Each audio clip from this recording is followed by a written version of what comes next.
Good morning and welcome to Ellough Park in Suffolk for a sunny and blustery day of racing for round 5 of the British Minibikes Championship 2022. It's been a long break for the riders, but with 2 days of action already here, the teams have been busy tweaking and fixing bikes ready for the races. We kick off with the Mini GP 90 and JSM 90 at this smooth and technical track. Right, here we go. We're on the main straight coming up from the first corner. Denga 1. Heading back up now down the field to, I think this is called Stoneacres, Shoemakers. Sorry, I'll get that right in the end. And now we're heading back down. We've got a tight hairpin at the bottom here, which always throws everybody out a little bit. Right back round onto the right hand side of the track. We're going to stay right and dive in left for the apex. As you can see, very fast rider here. I believe a guy called Simon Wansworth. Right, we cut back through down to what is the pit lane strike, down to the last but one corner. This is a really technical corner, very hard to get right. This sets you up for the left hand side here. As you come through the left hand side, picking it round, and we're heading straight down on what is usually a spectacular straight down to the bottom to the finish line there. All good. It is a very technical track. I had a lot of chats with the riders yesterday and on Friday, and there was mixed feelings about how technical this track is, but the overall opinion is that the surface is really, really nice and smooth. Yeah, surface is really good. It has been resurfaced recently. They've done some track changes, one of which included a bank corner, but we're not operating that this weekend. Mainly to do with safety reasons, and which is going to be altered for future use so that we can accommodate it. But yeah, great circuit. I think the riders love it. They really do, and a lot of them were saying that it's nice because they can actually go quite wide on some of the corners. But anyway, we are starting off with the AMR Moto Mini GP and JSM 90. So all the riders in this group are aged between 7 and 10, is that right? Yes, that's correct. This is their baby group. Baby group. And to be riding in the AMR Moto Mini GP and JSM, there are some limits. Yeah, all of our classes, or most of them apart from the open class, have a structure to them. Obviously there's limitation on the machinery you can use, but the key group here, or the key container or top limit, is the horsepower limit, which is 7.9 horsepower or a maximum torque of 5.5. Each of the bikes at some point will be checked over the weekend, or randomly, or either the leader, the winner should I say, sometimes from the back, sometimes from the middle. We check, sent to the dyno to check to make sure that they do comply. That creates a level playing field as close as you're ever going to get for everybody, which is great, especially at this level. That's fantastic. So the maximum brake horsepower is 7.9. That's correct. Do they have a minimum weight like the adults do? These don't, no. Some of the classes do, the rest of them, but not the Bambinos, because obviously they vary so much. They're tiny, tiny tots. So we are almost ready for action. We're starting off with Harrison Quincy in first, Jack Hamilton, Joshua Herring, Leo Solyu, Caden Herring, and Casey Bull bringing up the rear. So we are just moments away from the start. As you can see, they've got the red flag up, just checking, making sure everybody is ready. Someone at the back is just having some last-minute talks. Yeah, I can hear in the headset that he's getting a bit of abuse from race control to get off the track. Right, you'll see a new light system we're using for this weekend, kindly lent to us by Tech Native. This will be used at every circuit we go to, so it's a handheld light, so wherever we go we can adapt to it, and as you can see it works perfectly well. That was a good start there. I'm struggling to see who that is at the front at the moment. That's a great start. I think we've that's Jack Hamilton, yeah, on the Mini GP 90 bike. Yeah, so there are 2 different styles of bikes on the track at the moment. We've got the Mini GP bikes, which look like your more traditional superbike style that you might be used to seeing in World Superbikes and MotoGP and the British Superbikes, of course. And then you've got the more Supermoto style, the slightly more upright. But they are actually all on the same brake horsepower, aren't they? Yeah, it's exactly the same engine in them, same restrictions apply on the suspension and what have you. The key thing is that we want to make this class as inclusive as possible. Right, let's see, Jack's still in the lead there. I'm struggling to make out who that is in second place. Did we get a timing loop up? We've got Herring in second place and Solyu in third at the moment. But of course, Quincy is in a different class, isn't he? No, no, sorry, Hamilton is a different Hamilton's class. a different class, yeah. So Hamilton is in Mini GP, and the two behind, Herring and Solyu, are in the same class, JSM. They are. So they're actually fighting for. They do score and take different points. Herring and Sulo have come on leaps and bounds over this year. They were, I think, midfield all of last year. Now they're taking more to the front. As you can see, they're chasing Jack down. Jack is a very competitive rider, so they're doing extremely well. Right. I was enjoying watching Jack's style yesterday. He's quite aggressive, but he just knows when to hold back, so it keeps it really flowing. He looks like a miniature British superbike rider. I think he's got every chance of being so. The whole family come over from Ireland on regular occasions. Himself and his brother Brian, lost him for a second, Brian Hamilton, who races in the Mini GP 190 class. Yeah, he's a very talented family, very talented family. At the moment, what are we looking at? There's only 1 point, just over a second between Hamilton and Herring. As you can see, the two Herring brothers in there, Joshua and Caden, both right towards the sharp end of the grid, both doing a stunning job. Herring is actually catching on Hamilton right now, although he's just lost a bit going into that corner. Yeah, that may be something to do with the different geometry on the bikes. Obviously, some of the bikes are going to corner a little bit easier than others. Yeah, but yeah, that's taken nothing away from him. He's certainly caught that up, hasn't he? He really Both has. of them have. They're both on it. Yeah, Jack's going to be able to hear those bikes behind. Oh, coming up into a back marker at the moment. So tell us why those back markers having to wear the orange bibs. Well, they wear their orange bibs to let people know that they're novices. So we have a very inclusive group here. We do have a 125% qualifying rule. Sometimes we can be a little bit tolerant with that, and I'm guessing, I wasn't involved in the meeting this morning, but I'm guessing they had a meeting with the parents, because it's quite a small grid here, and between them and the parents, between race control and the parents, they must have decided to let them race still. We do normally have this rule in place, so that usually it would mean they'd only get lapped once, possibly twice in a race, to minimise it. This is a very small grid, an easy track for them to get by, so I'm guessing that's why the decision was made. It's great that they've got somewhere that they can come and practice racing and try racing, but ultimately we do have to have those safety procedures in place. Yeah, well. very much so. As you know, we this year we've come down very heavily on the safety aspect side of it for that very reason. Motorsport is dangerous to a degree. We try and do our best, very best. It's nice to see. I think that was young Swift there, keeping over to one side. It was very nice to see.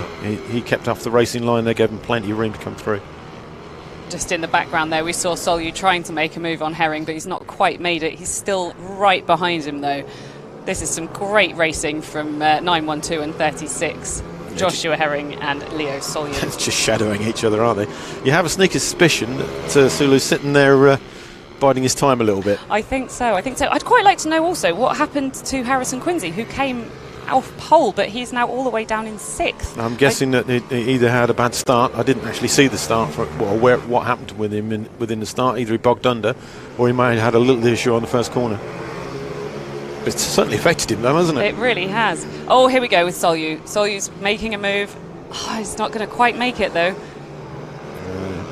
It's coming, isn't it? It's coming. It's definitely coming. Oh, quick look over the shoulder, just see if there's anybody around. Yeah, if he needs to make a move. Go for it, Leo. There's no one behind you. Well, he's biding his time. Yeah, we don't need to see that gap graphic. We can see. Yeah, we can see it's very close. This is brilliant racing from these three. Jack Hamilton just actually managing to pull away a little bit again now that these two are battling. I'm just looking at that. So it's saying the graphic on Sulu is 7.87 seconds from the leader. That's not there. I'm wondering whether we've got a timing issue. Who is this? Just do a number check when they come through. That's definitely Jack in the lead. Yep. It's definitely the 912 of Herring. Just trying to make out that third place, make sure it is. It definitely looks like Leo. Let's check that number. It's very difficult from the screen with the light on to see it, isn't it? It is. I'm going to check what colour he normally races in. I'm pretty sure. They're all, I mean, the lap times there from Sulu, Harrison Quincy, 112. There's definitely an issue there with Quincy. We'd expect to see that a lot further up the grid than that. He's usually right at the very front, unless he's got a bike issue. It's very hard from the screen to see it. Let me have a look out the window as they come through. Let me try and identify them. Give me a minute. I'm just going to go off mic for a second to check it. We are questioning whether that is Leo Solyu, just in case you weren't clear with all of our rustling of papers. We believe that might not be Leo Solyu in third place, because he is normally riding in blue leathers. But Alan, the championship owner, is running around trying to find out exactly who it is in third place. Maybe we could get a super close-up from one of our cameras. We can read the number. It looks like it might be Caden Herring, the brother of Joshua Herring, so that would make it even more exciting. Or is it Casey Bull? Whoever it is, they are doing an absolutely sterling effort, and hopefully we might see a bit more action by the end of this race. But for now, we'll appreciate how good a job Jack Hamilton is doing, just doing what he needs to do, keeping it really smooth and consistent and flowing. You can see how much he's getting off the bike, and he does need to get off the bike because it's so little in comparison to his body. Here they come up to it's the penultimate hairpin. And whoever that little rider is in third place, they are doing a brilliant effort, but I don't think they're going to do it.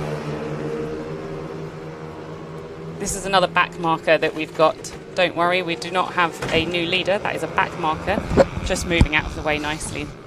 Right, we've got to the bottom of it. Quincy is in third, not Leo. It is Quincy. Yeah, there must be a timing issue. I'm just going to measure them now and see if we can get that corrected. That makes a lot more sense. And it does, doesn't it? Those back markers have really brought everyone together again. Oh, but Joshua Herring, quite a mistake there because of it. Has Jack Hamilton just lost the lead? Where is Jack? He's right. I can see him now. He's on the infield. So he's on the infield. He's broken down. He's had a technical. I can see the recovery marshals running to him now. So Jack Hamilton out of the race, and we actually now have Quincy in the lead with Joshua Herring close behind. So that went very well for Quincy. Right, I'm just going to make a radio call, and see if we can get these Quincy put back in his correct position. Shan't be a second. So as you've just heard, Harrison Quincy is now in the lead with Joshua Herring close behind. But now that Harrison has got in the lead, it looks like he is pulling away. And this is what we would have expected. He was so good in qualifying, so good in practice. And I did have a word with him, and he just seems on top of the world at the moment. He's very, very excited. And he really does just want to carry on racing. He's really pulling away now. Penultimate hairpin. This is where Alan said it is super technical through this section. They do have to slow right down, so you can see that Constantina effect. I can't say that word, apologies. They really, when they get into those technical corners, they really bunch up, but then as you get into the fast flowing corners, they might separate a bit. But this actually looks like Joshua might have found something, and he's caught up with Harrison. Just to get back to the issue with Harrison, it seems to be a transponder issue. So at the moment, Harrison is out in the lead. Joshua right behind him, and Leo, what are we looking at with Leo? How many seconds is that behind? He's going to be coming through shortly, I think. There we go. He's quite a way behind, isn't he? Quite a way behind. But they're bringing it in good now. So sorry about the confusion. I confused myself then. I thought we'd lost Joshua Herring from the timing, but he's actually in the lead on the timing. I confused myself. It's because Hamilton dropped off, and it's just, It's yeah, great, isn't it? Technology's wonderful, isn't it? Technology's brilliant. Right. Look at this. He's making a move. Herring has made the move. Can he make it stick? He's not going to have as good a drive out of that corner. And you can see Quincy coming back at him, but no, he's held it. That was a brilliant move. Brilliant. Absolutely brilliant move from Joshua Herring. You have a sneaky suspicion that he's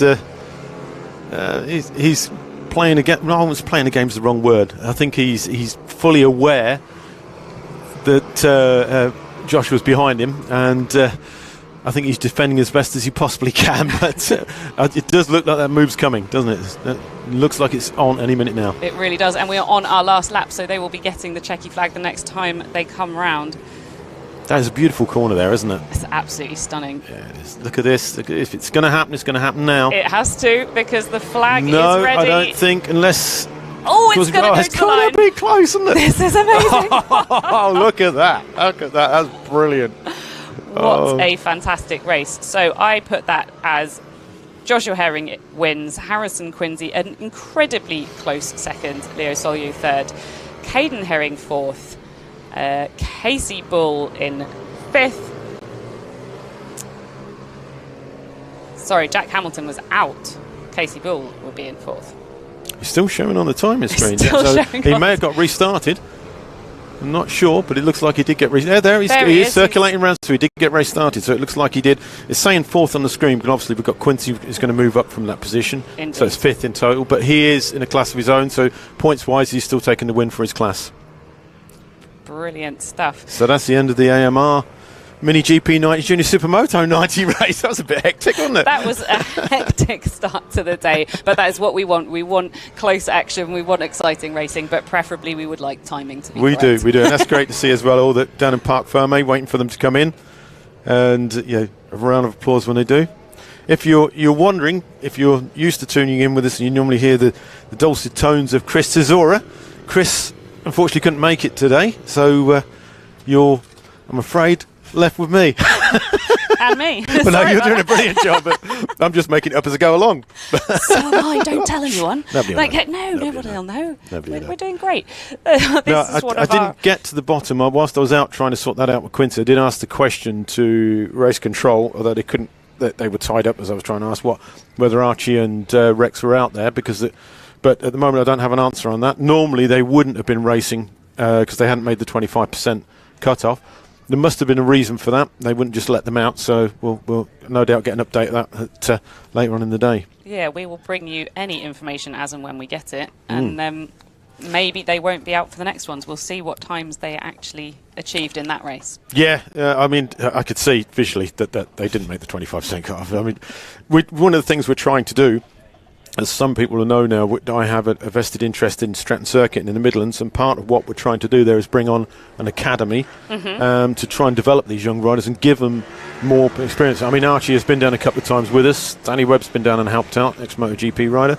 And, we're desperately trying, the whole paddock is behind Archie and Rex and the others, and trying to get them on and bring them on. And we are in the middle of possibly setting up a mini-series specifically as a feeder to this. That should be quite good. Right, we've got now the RMG Racing Mini GP 190/70 class and the Bucci 190 Cup. This is always going to be these and the Super Minis are the fastest bikes we field at the Rich Energy British Mini Bike Championship, and these are a mixture of 12-year-olds up to people who should really know better. I was going to say, careful. What's that? These are 190cc. They put out around 29 horsepower on mixture between 10 and 12-inch wheels. They're very, very the power to weight ratio is extremely high, and also it then breeds for fantastic racing. And these are obviously mini GP style bikes. Very much as you will see a scaled down version of what you see at the BSB. British Superbikes, MotoGP and World Superbikes. Absolutely, and as you hopefully at home have been watching that grid go through, so we start off with George Bowes. Next up, Brian Hamilton. On the second row, Chloe Jones and Luca Wilkinson. Third row, Zach Weston, Andrew Thompson. Fourth row, Tim Patterson and Kobe Garbett. And bringing up the rear, we've got Simon Bogg and Izzy Carter. Yeah, sorry about that, guys. I was talking over the graphic. Amateur mistake. Come back, Chris. It's fine. It's fine. It doesn't matter. People can read. Here we go. Here we go. Lights up. Are out. We go. Oh, right. A wobbly start there from the third row, I think that was. I think that might have been Andrew Thompson having a very wobbly start. That's Andrew for you. Right.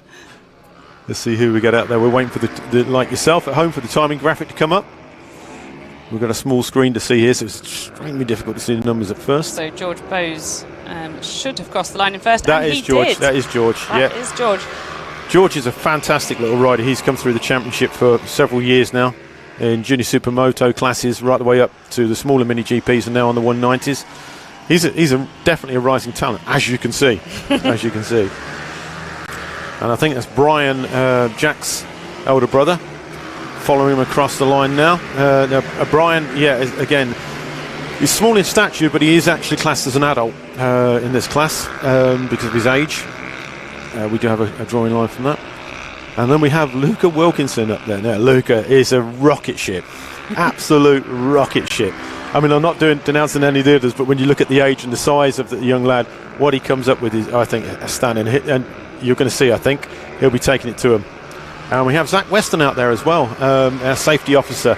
Nick is his son. He races he has raced in the British Talent Cup, and he's also raced at more recently at Bemsey. Fantastic little rider again. In fact, I could keep doing this right the way through the grid. We've got Kobe Garbe there. Anthony Thompson, can't call him a kid in stature, but probably in it. Right, let's get back to the racing. Where are we? We are still at the front with George Bowes. Now, if any of you have been looking at the championship results, you might be asking, why is this absolute rocket ship? I know you were talking about Wilkinson when you were talking about rocket ships, but George is also incredibly fast. Why is he down in 4th? Well, that is because he actually got knocked off in the warm-up lap at Red Lodge, so he didn't get to score any points. So he's currently 4th in the championship, but we expect that to change as the season goes on. I'd be surprised if it didn't. Yeah, I'd be surprised if it didn't. Right, here they come through now, starting to come through on the second to last corner. And George is on his own at the moment. He's caused a bit of a gap there. What was that, 2 seconds? 2 seconds? He has got almost 2 seconds, with 10 laps to go. If he can keep it nice and smooth. I did see him have a little wobble into that penultimate hairpin, but no doubt that's just getting used to the bike again after a nice sleep, hopefully. Well, he did have a morning warm-up, so he should be back. What's we doing? We've got Brian. So we've got Brian, Luca and Zach Weston are all grouped together, really tight. We have a rider down. I did just see a marshal go running. I don't know who it is that's down at the moment. That looked like one of the seniors, maybe Thompson, I think. It is Thompson. I can see him head down. He is upright. He's fine. He's behind the barriers, but he's looking very dejected. He's sitting there looking at his book, looking a bit dejected, isn't he? He certainly is. I didn't actually see what happened there. It was off camera, but hopefully there's nothing too serious for him and he can continue. So as new viewers will probably need to be explained to, we have a new rule for 2022 that once you drop the bike, once you come off the bike, you can no longer remount. So he's going to have to sit there regardless and wait out to the rest of the race. That's all part of our new safety laws and regulations. Wilkinson, I think, yes, has just taken Brian Hamilton. Oh, has he? No. Oh, no. Brian's giving it back. Brian's got it back. This is fantastic racing for 2nd and 3rd place. Well, and 4th is in there as well. That's not letting him get away. He's sitting there waiting for this battle to take place and probably pick up the spoils. Here they go. This is going to get a bit interesting, I think. Here we go. No, I think Zach lost out coming out that corner. He really did. He did. Lucas really on to Brian now. Really taking it to him. Question is, will the lighter rider be able to... I mean, there is a weight limit in this as well, so none of those riders are, they've all got to meet a minimum weight. Off the top of my head, I can't remember what it is in this one. I think it's 111 kilos, I believe, but don't hold me to that. And obviously that's bike, rider and equipment. So they would actually put ballast on if they were underweight. Yes, it has to be secured properly and passed through technical inspection, but yes, they do. We have weight classes in nearly all of our main classes, apart from the Ovales. The Ovales we run to the FIM, well, I say FIM, to the Ovale World Series regulations as close as we possibly can. They don't have a weight restriction, but in all of our other classes we do. We have a minimum weight that we have to make. It's just to try and make it as fair as we possibly can, and a horsepower limit. Obviously with the Ovales they have a sealed engine, so that's a little bit different. It's a bit more different for us to police that way. We have to just check the seals. Yeah, we've got the Ovales coming up next, so we'll hear all about those. I'm sure we will. Shortly. Sure we will. Here comes Luke. Is he? Oh no! It's not quite done it again. That camera angle made it look like he was right in there on the inside, but not to be. Not this time. And we're missing George, but George has just cleared off, hasn't he? 6.2 seconds. 6.2 seconds up the road. I'm looking out of our window and I can't even see him. He's so far. Oh, there he goes. He's currently coming round the penultimate hairpin. Yeah, they're coming through the pit lane at the end of the track, ready to go into pit lane. And here they come through. Here comes George through now. But sorry, George, we will have to stay with the we've got to stay with the battle. Yeah. Also, I've just been told you are correct. It is an 111 kilo minimum weight. So here goes Luca. Here he goes. He's yes. Well done, Luca. Come on, Brian. Let's see you take it back to him. Excellent riding from Luca. That was a brilliant move. Well set up. But Brian's not going to take that laying down. He's not. They took a very, very different line through there, and I think Luca actually had the better line. Well, I think he set him up for that and realised where he was. Now Brian's going to be assessing Luca. But I've got to be honest, Luca looks like he's making a bit of a gap there. If he can maintain that, he's going to pull away. And I don't think he's got time to. No, he's definitely not going to catch. Shouldn't be any sort of issue unless we have an issue with George. I can't see him catching George. But yeah, I say that. Brian's back on him. Brian's back on him. He is. He is. I thought he was about to have trouble from Zach Weston behind, but actually it looks like he's back on Luca. He was certainly close enough, wasn't he? And as you say, Zach's there ready to pick up the pieces. Zach's a very clever young rider as well. Yeah, it is. But you know what I meant. That was close, wasn't it? Close. You know, for riders that are so young, I mean, these have come through all the lower classes. So, although I can't remember, obviously there must be 12 to ride in this class. But some of these riders have been riding since they're with us since about 7 or 8 years old. They've actually got an awful lot of racing in between. Oh, there goes Brian. There goes Brian. Whilst I was dallying on about it, Brian's taking the lead. Taking the place from Luca. That was a beautiful move from Brian. And correct, it's not the lead. George Bowes is still miles out in front. Yeah. I think that's rattled Luca a little bit. He's lost a bit of gap there.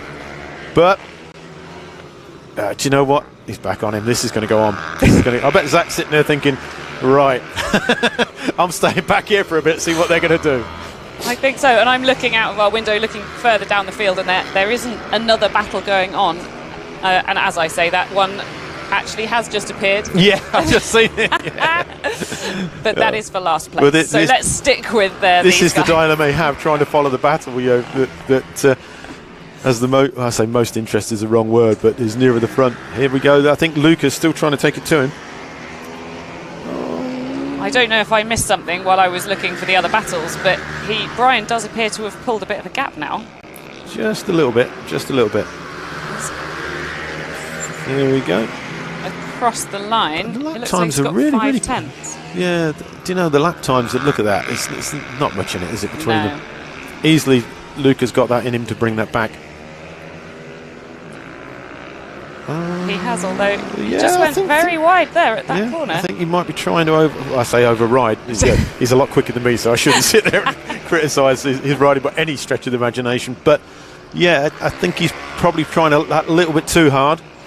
I think he's okay. We've got 2 laps to go, so I think I hate to say I think he's safe in that position, in 3rd position, because Zach has got it well within him to suddenly claw up. Zach is on a bike he's never ridden before until this weekend, so you've got to hand it to him. He's doing an absolutely excellent job. That is a brilliant job. Yeah. But it does now look like there is quite a healthy gap between Brian and Luca as well, so we might have, I don't want to jinx it, but we might have our podium. I'll tell you what, Zach is not letting them go, is he? He's there with them. Oh. And then we pan back through a bit more of the field. This is Izzy Carter. Brilliant looking livery on that. Well known as Mini Rossi. She even has her own corner named after herself here. That's the one I keep calling. Is that the one I keep calling the penultimate? No, it is the last corner. The last corner is this line sweeping right. This one we're about to go round. That is Mini Rossi's corner, and here comes George now. About to take the checkered, I believe. Yeah. There goes. Well done, George. That was fantastic. I'm sorry you didn't get much video footage, but it's coming through. Oh, look at this! Oh my God! No, it was a back marker. It was a back marker. It was Izzy Carter. That's what happened. The camera pans somewhere else just for a second, and you think, "Oh my God, what have I missed? Oh, that was a brilliant race. Really, really happy with that. That was nice. Fantastic. As you say, it's good to see George regaining some of that ground that he lost through the DNF. As I say, some people might find that a bit harsh that we don't allow them to restart, but there is a good reason for that. Obviously, when they go down, we're never really sure what's happened to the bike. There could be some sort of damage to it that they're unaware of. And secondly, after that, we could have oil, and that it could be catastrophic for everybody. Absolutely. So if you're down, we have for want of a better word, we have a little rule. If bum off seat, you're finished. So if they just drive off track, they manage to stop with it still upright, they would be allowed to rejoin. Yeah, there was a bit of confusion yesterday, I think, between one of the marshals and one of the parents. A rider came off. He didn't come off. He pulled over to one side. I think he ran a little bit deep, shook himself up, sat there for a little while. Because he was in a dangerous position, the marshal moved him. He then got him off the bike, which strictly speaking means bums off seat. But when the parent got to him, the recovery parent who was signed on out there, it was apparent that he'd stalled it when he shook himself up. So he could have restarted. That, I'm afraid, is an unfortunate, error. These things happen. We're all human. We do what we need to do.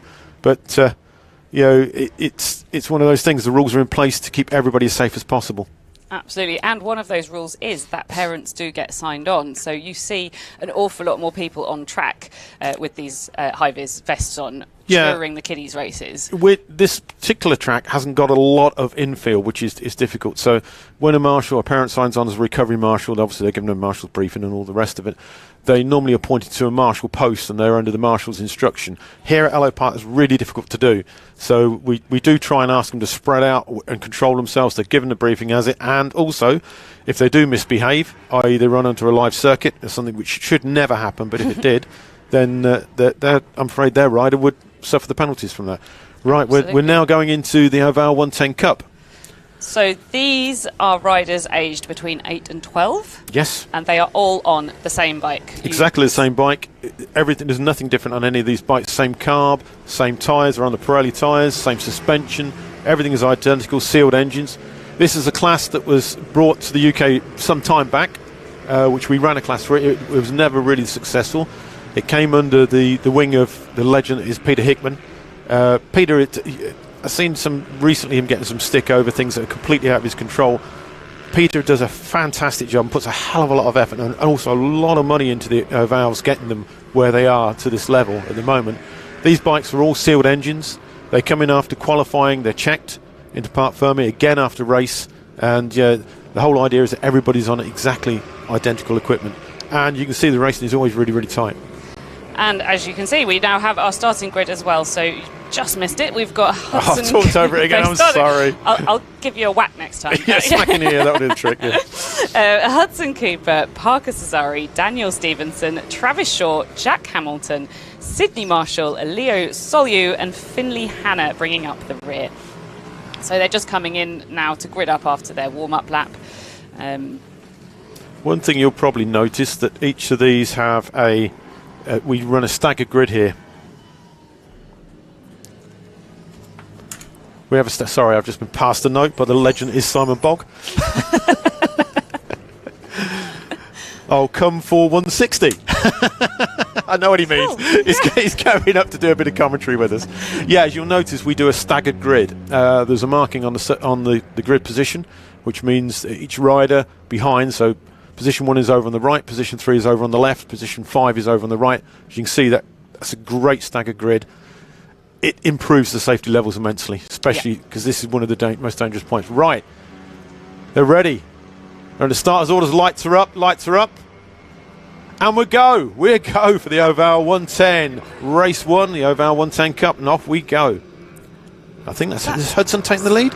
He has just. I thought that he had a slow start, but actually it must have just been the camera angle. I think that's Daniel Stevenson behind him, 111. I think you're right. I'm not sure what's happened to Parker Cesari. No, probably dropped back one from there, or he had a poor start. We'll see in a second. There he is. He's all the way down in 5th, I think. The problem is when you have an old man on commentary that struggles with his eyes is see what number they are, especially at this range. But yeah, so we have Hudson Cooper out in the lead with Parker Cesari and Daniel Stevenson in 2nd. I'm just trying to pick up the colour until we get a timing bar come up. Parker Cesari, I believe, is down in 5th place. He's in the bright yellow leathers and he's on the Red Bull livery. So that would put us Travis Shaw, I think. Here we go, we've got one up. So first, that's showing the start line. So here we go across the line now. So we've got Hudson Cooper, Daniel Stevenson, and Jack Hamilton, who was in the Mini GP 90 class, also racing this. Followed closely by Travis Shaw, Parker Cesari, Finley Hanna. Finley doing brilliant. And who else we got? Sydney Marshall and Leo Suo, who you would have seen in the Junior Supermoto 90 class. So both him and Jack Hamilton have already been out in one of their classes today.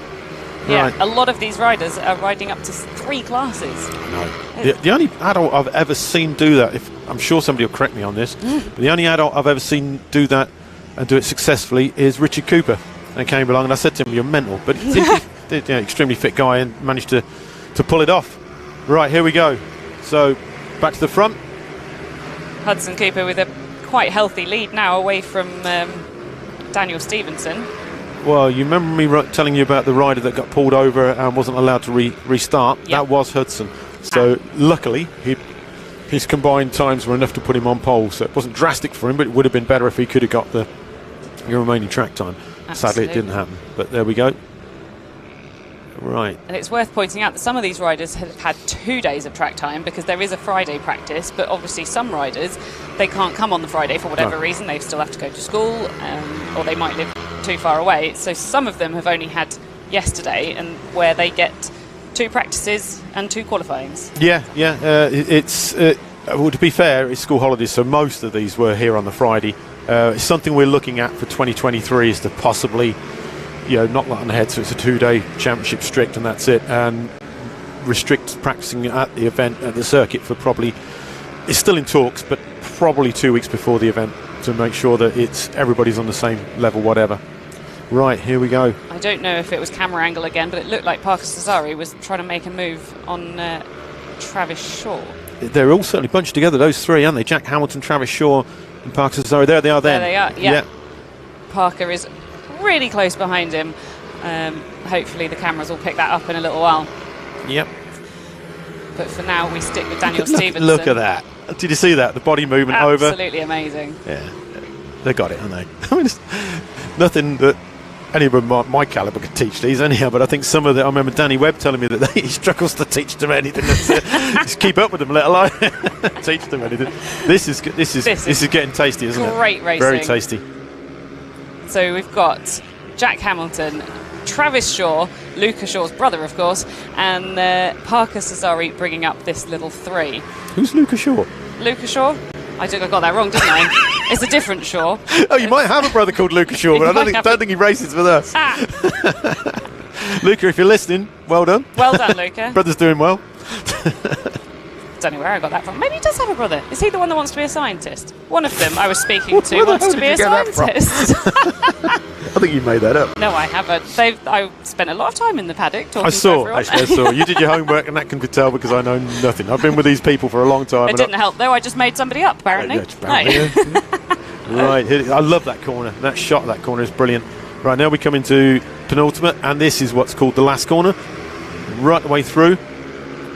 Oh, that's getting... Oh, the camera angle there made that look a lot closer than it was, wasn't it? It really does. But he does look like he's setting him up, doesn't he? He is setting him up.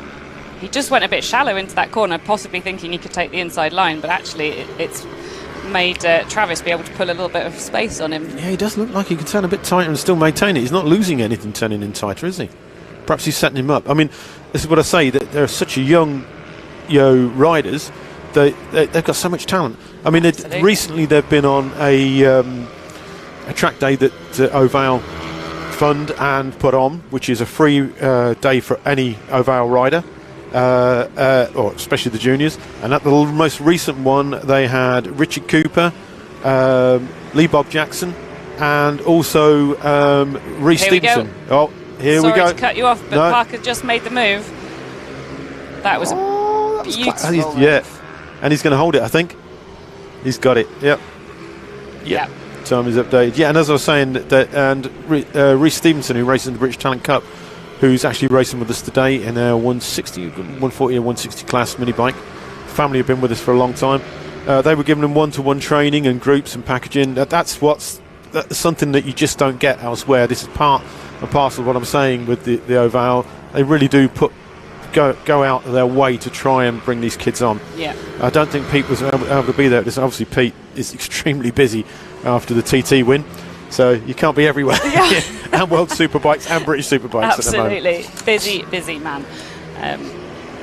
I'll talk to him. I say, where the hell were you? Weren't you here today? We needed you on commentary. Yeah, he does quite a bit when he can. Parker's going to go and make another move. He's going, isn't he? Is it going to be too tight? No, I think he was having a look there. Oh, that bit him a little bit, didn't it? It really did. But it's not phased him. Not phased him at all. Not at all. These riders are incredible, and obviously a lot of them do want to carry on moving up and have the ultimate goal of going to MotoGP. Oh, that got close, didn't it? It really did. I think Parker was recovering himself there, and Travis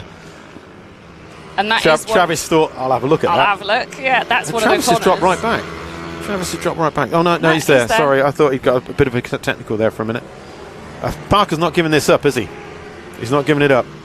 He's right back there.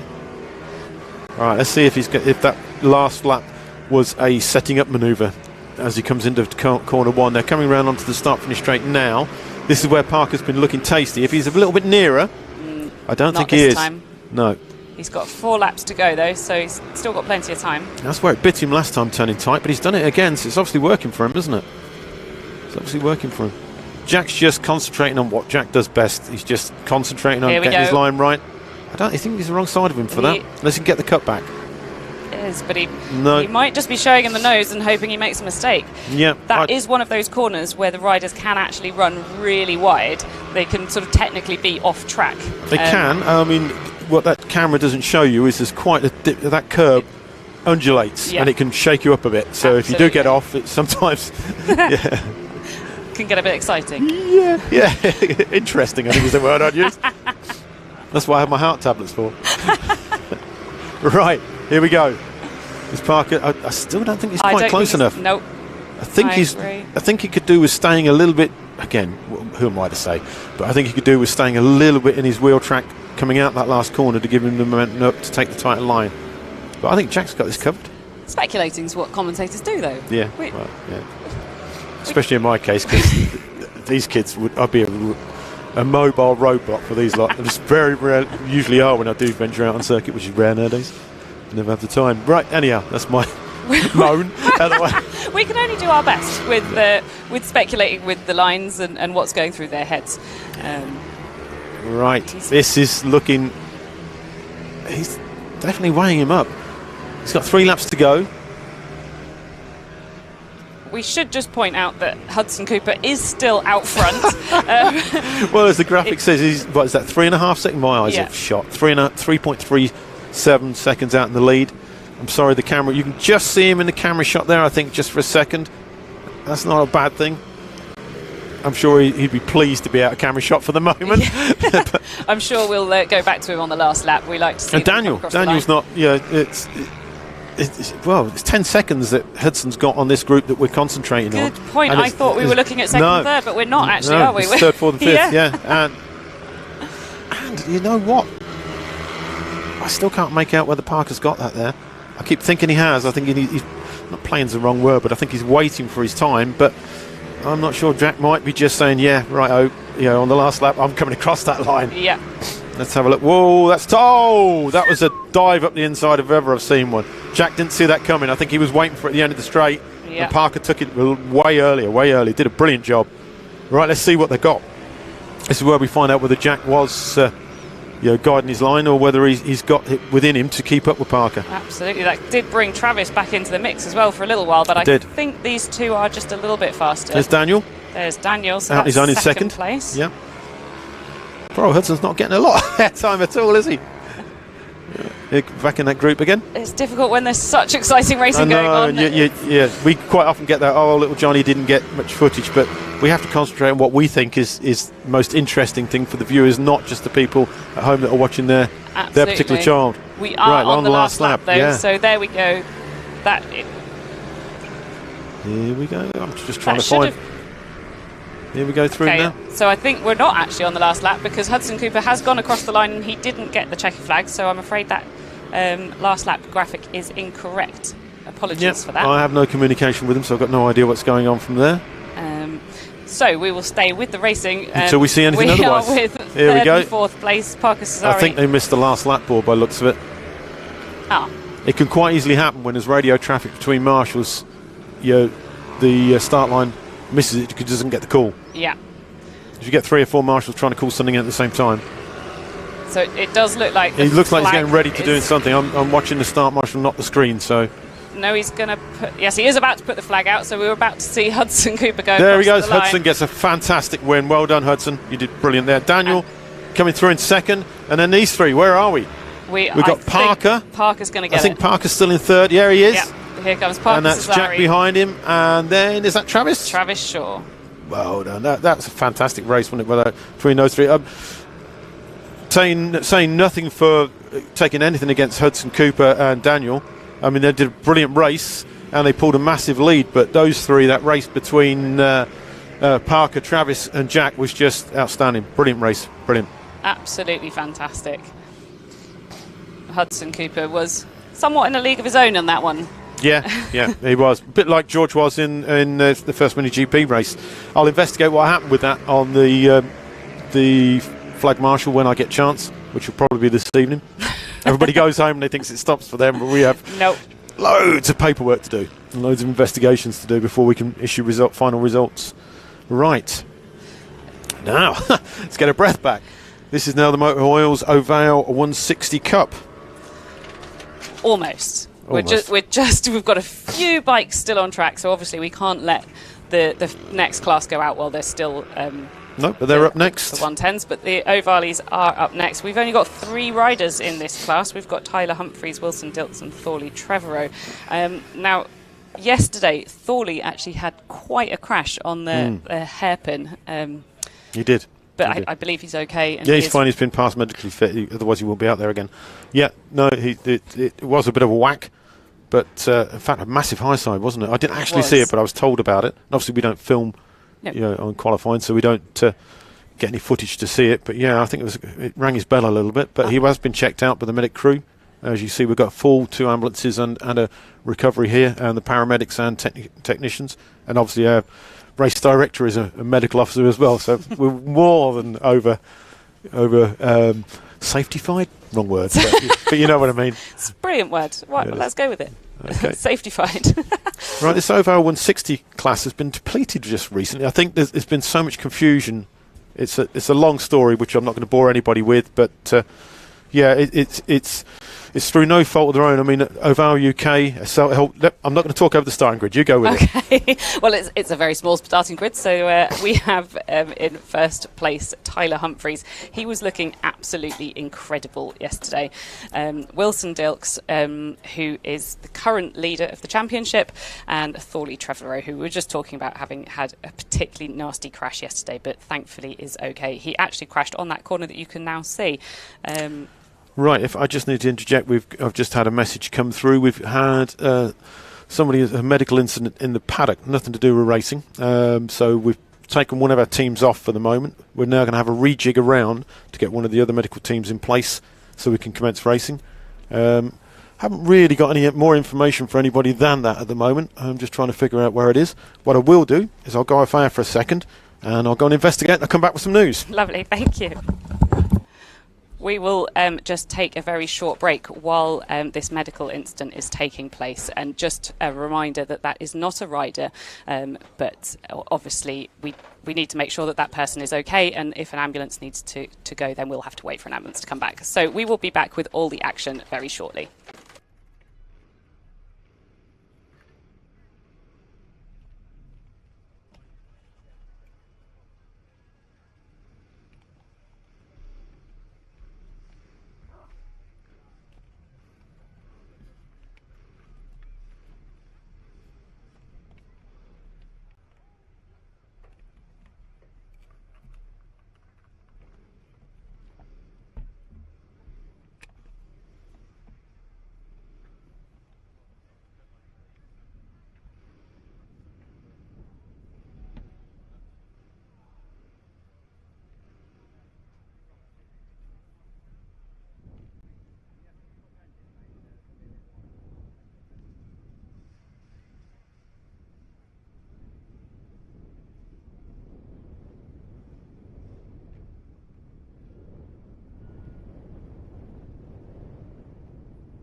surprised you could run quicker than that.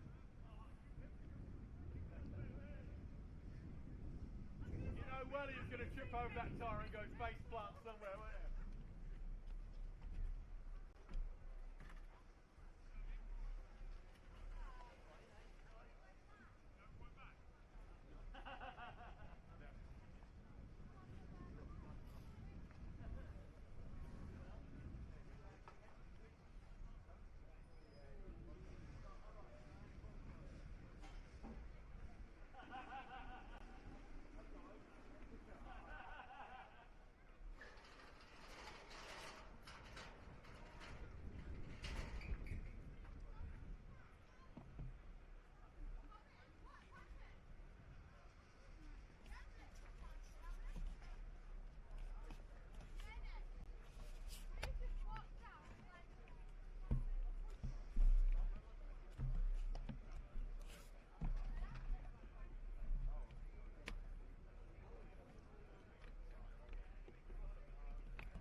Right, product announcement. Can we have the Ovale Moto Oils 160 back to the grid?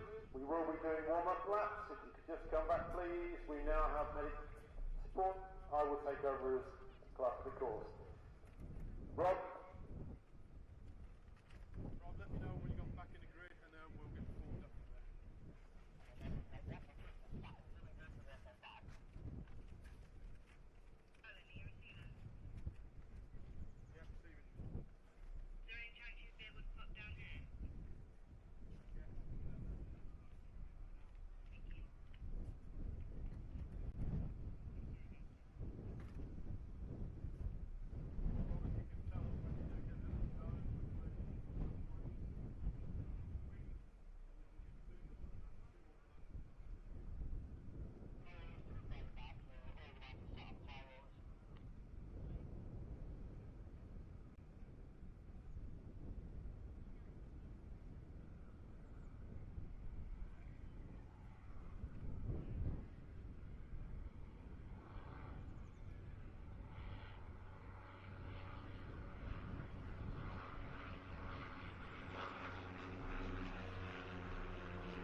So welcome back to the racing, everybody. Apologies for that break, but there was a medical incident in the paddock which meant that we had to use one of our track ambulances to assist with that. But we are now back and we are ready to race with the Ovale 160s. Now, my co-commentator has changed. I now have got Simon Bogg, or Badger as he's better known to most of the people in the paddock. He actually helps to run the Ovale Championship at the weekends and he provides a lot of mechanical support. Thanks for joining me. No problem at all. Well, can you tell me a little bit more about Ovale 160s and what is going on? Yeah, the championship originally started, Peter Hickman, obviously everybody knows, he originally started with minibike racing, so he wanted to give something back, so he's created the championship, become the importer for the bikes, etc., to try and, get some British talent up and through into the higher ranks of racing. And here we go, we are ready to start. The red light is up and we are go. So we have got the three riders. Tyler Humphries was on pole position, Wilson Dilks and Thorley Trevorrow. Now I must just mention that Thorley wants to send well wishes to his granddad who has been in hospital for a little while and will be watching today, so best wishes to you, granddad. And we've got Wilson Dilks has taken the lead early on.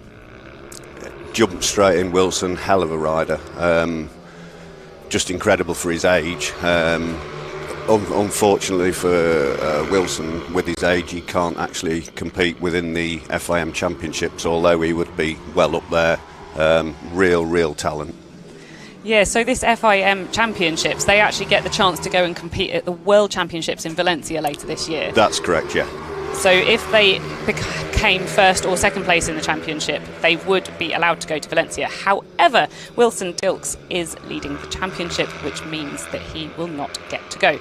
But that does mean that if Tyler Humphries can just keep it upright all weekend, then he will get to go to Valencia and compete in the World Championships with riders from places like Spain and Italy, which is really important because it gets you in front of sponsors. It might potentially get you on someone's list for...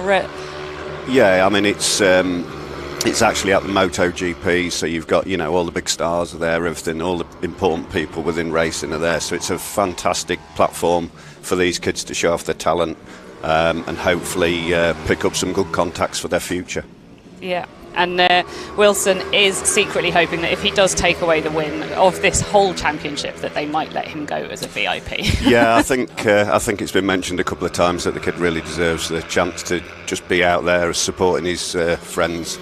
But without doubt, Wilson's going to be there in future years. So, he'll get his opportunity, no doubt.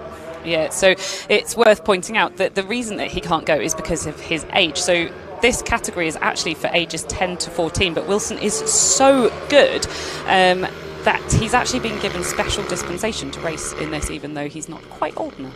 Yeah, he's. Since he started with the 110s, Wilson's always been a front runner. Just super. I mean, all three kids that are out there at the minute, just super talented riders. At the moment, they're staying pretty close. You can see the gaps there at the top of the screen. They've just disappeared, but they are really quite close. Wilson does have a fairly healthy lead, but I can just see Tyler Humphries is right on the back of Thorley Trevorrow at the moment. I don't know if there's a little mistake there maybe from Thorley, because Tyler suddenly gained on him really quick. But yeah, I think there's a lot of anxious parents out there because... really, I mean, they don't need to push too hard to secure their FIM places, but racers will be racers and they're going at it hammer and tongs, so I think there's a few anxious parents. Yeah, I was having a word actually with Tyler's family, and they were saying you just need to take it down a notch because he just loves being on the bike. He's so playful, he's always trying to get his elbow down, and on those warm down laps he sometimes pushes it a little bit too far. Yeah, it has been known. But yeah, I was watching him yesterday, obviously with me doing the mechanical side of things. I often, when I'm out there watching, I pay a lot of attention to how the kids are riding the bikes, if there's anything I can pass on to them to help. And the three lads were coming into, is it Barney's Bend at the end of it? Yeah. not obviously it's common knowledge that we've had problems with the gearboxes, so I'm obviously watching for how they're changing gear, etc. All three of them yesterday were coming into Barney's Bend, none of them using the clutch to change down. Which we sort of, come on guys. But to be fair, Tyler was coming in there and he was rev matching his engine to change down without using the clutch. Well, at that age, I mean, I know, and Pete will tell you, we know BSB riders that can't do that. So that's a hell of a talent to be able to rev match your engine to get your gears right.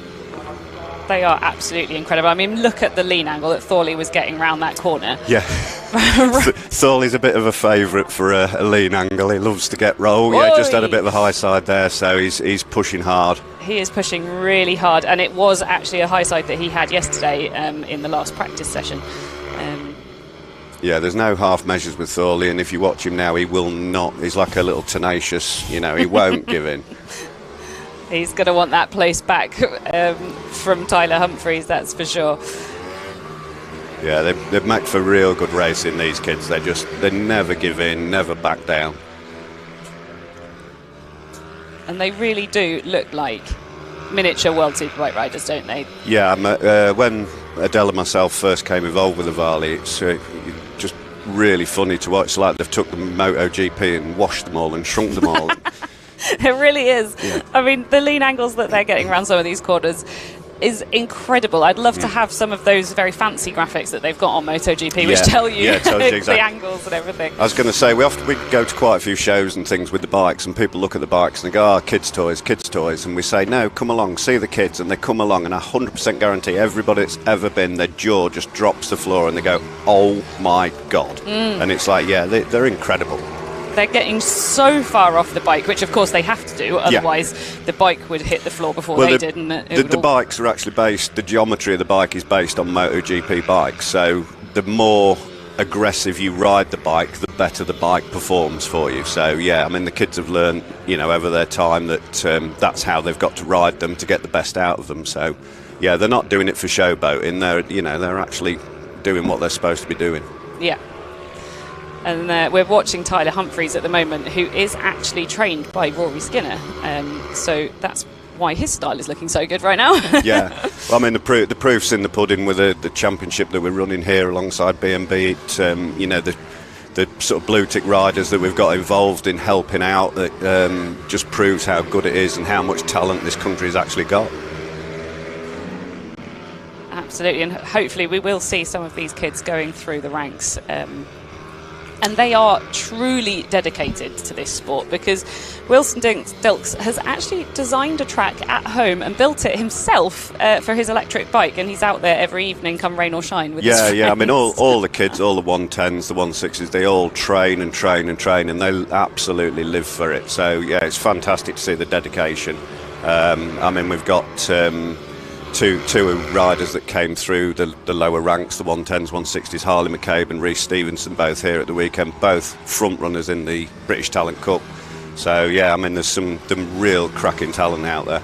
Yeah, and these guys do obviously want to get to the British Talent Cup, but with the age change, they are now a year further away from being able to do that. Yeah, I mean, hopefully we've got talks of a GP2 190 class, which is the 12-inch wheel bike, the bigger bike. That's coming in as an FIM championship next year, so hopefully that will provide a stepping stone that will replace that gap that we've got going on. So hopefully, fingers crossed, it should work. Brilliant. And of course they are allowed to stay in this as well. Yeah, obviously. I mean, there's nothing, we always say this, at the end of the day, the racing's all about enjoyment, and if you want to spend the rest of your life, I mean, look at me, I'm still out there trying to, it's all about enjoyment and having fun, and if you want to carry on doing it, there's no reason why you shouldn't. Now, obviously, no one can actually tell from your voice how old you are, but I'm going to say that we've got a very dapper gentleman who's sat next to me, but he's not quite the same age as these kids that are out on track. Let's leave it with that. Been shaving a day or two, But no, it is really good fun. I mean, I originally was a British Championship trials rider, never ridden on tarmac, but I wanted to be able to understand what the kids were telling me and try and help them if I could, so I started, and it is so addictive and so much fun, you just can't not ride. That is the brilliant thing with British Minibikes, isn't it? There's something for everybody. There is a class for everybody. Oh yeah, absolutely. Everybody in every size of wallet, I think. You can you can turn up on a fairly cheap rebuilt bike and still have loads of fun and loads of enjoyment. Yeah, and that's a really interesting point that you make about your wallet size. This class and the 110 is I just saw a big moment there for Wilson Dilks, but he's fine. He's now going through onto his last lap. So the bikes in this class and the 110 are all the same. It's a sealed championship. We basically want to provide a championship where it doesn't matter how big the wallet is, you can't buy your ride. So it's a sealed championship. The bikes are all spec'd exactly the same. It's a level playing field. Pete himself is very concerned with the price of parts and rebuilds on engines and everything.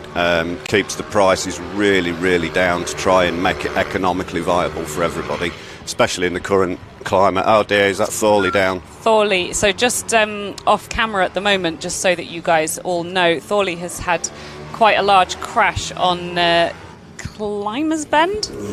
Yep. Yeah.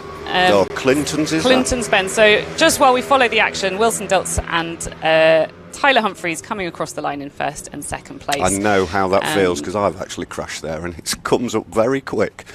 It's a nasty place to crash. We obviously won't go to that, and we will let you know as soon as we know how Thorley is.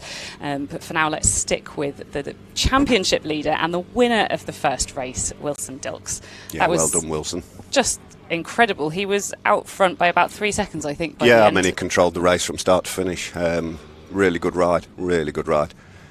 Impressive stuff. And he is really interesting to talk to. He's so enthusiastic. Yeah, Wilson's a great little character. To be fair, I mean, we've been really, we've had times where, I've said to Adele, you know what, I'm getting too old for this, and the work that we put in out of sight to come here and do all this, and the same with Alan and the whole team here, the amount of effort that goes in, and you often get home and think, do you know what, I can't be bothered, But it's the little characters like your Wilsons and people that keep drawing you back, and it's great just, helping them out and doing what you can with them.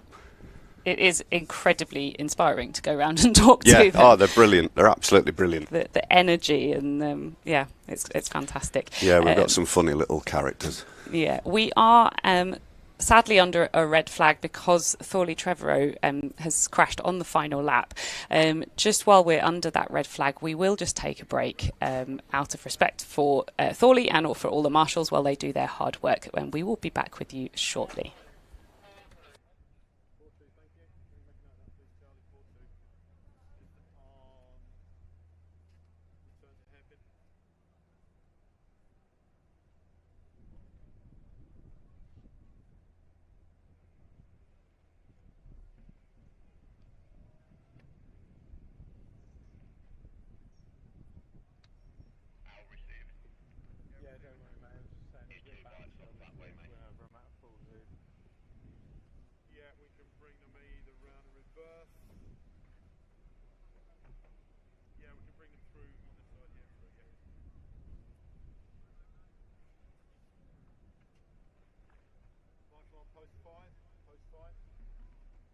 We're going to be sending 2 bikes back round in reverse.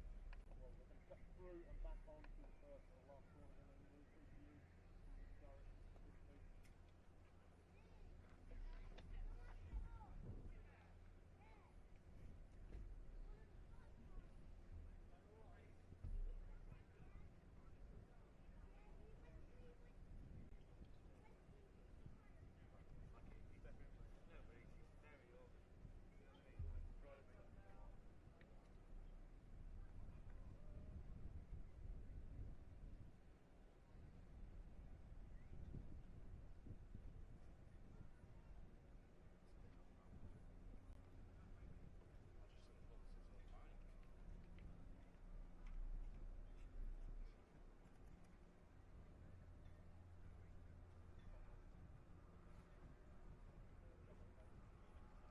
able to free me up.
So welcome back to Ellough Park for the Minibike 160 and Vets categories. The bikes are just on their warm-up lap and they are coming to grid up now.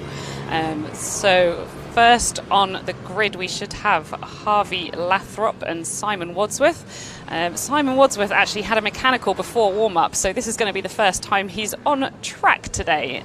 So he actually snapped his self-made carbon subframe. But he is, I can see him making his way through the crowd now. So we start off with Harvey Lathrop, Simon Wadsworth, then second row is Andrew Thompson, Ben Johnson, Nathan Gardner, Sam Smithson. We have a couple of transponder issues, but we then should have Andrew Rayfield and Peter Wadsworth, Chloe Jones, Liam Booth, Ryan Estmont, Tony Reveley, Robert Med, Tom White, Michael Judkins and James Lewis bringing up the back of the grid. They are under starters orders. I can see the flag is up, but the light isn't. The light is now up, so we are ready to go. A brilliant start from Simon Wadsworth, who actually jumps into the lead. That's great after his mechanical issues, but he is on a brand new rear tyre as well and hasn't had a chance to scrub that in. So he does lose that place to Harvey Lathrop straight away. But no doubt that tyre will come to him as he goes on, so hopefully he can stay up the front. Close behind him, I'm just trying to see what number that is. That is the number 19. I believe that's Andrew Thompson behind him. So the front three are already pulling away a little bit.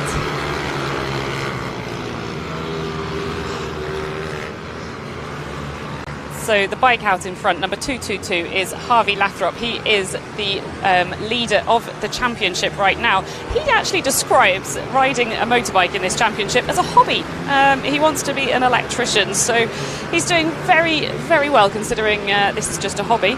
And then we have Simon Wadsworth, Andrew Thompson, Sam Smithson, Ben Johnson. Those are your top 5 bikes. Now these bikes all have to have a minimum combined weight of 132 kilograms. That means that if they're under that weight, they actually need to add ballast. So some of the smaller riders, we don't actually have any particularly young riders in this category, but if they were, they would have to add ballast to their bike. They also have a maximum brake horsepower of 16.3. They are very strict on this, and your place will get taken away from you. If you win the race, they take your bike after scrutineering and then they dyno it, and if your brake horsepower or your torque are out, then they will take that place away from you and you will have to start from the back of the grid at the next race. So when you see some of these bikes really pulling away from each other, that is all down to rider skill. There are multiple different bikes in this. It's not that they're all on the same brand, but they do all have the very close brake horsepower and torque, and of course they do all have that weight. Now if you're miles over that weight, then you will do everything you possibly can to reduce the weight, and as I have already pointed out, Simon Wadsworth has built his own carbon rear subframe, but sadly that broke after he tried to get started this morning because his kickstart broke and he got a little bit too enthusiastic and actually snapped the back of his bike off. So he is back onto the one that came with the bike, which I believe is an aluminium rear subframe. And that is Simon Wadsworth there in your picture right now. He's currently sat in second place. He's on a brand new rear tyre, so that will be just getting scrubbed in as he goes around. And yesterday, his times, he did manage to get down to a 50.993. So he's a little bit off yesterday's pace, but Harvey Lathrop is on his qualifying pace at the moment. So let's just see if Simon Wadsworth can go a little bit faster and catch up with Harvey Lathrop. I think he's got his work cut out for him though. Back in third, fourth and fifth place, they are all very, very close. Andrew Thompson leading that little group. We can't see them, they just came through the back of our shot there as we watch Simon Wadsworth coming across the line, so he's now got 8 laps to go. So here we go, Andrew Thompson and the 113 bike, I just have to double check, that is Sam Smithson. It's looking really, really good, and Ben Johnson also right on the case of Sam Smithson. They all take a very different line through there, but as you can see, Andrew Thompson is actually on a Mini GP style bike rather than one of the Supermoto style bikes, so he will have to take a different line through the corners. So that can trick you into thinking that one of the other bikes might be about to overtake him. But as you can see, he is absolutely pulling away from these two now because they are having a good battle of their own. That's Sam Smithson and Ben Johnson really going at it. Oh dear, that was Peter Wadsworth we could see in the background there pushing his bike away. Not sure what happened to him. Hopefully he's okay. Peter Wadsworth is, of course, Simon Wadsworth's brother. There are quite a few brothers in this pit, although I am told that Lucas Shaw and Tyler Shaw are not brothers. So I don't know where I got that one from, but I do know that Peter Wadsworth and Simon Wadsworth are brothers. Oh, here we go. Andrew Thompson getting that corner all wrong, but can he hold on to it? Nope, he has lost that to Sam Smithson. Brilliant works from Sam. I wonder if he can hold it going through here though, because the GP bike did look much faster around this sector last lap. Here we go, Andrew Thompson trying to get the inside line, not quite making it on this corner. We'll see if he can get him down the home straight. And of course we've still got Ben Johnson at the back there, who is also looking very fast on the AMR bike.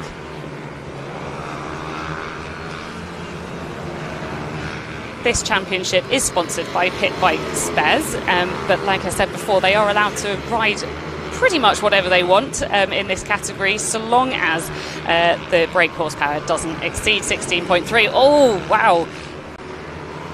That was very close. I'm not sure if there was contact there. A bit of a shake of the head from Ben Johnson.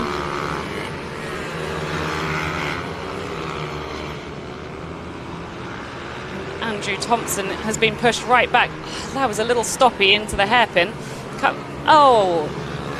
Oh no, both of them down, so both of them will not be allowed to start, because as Alan points out, if your bottom does not stay on the seat, you can't restart. So even though Andrew Thompson, that was not his fault, and he was really sort of just taken out there, he won't be allowed back on. So this is now Harvey Lathrop, Simon Wadsworth, sorry about that, and Sam Smithson are pretty clear in first, second and third.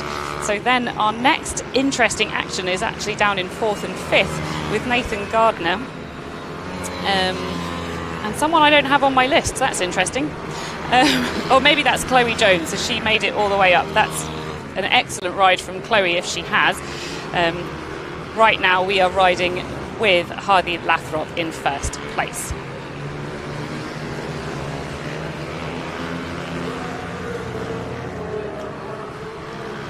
So we're back with Simon Wadsworth. His tyre is obviously doing well. I can tell you, I had a look around the paddock yesterday, and his tyre, every single wear marker had gone. He had what we call a snotty tyre, so it had lots and lots of marbles of tyre along the rim, and it had gone into a wedge shape, so that really wasn't doing him any favours. And he did actually have 2 crashes yesterday. So maybe that is why his kickstart broke, and then he had to put a little bit too much effort in and broke his rear subframe as well.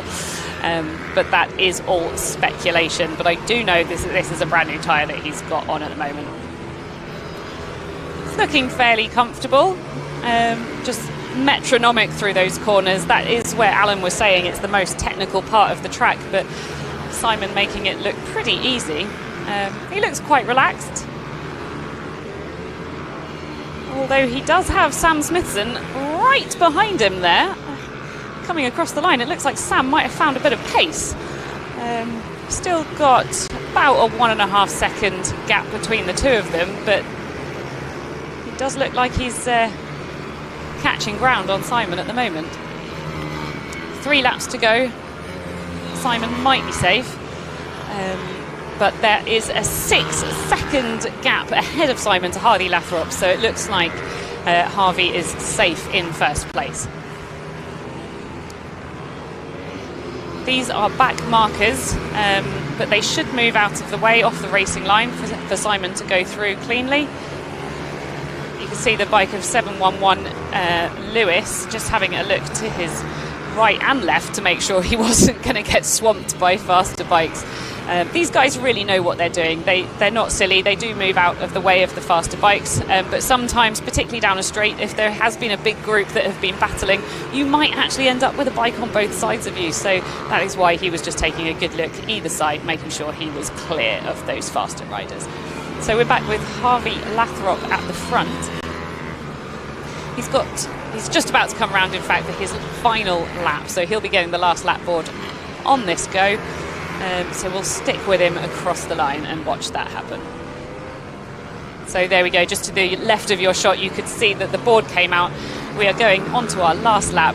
So he has still got a very clear lead ahead of Simon Wadsworth, who I believe has just gone across the line, even though it's not showing up just yet. There we go, he's got a 7-second lead on Simon Wadsworth. So Harvey Lathrop really now is just cruising round. He doesn't have to push at all. And that will that'll be good for his championship. He currently sits first in the championship, and no doubt will continue to do so.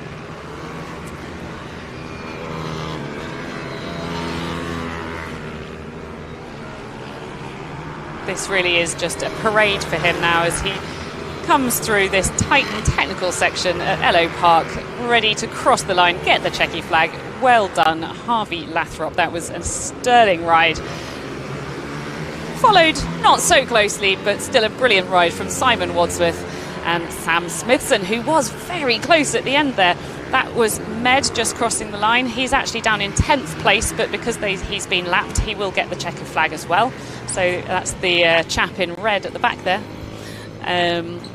All of these bikes have been lapped now that are coming across the line, so that's why it says +1, but they're all getting the checky flag. They can't continue riding and catch up those laps. Excellent, excellent ride from everybody.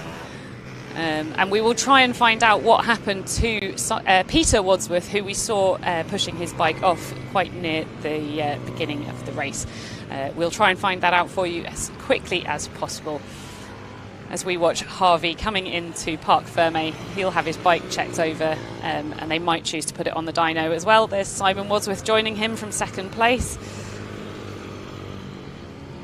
I believe that is also Sam Smithson. I'll put my teeth back in. So there we go, they're receiving their plates. They get these incredible metal enamelled plates to say that they've won or at least podiumed, which they can take home. And then at the end of every round, you have a classification. So if you win all 3 races, then you're the clear winner, but you could also only win a couple of them, but you still win the round, and then you get a trophy. So you only get a trophy if you win the round. You don't get a trophy for individual races. You just get one of those lovely enamelled plaques. So next up, we will be going back down the age groups, back down to an Ugly & Co. Mini GP 140/50 and JSM 140.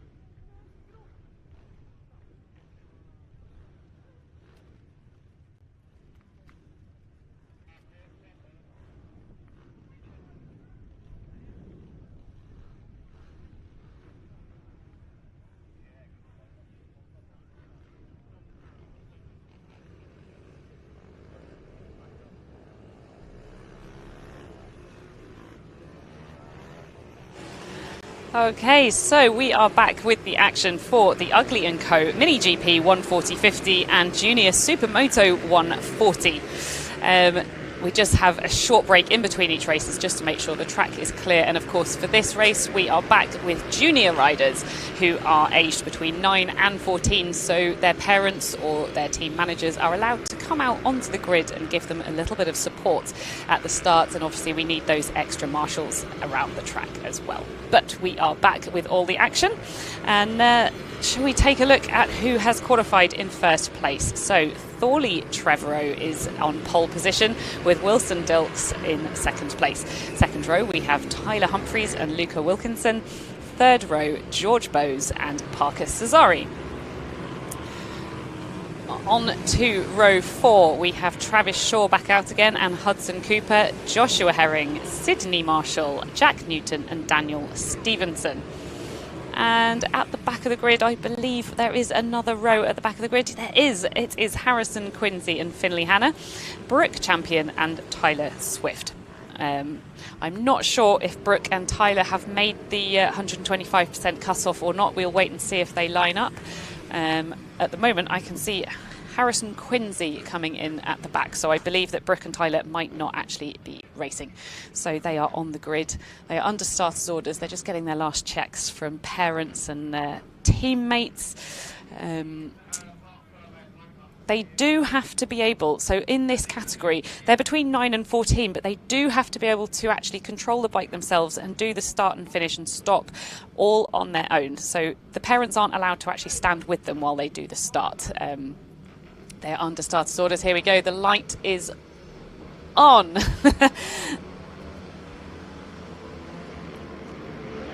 A little jump there from Wilson Dilks, but it looks like he's got it underway okay.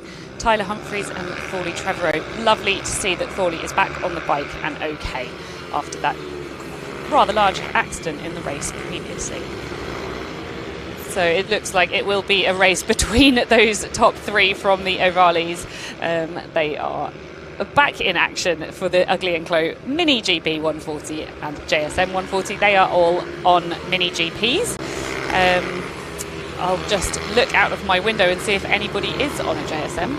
I don't believe we have any JSMs actually on track. So we are just talking about Mini GP 140s today. So Tyler Humphreys and Wilson Dilks looking really good at the front. And Thorley Trevorrow just holding back a little bit, but I'm not surprised after that absolute whopper of a crash. Really, really happy to see him back on his bike and riding.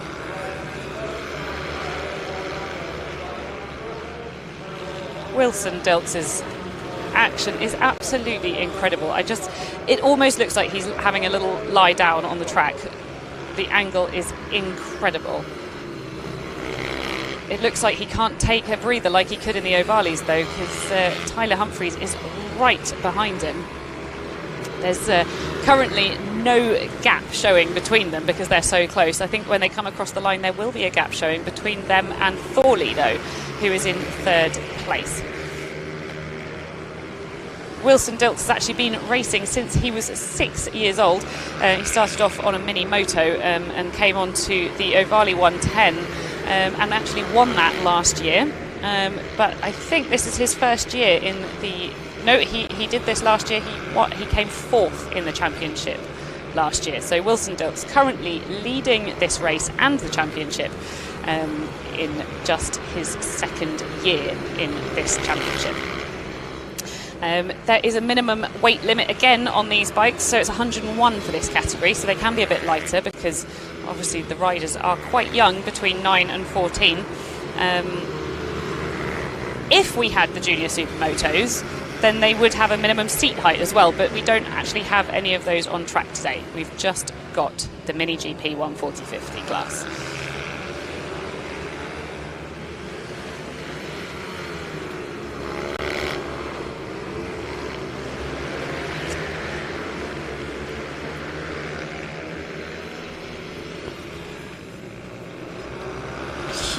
Huge moment for Wilson Dilks there. Leg right off, but he still manages to stay in front. That's absolutely incredible riding. I'm pretty sure he'll be quite excited that he had what we would call a Marc Marquez moment, because he does want to be a MotoGP rider. He also would love to go to Laguna Seca, so if anyone's got any contacts over in Laguna Seca, let Wilson know, because he really wants to go there. It's his absolute favourite track, but he's never been. He is hoping that next year he'll be on his Moto 5 bike, so it's not surprising that you can see him really, really pushing this hard, riding just like some of our favourite MotoGP riders, because he wants to be on his Moto 5 bike in Spain next year, because he's too young to do the British Talent Cup. Can you believe that? He's actually going to go somewhere else so that he can then come back when he's old enough to do the British Talent Cup.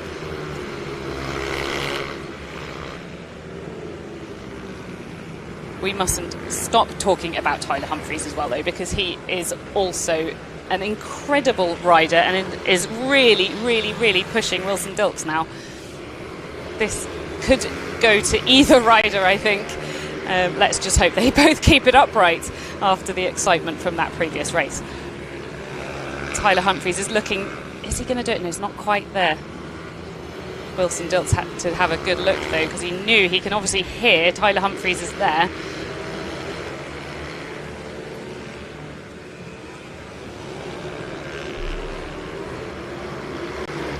Wilson Dilks is just pulling away again. He's obviously seen how close Tyler was, and he's just pulling away. He obviously had a little bit more in the tank. Although round here, Tyler Humphries really is exceptional in this sector. You can see he closes him right up. So I think it's safe to say that Wilson Dilks is better in the first half of the track and Tyler Humphries is better in the second half of the track. Let's just see who can take that little bit more and win the race. 7 laps to go. 6 laps to go now that they've gone across the line. Apologies. And Thorley Trevorrow is still just there. Further back, we've got some action, but nothing too close right now. Travis Shaw, Hudson Cooper and Daniel Stevenson, who we saw in one of the earlier races, do look like they're having quite a close battle for 6th, 7th and 8th place. But they are not what you're seeing on screen right now. You are still seeing Wilson Dilks, who appears to have lost a place to Tyler Humphries. I missed that completely. Wilson Dilks trying to come back at him, but I think that was the camera angle. Yeah, he did try and cut that corner, but it didn't work out for him. He didn't get the drive back out. Coming up behind number 29, which is the back marker. This is not playing into Wilson's hands at the moment. Tyler Humphries got through much more cleanly, and actually that's brought Thorley back into the mix. So Tyler Humphries really benefiting from that back marker.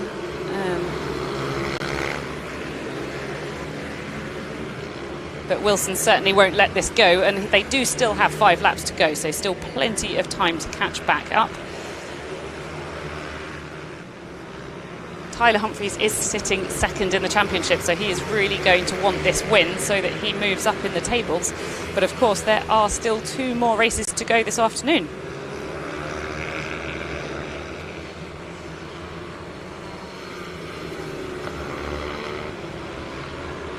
Wilson Dilks has just done the fastest lap, so as you can see, he has caught right back up to Tyler Humphries.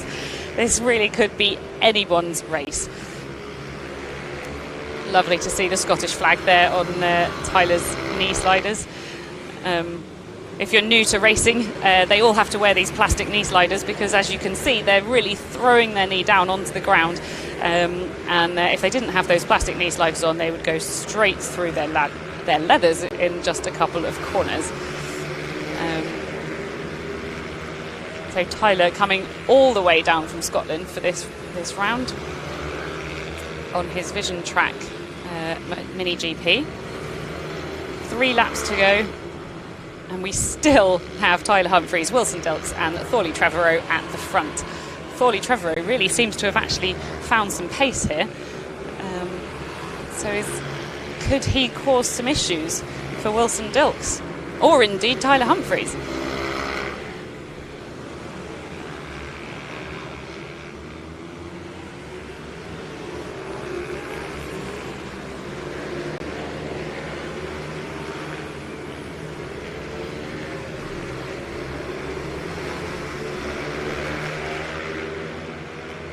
Every time out of that corner, Wilson does just try and show Tyler a nose, but oh crikey, back marker getting really in the way there.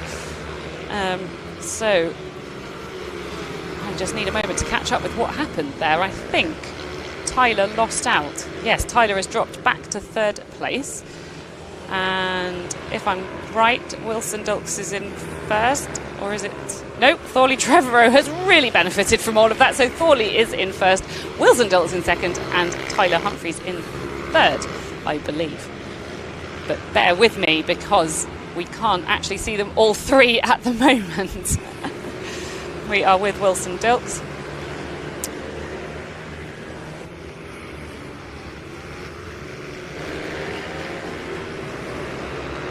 We're now with Hudson Cooper, I believe, and Travis Shaw. So this is for 6th position.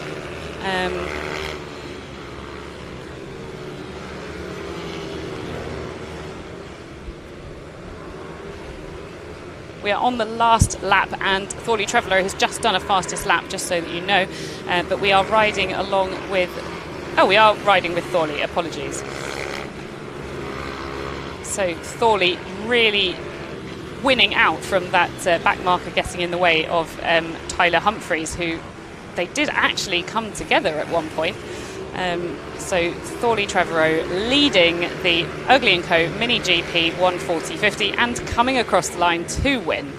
Very happy with that. Wilson Dilks coming in 2nd and Tyler Humphreys coming in 3rd. George Bowes, who we saw win a race earlier, also coming in through in 4th place. Excellent celebrations from Thorley Trevorrow.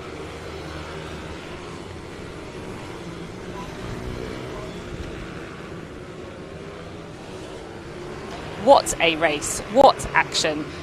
Can you believe the amount of times 1st, 2nd and 3rd place changed? I'm quite exhausted from that one, I think. But absolutely brilliant racing, and Thorley started from pole position and finished in 1st. Well done, Thorley Trevorrow. We've still got riders in action, of course. They're just coming across the line, finishing off. But while we watch the 3 top runners coming into Parc Fermé, getting their bikes checked out, getting a fist bump from Mum, we will get ourselves set up for the next race, which is the Cymoto Minibike 140, which I believe is our biggest category today. Lots and lots of riders in that category. We will be back with all the action shortly.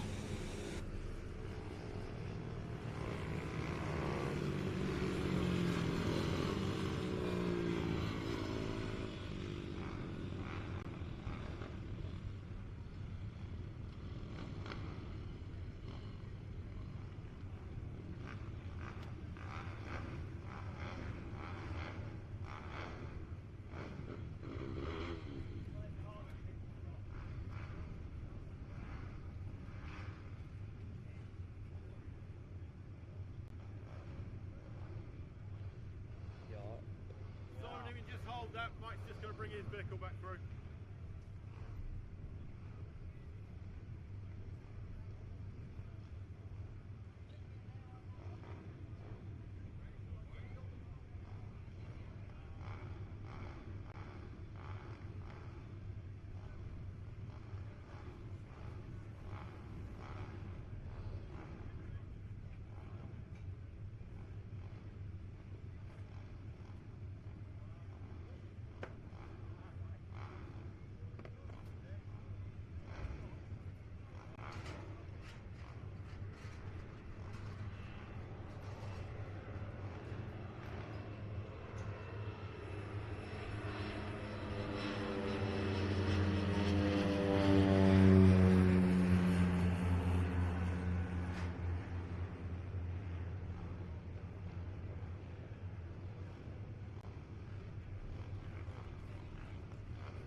So here we have the Cymoto Minibike 140s coming out for their warm-up lap.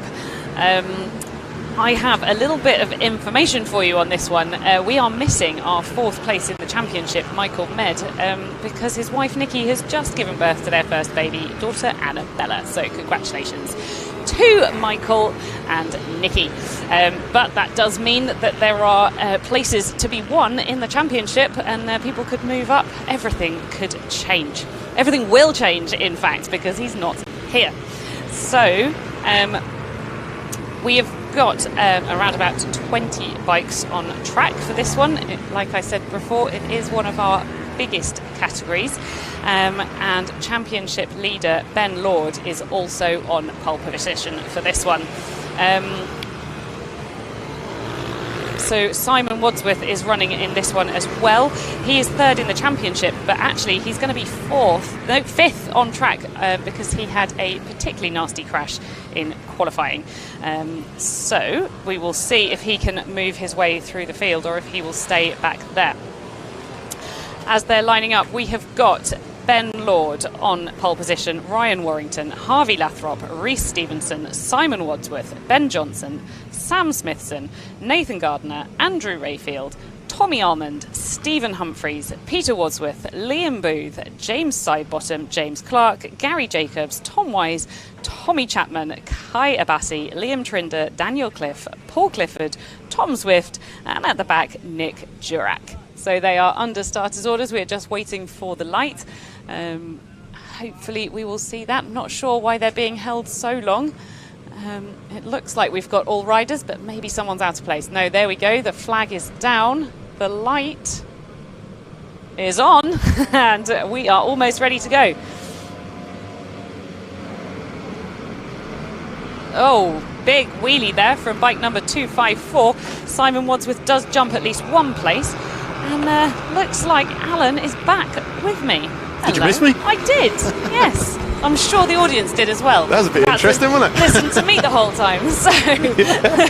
It's a long time since I played Clerk of the Course again. Luckily, I still am a Clerk of the Course. Right.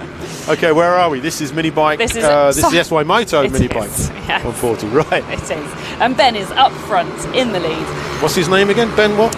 But I think it might be Lord or something like that. Oh, he's got a good name. He has got a good name. I'll bet his father's quick.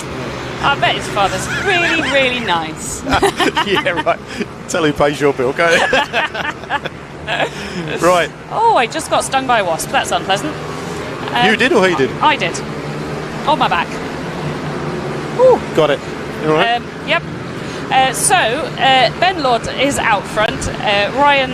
Rhys Stevenson, apologies, is in 2nd, and Harvey Lathrop is in 3rd. Simon Wadsworth has managed to jump 1 place into 4th. But really, that was a good stoppie there from Rhys Stevenson. Feet off. Well, Rhys is the young lad, I'll say, that has raced with us and gone on to the British Talent Cup. Did really well. Top of my head, I can't remember, but I think it was 3rd place at the last round at the BTC. He's doing really well. Really well. Come through the ranks through British Minibikes. That's really good to hear. And we've also got quite a few of them in the BRAP Super Minis, which is the next class as well. So right, so where have we got? So that guy with a great name, Ben Lord, is out in the lead. Rhys Stevenson 2nd. Harvey is a little rocket ship. Absolute little rocket ship. Poor old boy, because of his size, he gets weighed every time because we have this minimum weight, which is 134, I think 134 kilos. 132 in this one. Oh, is it? So you know that one? Yeah, I've done the homework, yeah. You'd think I'd know, wouldn't you? But there you go. Unless it's wrong on the website, in which case that you would can be my right. fault. Yeah, so he gets weighed every time, or pretty much every time he goes out to make sure he meets that threshold. I think obviously expends my son and Harvey because of his, not just because of his talent, what he's done, he gets dynoed on a fairly regular basis. They get pulled through, but again, this is one of the classes where we have a minimum weight level and also a maximum horsepower, maximum torque level. So again, on the way the dyno works is it could either be the winner, a random, the guy at the back, or the guy in the middle, are taken to the dyno at random and dyno tested immediately after a race. If they fail that, which Ben did a couple of years back, I think it was 15.106, so 6 thousandths over, we had to exclude him. If you're one little digit over, because the rule is a rule. You're Absolutely. excluded, and it has the tolerance built in. But that has made for brilliant racing, because it means you can go out and buy a stock bike, and if you're unlucky enough, because the build tolerances on some of these engines aren't brilliant, yeah, I'm sure Simon and Peter have told you on a regular basis, it allows you to do minimum alterations to bring them up to that level. Right, where are we? So Ben, I can't see the gap at the moment, but it looks like he's put a bit of a gap on Reece Stevenson. Harvey's keeping Reece really honest. In fact, it looks like he might I thought he was going to make a move on the last lap. That is close though. That was really within close. a few inches, wasn't it, of his rear wheel? There we go. We can now see that Ben has pulled a gap. It's 1.4 now. Yeah, and a totally unbiased say, "Go on, Ben." And I'll say, "Go on, Simon." Yeah. Talking to the devil. There he is. Talk of the devil. Yeah. Handsome chap. Oh, he is, isn't he? Well, you're more biased than that. Right. So back to the racing. Yeah.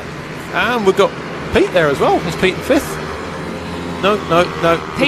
Peter Wadsworth is in 10th, so he's obviously made it back out. So whatever happened to him in that last race, yeah, he obviously is okay. We didn't get the chance to actually find out what it was that had happened in that race. But clearly not a problem. Oh, somebody is making a move. Who is that on? So the timing is obviously a little bit squiffy, because it says that Simon Wadsworth's on his own. Somebody just went off in the background. Was that Reece Stevenson, I think? Can see a yellow out. Yeah, he's on the first corner. Yeah. So we can tell you that he is up, but Reece Stevenson is now out. So it is Ben Lord away from Harvey Lathrop. Alan just has to pop out and do some championship work. So you're back with just me, bringing you all the action from Ellough Park. Here we are with Ben Lord. This is Alan's son, but he doesn't get any special treatment, does he, Alan? No, as far as I'm concerned, he gets everything. Him and Mick normally rides with us as well, but has decided to sit this one out. Mainly to do with their strict rules on leathers and equipment. He's got a slight hole in his leathers and he's too tight to buy a new set. So there you go. Right, so the yellow flags are still out, because Reece unfortunately has crashed in one of the only parts of the track where it is really difficult to get your bike out of the way. I think they've now moved him back behind that tyre, so they've withdrawn the yellow. So Harvey, how far is Harvey behind? He's 2.2 seconds behind. Yeah. And Simon's 4.4 behind Harvey. So unless That's a bit spread out, isn't it? It is, yeah. Unless anybody decides to throw it down the road, we're looking like we've got our podium set. Although I think... What's the gap between Simon... it's Ryan Warrington. Ryan Warrington and... And I think... Who's that? Who's this one here in 5th? In 5th we've got Sam Smithson. Sam Smithson. Be nice to see if we could see where they are on the circuit at the moment. Yeah, the battle for 3rd, 4th and 5th looks very hang on, close. I think we're about to see them come through. We will. Yeah, is that them? Yeah. Oh. So it looks like Ryan Warrington's gone through. Has gone through on Simon Wadsworth. So can Simon keep Sam Smithson behind him? He's going to be very wide at the moment, isn't he, for a little guy. It looks like Ryan must have been being held up by Simon Wadsworth, because he has already pulled quite a gap in less... we have another yellow out, we have another rider down on the infield. They've just gone past him. It was number 17, who I believe is Tom Swift, sorry. No, it wasn't. Tom Wise. Too many Toms. You got the Tom. I got the Tom bit, right? Yeah. It's good job we ain't got a Tom, Dick and Harry out there, isn't it? So we are looking at the battle for 4th and 5th place at the moment. Simon Wadsworth away from Sam Smithson. I wonder how Simon Wadsworth is getting on with that new rear subframe, because he has had to swap his rear subframe out because he snapped his carbon one, so he's now running with carbon sub. Yes. He's taking this far too seriously, isn't he? He is trying to get that as close as he can to the 132, and it's probably easier to take it off the bike than it is off his body. Yeah. So he's been swapping all sorts of bits for carbon, but he did just snap that in warm-up this morning, so nice. He's back on the metal. I wonder how he's getting on with that. He is also on a new gear shifter after his crash yesterday, and his bars have been quite wonky, so... I'll tell you what, they've come into the back markers quite quickly, because everybody qualified well within the 125 on this one, but yet we've still got 4 laps to go with the 12, so in 8 laps they're already catching some of the back markers. I mean, at 125 that is about where we'd expect to see them, but I didn't see anybody anywhere near that 25% cut-off. So Simon's really pushing it on now. You can see he's getting the aggression in there, a little bit of a twitch.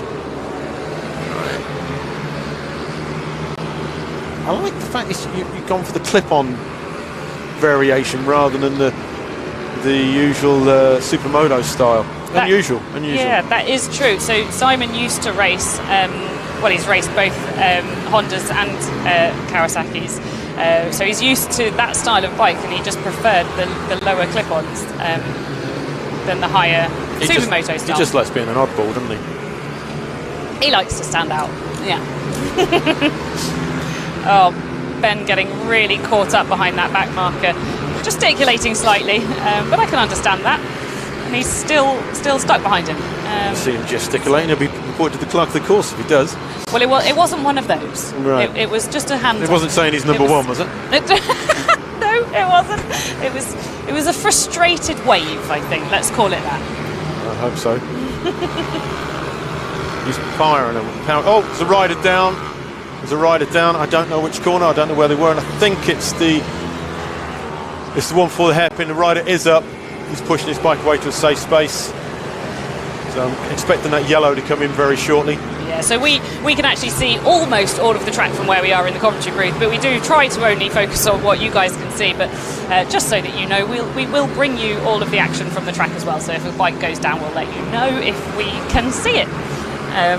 But we are back with Ben Lord at the front. He now has a 2.6 second lead ahead of Harvey Lathrop and Ryan Warrington. Ryan is actually doing a really, really good job. He wasn't as fast in qualifying, but it looks like he's really pulled it out of the bag for the race. Yes, I think, don't hold me to this, I know Ben and Harvey are both AMR Moto riders, but I believe Ryan is for this weekend. So the way it's standing at the moment, that's the top three in race one for AMR Moto. AMR. So don't hold me to that, but I'm fairly sure Ryan is riding with him. Yeah, there's the gap you can see now, 2.683. And then from Harvey down to Ryan, it's just under a second.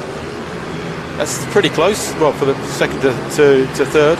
And then from Ryan down to Simon is almost 4 seconds, and that's the checkered flag. That is the checkered flag. That one went very fast. Yeah, I missed the last lap board on that one. Yep. I'm so used to hearing the radio traffic I didn't notice it, yeah. We're both new to this game. We're both new in the commentary box. We might miss the odd thing, but I think it's okay. So long as we get that checkered flag. Viewers that from when we really started in the heydays of the NMRRC and we first started British Minibikes, I used to commentate or co-commentate on the post-race edit, but not live. Live's a different ballgame, isn't it? It is. You don't get much chance to go back and recover your mistakes. So I've got to remember not to swear. Yes. Yeah. Don't. Right, so that's a good race for Ben. Simon didn't do too bad neither, did he? Two interests in the race, shall we put it? Yeah.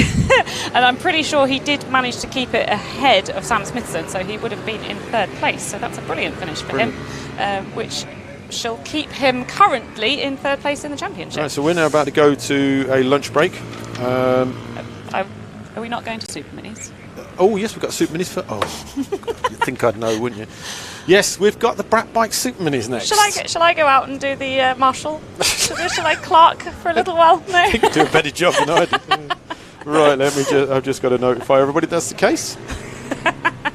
So yes, after the Brat Bikes Super Minis, we will have a lunch break. But right now, we are just getting all of the bikes off track. There are, of course, 3 bikes that went down, so they have to push their bikes off, and they have to push their bikes off along the side of the track. They can't just come straight across the track, because obviously that would defeat the point of them not being allowed to get back on, just in case any fuel or oil or anything else is wrong with the bike. They have to push them slowly along the side, like you can see at the moment in that brilliant shot. Thank you, cameraman. Bless his heart. They have been told in Riders Briefing not to ride the bikes back, but I would have liked him to have been off the circuit completely, pushing it back. Yes. I mean, that's yeah, right, well, if I've got to push it back, I'll do it as slowly as I possibly can. The rules are there, and he's not quite abiding to them. He's about 15 centimetres off abiding by the rules there. Reese is a sensible guy. I'm sure he doesn't know. He's checked the bike over. I'm sure he's aware there's no problems with the bike at all. Definitely. You'll quite often see them doing some gentle mechanic work at the side of the track to make sure that they're ready to go out for the next race, because obviously they just have to sit there and wait for the race to go. Yeah, yeah, that's one of the drawbacks. Or you see them kicking the bike, which yes. is the next best thing. Yeah. And in this weather, they all try and remove their helmets, but of course they're not allowed. No, not at the moment. So as you can see on your screen, we are almost ready to start the Brap Bikes Super Minis. Now, this is a really interesting class. They are allowed to ride a wide variety of bikes, and also this round we've got quite a number of British Talent Cup riders joining the grid. And we have Bjorn Esterman here from BSB as well, BSB Superbike rider. Indeed. He's a character and a half, he is. He's actually coming from 4th place on the grid, so the kids from the British Talent Cup have beaten him in qualifying. Well, yeah. I wonder how he feels about that. He'll tell you it's a weight to power ratio. Here we are, so we have the grid. So in first place on row 1 we have Calvin Kelly. Second place we have Harley McCabe, the two BTC riders. We have the championship leader, I think, Lawrence Wardle in 3rd. Bjorn Esterman from BSB in 4th. Louis Smith in 5th. Brother Jake in 6th. Mark Evans, the legend that is, in 7th. Corey Tinker, another junior, I think it's CV rider, in 8th place. We have Phil Dickens, a dyno guy, in 9th. I've missed 10th. Jake Whittaker in 13th. Ben Rose in 14th. Lee Thompson 15th. James Walker in 16th. Matthew Watson in 17th. In 18th place, Alden Bentley. Nice name, Bentley. Like that. Peter what's that? Parapanos. Parapanos. And the ones that you missed in the middle there were Andre Todier, James Callan and Hayden Rose. Thank you. Who are the middle of the grid. Here they come. Here they come. So they're doing one formation lap, full circuit of the course. So one of the things that I noticed when I was doing my little bit of reading this morning was that there's actually a maximum seat height for this one. Yeah, it's about trying to make sure that people don't turn up. Yeah, we try and keep the rules as open as possible. We don't somebody turning up. It's at 12-inch wheels, but it's got it's a little bit tall or what have you. So we I think it's 83 centimetres, isn't it? Is that 88 in this one.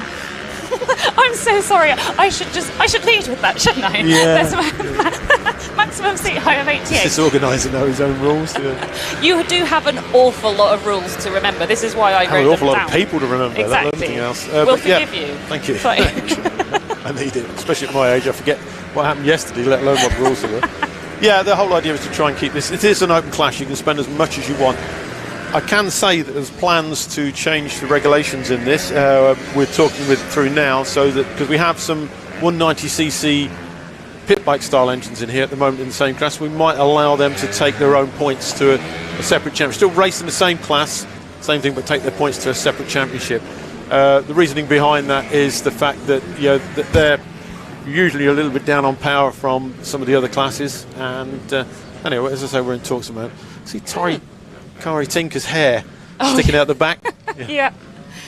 Best hair. If it's any longer than that, he'd be black flag for that because it'd need to be tucked in. But I was on the limit. Ask you about that. It's on the limit. I'm only jealous because I have no hair. It looks very Marco Simoncelli. Right. It does. Here we go. We're almost ready to go. We are Calvin Kelly on the pole position with Harley McCabe next to him. Let's see who makes it off the line first. All right, and we formed up. I think we might have a hold on the grid somewhere. We do, but I can't see why. I can't see somebody starting up. I think they're getting ready to go on the ride. Here we go. Here we go. We're going to be in starters orders. We're starters orders. The light is up. And we go. We're racing. That is a massive start. Look at that. An absolutely incredible start from Calvin Kelly. And a very good start from Harley McCabe as well. So they he's are on it. Straight away out front, leading the pack. And already pulling away. That's Lawrence Wardle right on their chuffer. Look at that. Yeah, so Lawrence Wardle is our championship leader, and of course he knows that these two are going to drop in and out. They're not going to. They're no worry to him in the championship. Lawrence he's also the rider rep for this class. He will know that there's absolutely no point in trying to dice with him. I'll be honest, that's if you could catch him. Yeah. But Yeah. Even if he could, I don't think he would really. Yeah, he'll keep his powder dry and just look after his points.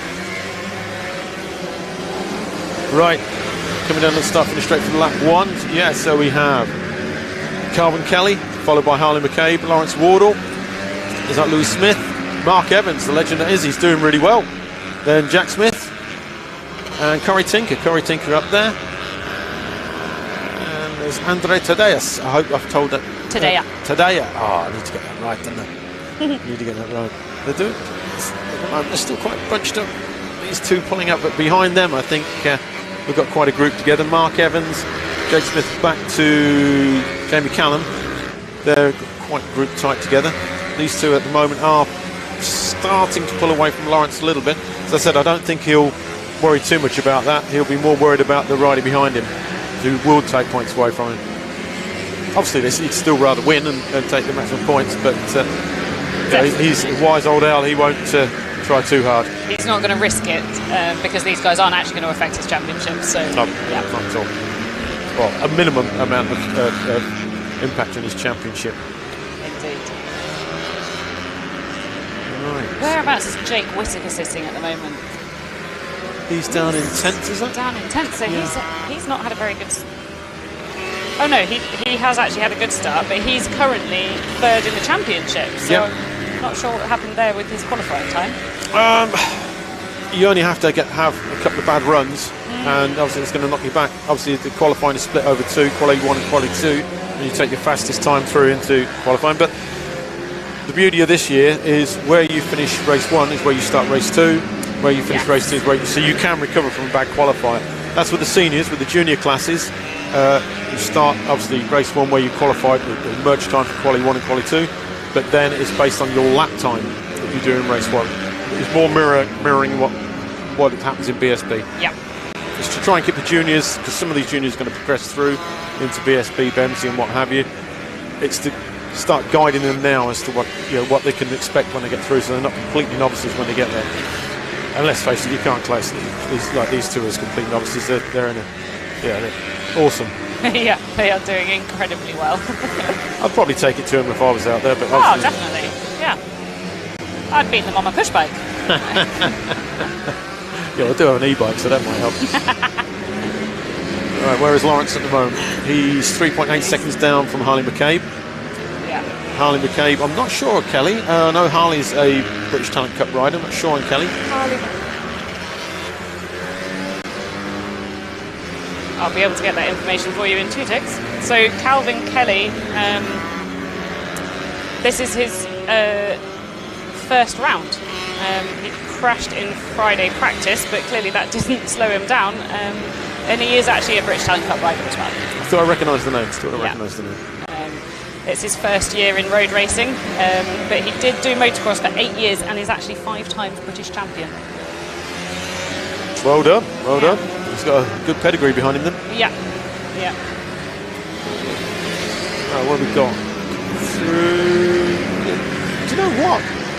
He's keeping him honest. He's keeping him honest. In fact, I think he might be reeling him. I like that little foot out gesture there. That was good. I'm not sure where Harley is in the British Talent Cup Championship. No, I don't know off the top of my head. I should, but I don't. I know he did really well at the last round. In fact, I think Reece Stevenson and himself did really well. Dan Goodwin put on a good showing as well. I'm sure I've missed people out there that raced with us, that raced there. Isn't Harley the one who actually had an incredibly nasty knee injury? And he's just coming back from that. Do you know the cruel thing is he won the FIM Ovale 160 Cup UK Mini GP last year, but then came to race with us at Wilton Mill, had a really freak accident, broke his wrist and therefore couldn't take part. He still went and they looked after him, and I think they still gave him all the leathers and what have you that everybody gets when they go there, but wasn't allowed to race, obviously. He wasn't deemed fit to race. So that was a real shocker for us, real shame. So he broke his wrist, and then as soon as he got back on the bike, he also broke his leg. Well, I don't think it was quite as soon as that, but yeah. Very, very unlucky last year. Whoa! That's got some power behind it. He wheelied out out of the pit stop hairpin, and leg came off as well. They'll probably tell us that he tried to do that on purpose, but he shouldn't do. We don't like wheeling. No. We would love wheelies, but not on race day. Not on race day. Right, we have a rider down at the hairpin. You can't see that yet. The hairpin at pit state has now had to retire. He has pulled into the holding area. I'm not quite sure where it is, but obviously we'll see him dropping down the time sheets fairly soon, I'd imagine. Calvin Kelly's actually managing to pull quite a gap now on Harley McCabe. Yeah, he has. Wait until we see them come across the line. We'll be able to tell you what that is. Apart from Jack Smith and Mark Evans, they all seem to be fairly well spaced out. Those two seem to be grouped in together. Yeah. Number 161 and 56 Is that 56 or 58? 56. You see that? So really, there's only Kelly, McCabe, and then Smith and Evans that are grouped together. Everything else seems to be spaced up by at least a second. It is. It's Race such metronomic spacing that it looks deliberate. Yeah, race direction heaven, because you're not anticipating incidents, but not so good for the camera. Not so good for commentary either. It makes it quite tricky to tell you what's going on. Here we go. There we go. They're lapping a back marker. Lapping a back marker. We both got excited, but it was just a back marker. But this time the back marker did get out of the way nice and quickly, so it hasn't affected racing like it did in the previous race, where we actually saw a complete change of first, second and third. Was that in the Ovale? Yeah. 110? Yes. Yeah, I was taking over as clerk of the courses. I did see that, yes. Yeah. It was. I think it was a manoeuvre on the first corner that didn't pay off. Probably would have been wiser to sit and wait a second. Exactly. But with the youngsters, they try to go straight through. Got caught up with a back marker and lost it. Maybe that might be a lesson for the future. I doubt it. Hello? No, I think it's another back marker, yeah. I don't know what was going on there with the shaking of the head and the helmet. Maybe they don't realise that was a faster rider. I'm not sure. It didn't seem like he was too upset about it, did it? No. In fact, that was Phil Dickens that was getting lapped there. Nicest man in the paddock. He is an incredibly nice guy. Does have a bit of an issue with throwing it down the road. Yeah, I've written up more incident reports of him than most people. Right, last lap board is that? Oh no, was that last lap? Was that black flag? I don't know what flag that was. Sorry, just off camera there was a flag that came out and it just caught both of our eyes. I'm so used to having the radio feed of the marshals and race direction that I'd know what was going on. If you're just joining us, that is Calvin Kelly in first place, and he was just overtaking, well, he wasn't overtaking, he was going past bike number 12, which is a back marker. I can't tell you which back marker it was, I'm afraid. J. Wall. James Walker, that's who it will be. J. Wall. J. Wall. It's very difficult when you only have 3 letters. Sort of like a rapper name, isn't it? J. Wall. J. Wall. That sounds crap. Right. Just going to wait until Harley has gone across the line. 4 seconds now that Calvin has managed to pull on Harley. So I don't know if Harley made a mistake. 8 seconds to Lawrence. Yeah. Nearly 9 seconds. Yeah. I think Lawrence knows that he's safe in third, and he's I've given him the benefit of the doubt here, but I think he's just settling for that. I know Lawrence really well. He's a very, very straightforward, down to earth, and very, very straightforward guy, and very relaxed. I think he'd know where he is with that and not risk coming off. The last lap board is out, so we are about to see the winner come across the line. I've lost track of where they are on the circuit. There we go. Right, I was looking in the opposite direction. Should have been looking at the screen, like I'm paid to do. Should we get paid? No. Actually, it's costing me money doing this one, but there we go. There we go. There is your winner, Calvin Kelly. What an absolutely incredible ride from him. Finishing with an almost 4-second lead away from his British Talent Cup colleague Harley McCabe. And then in third place, your championship leader at the moment, who is Lawrence Wardle, came in third place with a 10-second gap. Mark Evans did well. Was that 6th? It's gone off the screen now, but I think it was 6th. That was an excellent ride from Mark. Like me, he's coming on in years, should we say? I think I've got quite a bit on him still, but definitely would clarify as a vet. Yeah. I think he's passed, actually, I seem to remember his next CB 500 championship winner.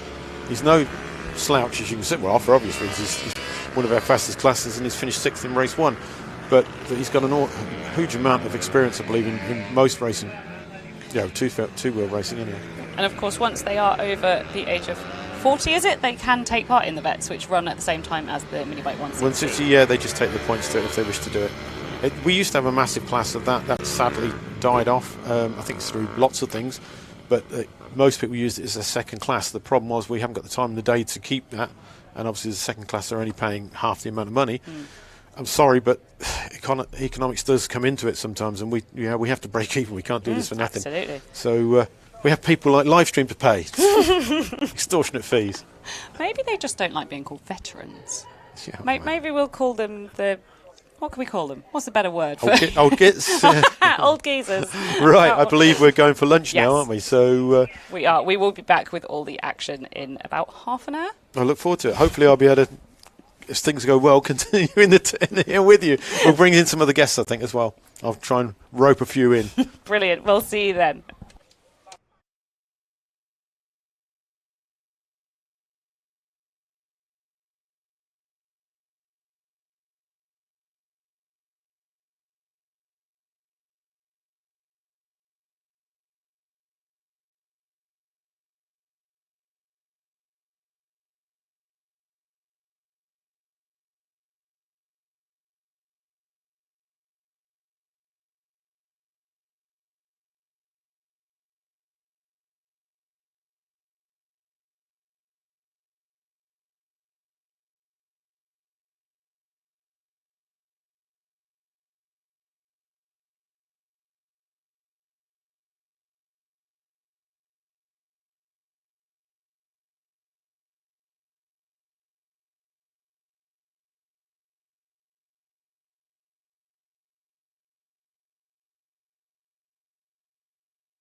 Welcome back, everybody, to round 5 of the British Minibikes Championship 2022, live from Ellough Park. And what a morning it has been.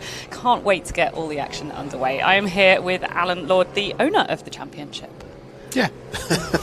Yeah, for my sins. Yeah, so we've got the Mini GP 90, the AMR Mini GP 90, Junior Supermoto 90 just on their formation lap. They'll be taken to the grid very shortly. There's a brilliant shot of that far corner, or first corner.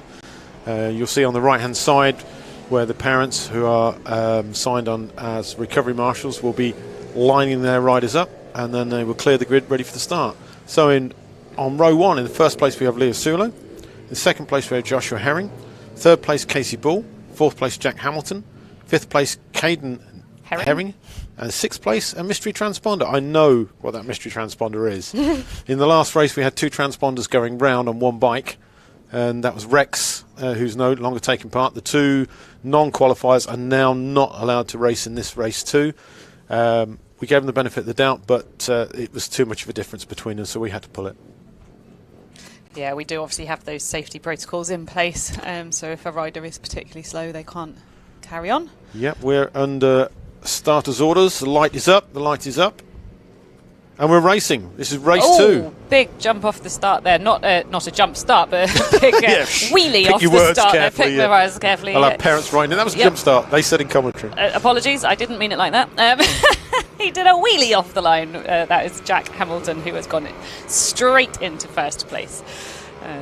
So very good start, even though the wheel did come off the ground. And we had this issue with Harrison Quincy, didn't we? With the so maybe Harrison Quincy is. I'd imagine 5. So. They will catch up with that shortly. They'll cotton on to who it is. I think Harrison is in third. Maybe because he's normally in orange leathers. Yeah. So I think I do know that he went out in race 1 without a transponder on. That'll be why it was difficult to catch him on the timing. The problem is they're running in 2 classes. So obviously Dad is running around like a headless chicken, and I think that was the case. Just trying to make out his number now. I'm hoping that. Yeah, look, you can see that transponder is allocated to him. There we go. So I'm just going to just drop off for a second and make a message to someone to make sure that it gets corrected. So we are live with the AMR Moto Mini GP 90 and Junior Supermoto 90. That brings me very nicely on to why these 2 bikes look different. So the number 28 of Jack Hamilton, who is in the lead, he is on a Mini GP 90. He's actually the only one in his class at this round. He does normally have people to compete against, but this round he's the only one. So he's on a much more superbike style, traditional MotoGP style bike, number 28, Jack Hamilton. And behind him, very close behind him, is Joshua Herring. He is on the Junior Supermoto style bike, which is the much more upright off-road style bike that you see. And the rest of the grid are Junior SM90s. Right, I'm back. Hello. Yeah, they've been told it should clock in fairly shortly. If it doesn't, then it will do it by the end of the race. Obviously his position and points will be allocated. Brilliant. Yeah. So if you're wondering what Alan is talking about there, the person in third place, minus 109, is actually Harrison Quincy on bike 755. Just a bit of a transponder issue. It seems to be. I don't know whether they've given him a spare or it was put in incorrectly in his entry, but it certainly was working well yesterday, so it shouldn't be a problem. Right. So yeah, as you've already pointed out, we have Jack Hamilton there on the Mini GP 90 classes. It's actually out there on his own. Then you've got Joshua Herring, Harrison Quincy, and then we've got Jason Sulu behind in 4th. Leo Solo. What did I say, Jensen? I don't know. Right then.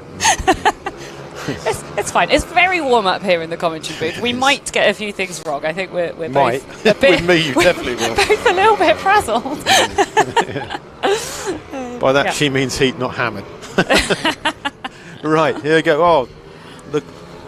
Yeah, he's got Joshua in his sights, doesn't he? He really does. And Jack, every time he pulls out there, I think he's just about to try and make the move, but not quite. I have to say, I think Joshua's got a better line going through that corner. You could see that Harrison took a much tighter line, but the drive out just wasn't there. He missed for him the drive, didn't he? Because of it. But it seemed that way anyhow. Oh, here we. Oh, thought we were getting a move there from Joshua Herring on Jack Hamilton, but couldn't quite make it stick around the outside. Not surprising on a corner like that, to be honest.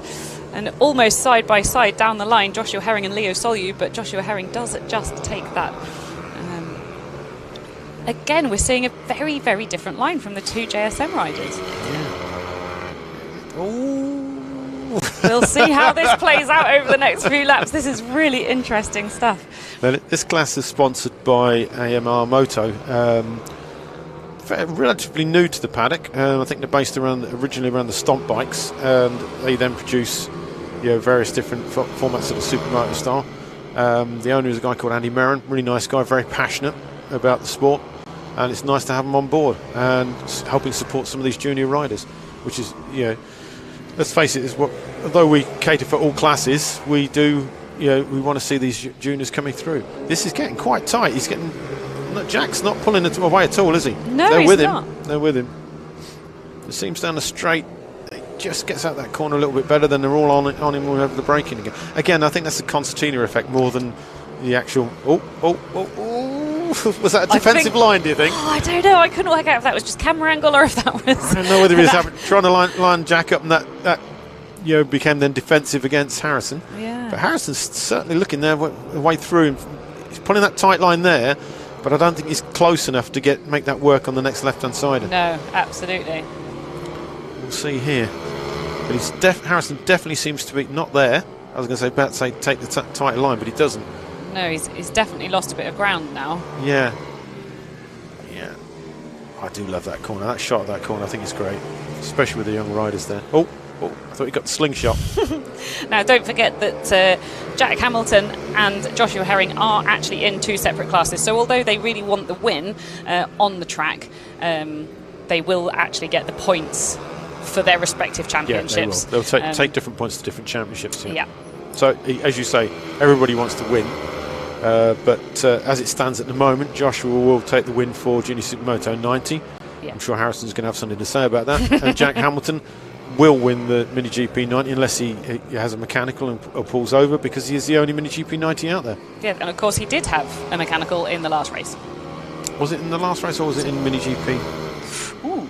It was definitely him, but I can't remember it was the 140, the Ovale class, or the. Ooh, now you're asking. I should have made a note of that. I'm not.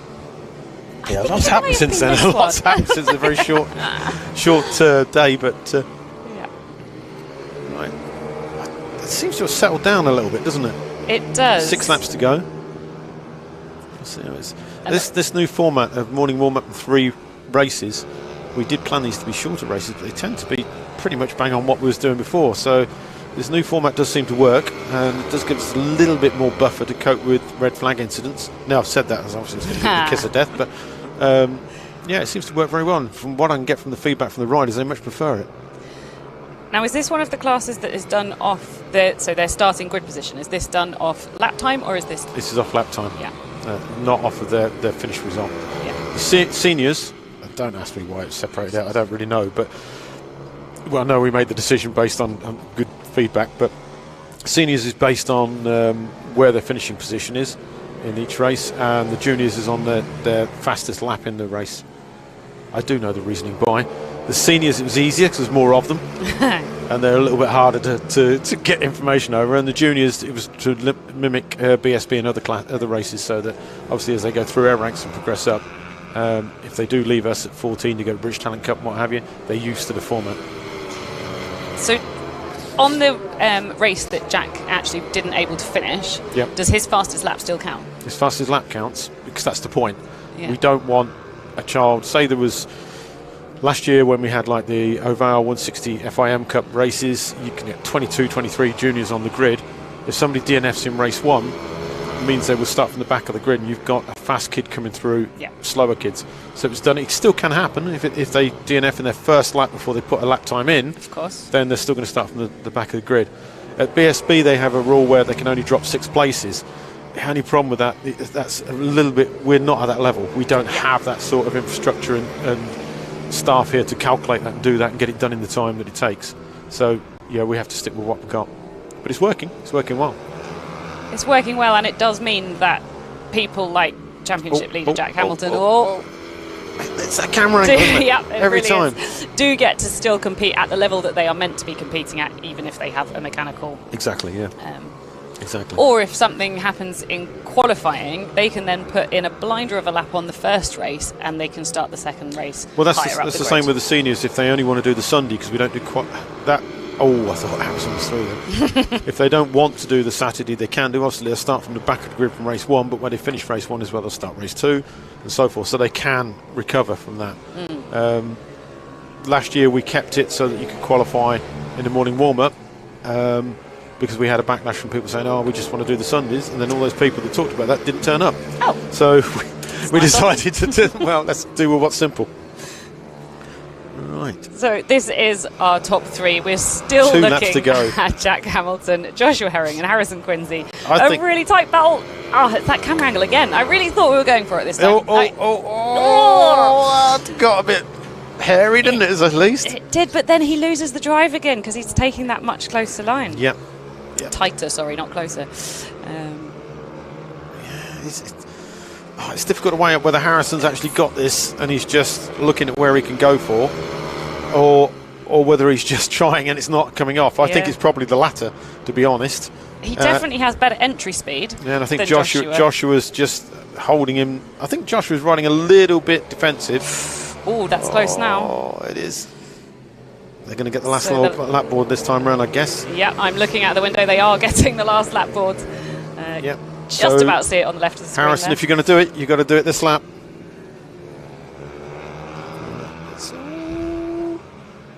Jack's still just looking really comfortable He's at just, the front. yeah, he's just, I would say superb, but they all are. Yeah, he's a smart racer. He is. He's just, yeah, picking his line, doing it well. I think we've got something coming from Harrison very shortly. He's got to do it now, though, if he's going to do it in these 2 corners, I think. Unless he can pull something out the bag on the last, what's the word, the one before the last corner? Can't think of it. The penultimate? Penultimate, that's the one I was looking for. Then I think Joshua's got this wrapped up, barring any mistakes. So It looks good so far. I coming don't into think he's Mini close Rossi? enough to do it. I don't think he's close enough to do it. Nope. No, I think Joshua's got this. Obviously, Jack has wound up. He's going to take a superb win for the Mini GP 90. We have Joshua Herring in second, Harrison Quincy in third, Liasulo just about to come through. And he's second now. Somewhere. Linwood behind. There is quite a big Quite gap. a bit behind. Where have I lost him?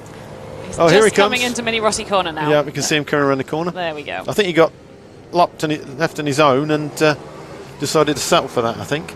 Here he comes, takes a superb fourth. It must be difficult sometimes if you are that much on your own to really keep pushing. That's it. We've got Caden Herring and Casey Bull. That was really close. We missed that. That was right because Yeah. it was such a close race at the front. We missed that one at the back. Yeah, missed. Caden Herring, of course, being Joshua's little brother. And their numbers are their birthdays. Ah, Yeah. right. I get it. 12th of September and 14th of September. Nice. Nice. Right. That is, in your shot, that is Leo Solyu who has come home in 4th place. Just a little bit of background. Leo's been with us quite a while. He's come and done the MCA Festival. You've seen probably where the shots on our socials where we have a little bit of space that we put on displays and what have you. And himself, I mean, Lucas Wilkinson has been down and done some of that with us. A lot this year did the same. And it's great to see them sitting there afterwards talking to the paddock. And we get these swarms of people come over and want to talk to the little ones and whatever. Ah. And they don't just shy away from it, they want to talk about it. Really good to see, really good to see. Especially getting new blood into the circuit. Right, Yeah. we have the next class taken to the circuit. Yeah, we are speeding through this this afternoon. We have the OMG Racing 190 and Bucci Cup. So, of course, George Bowes won the first race in this, so we will see how everybody does. They are just on their warm-up lap. So we have in first place George Bowles, second place Brian Hamilton, third place Zach Weston, fourth place Andrew Thompson, fifth place Luca Wilkinson, and in sixth place Izzy Carter. And we'll roll over in a minute. Seventh place Tim Patterson, eighth place Simon Bogg, who I believe came up and commentated on the Ovale 160. He did. Good guy, Simon. And in ninth place Kobe Garbe. So a very mixed grid of ages and sizes, shall we say. Yeah, I say they have to, the juniors and the seniors have a different weight split, but, no, sorry, I'm lying, they don't have a weight split. They are from 12 years upwards, and I think to 15 are classed as juniors, after that classed as seniors. They do race together, and they race against each other, but they take the points to different championships. That wasn't set that way at the beginning of the year, but that was by popular choice. So we decided to go with that. Seems to be a bit of discussion on the... Hey, up! We are right next to a parachute school here, so lovely shots there from our cameramen and women, showing them coming down. Looks like they're having a reshuffle. They are. They've got themselves sorted out. I think that's to do... may have something to do with Andrew Thompson. I think had an off in the first race, had a DNF, but obviously goes by his race time, and I think that was a bit of confusion there.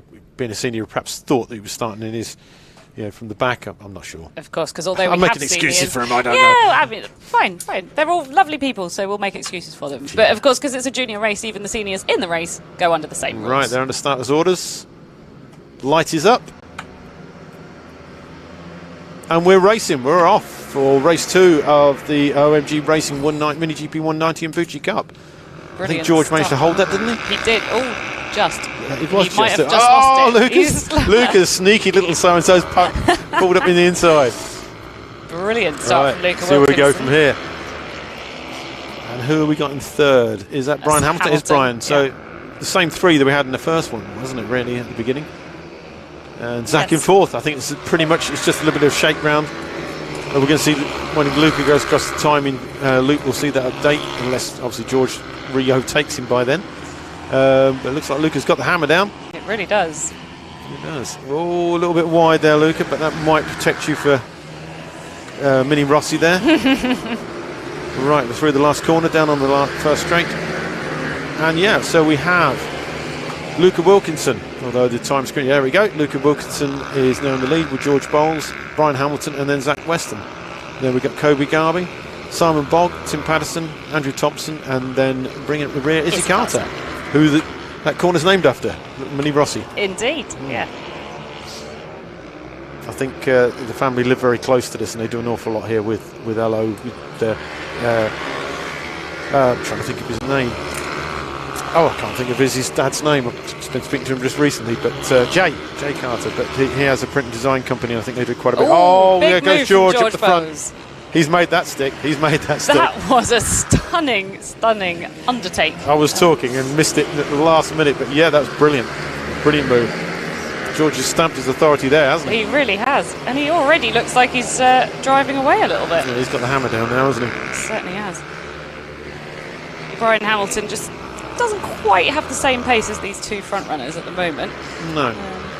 No, and he's got Zach Weston. Right he said Nick him. Weston. I like to see Nick out on that. That'd be a sight for sore eyes. Sorry, Nick. But Zach's, yeah, he's right up there. As I said, this is Zach's first weekend on that bike, so the fact that he's up there is astounding, let alone competing for a podium.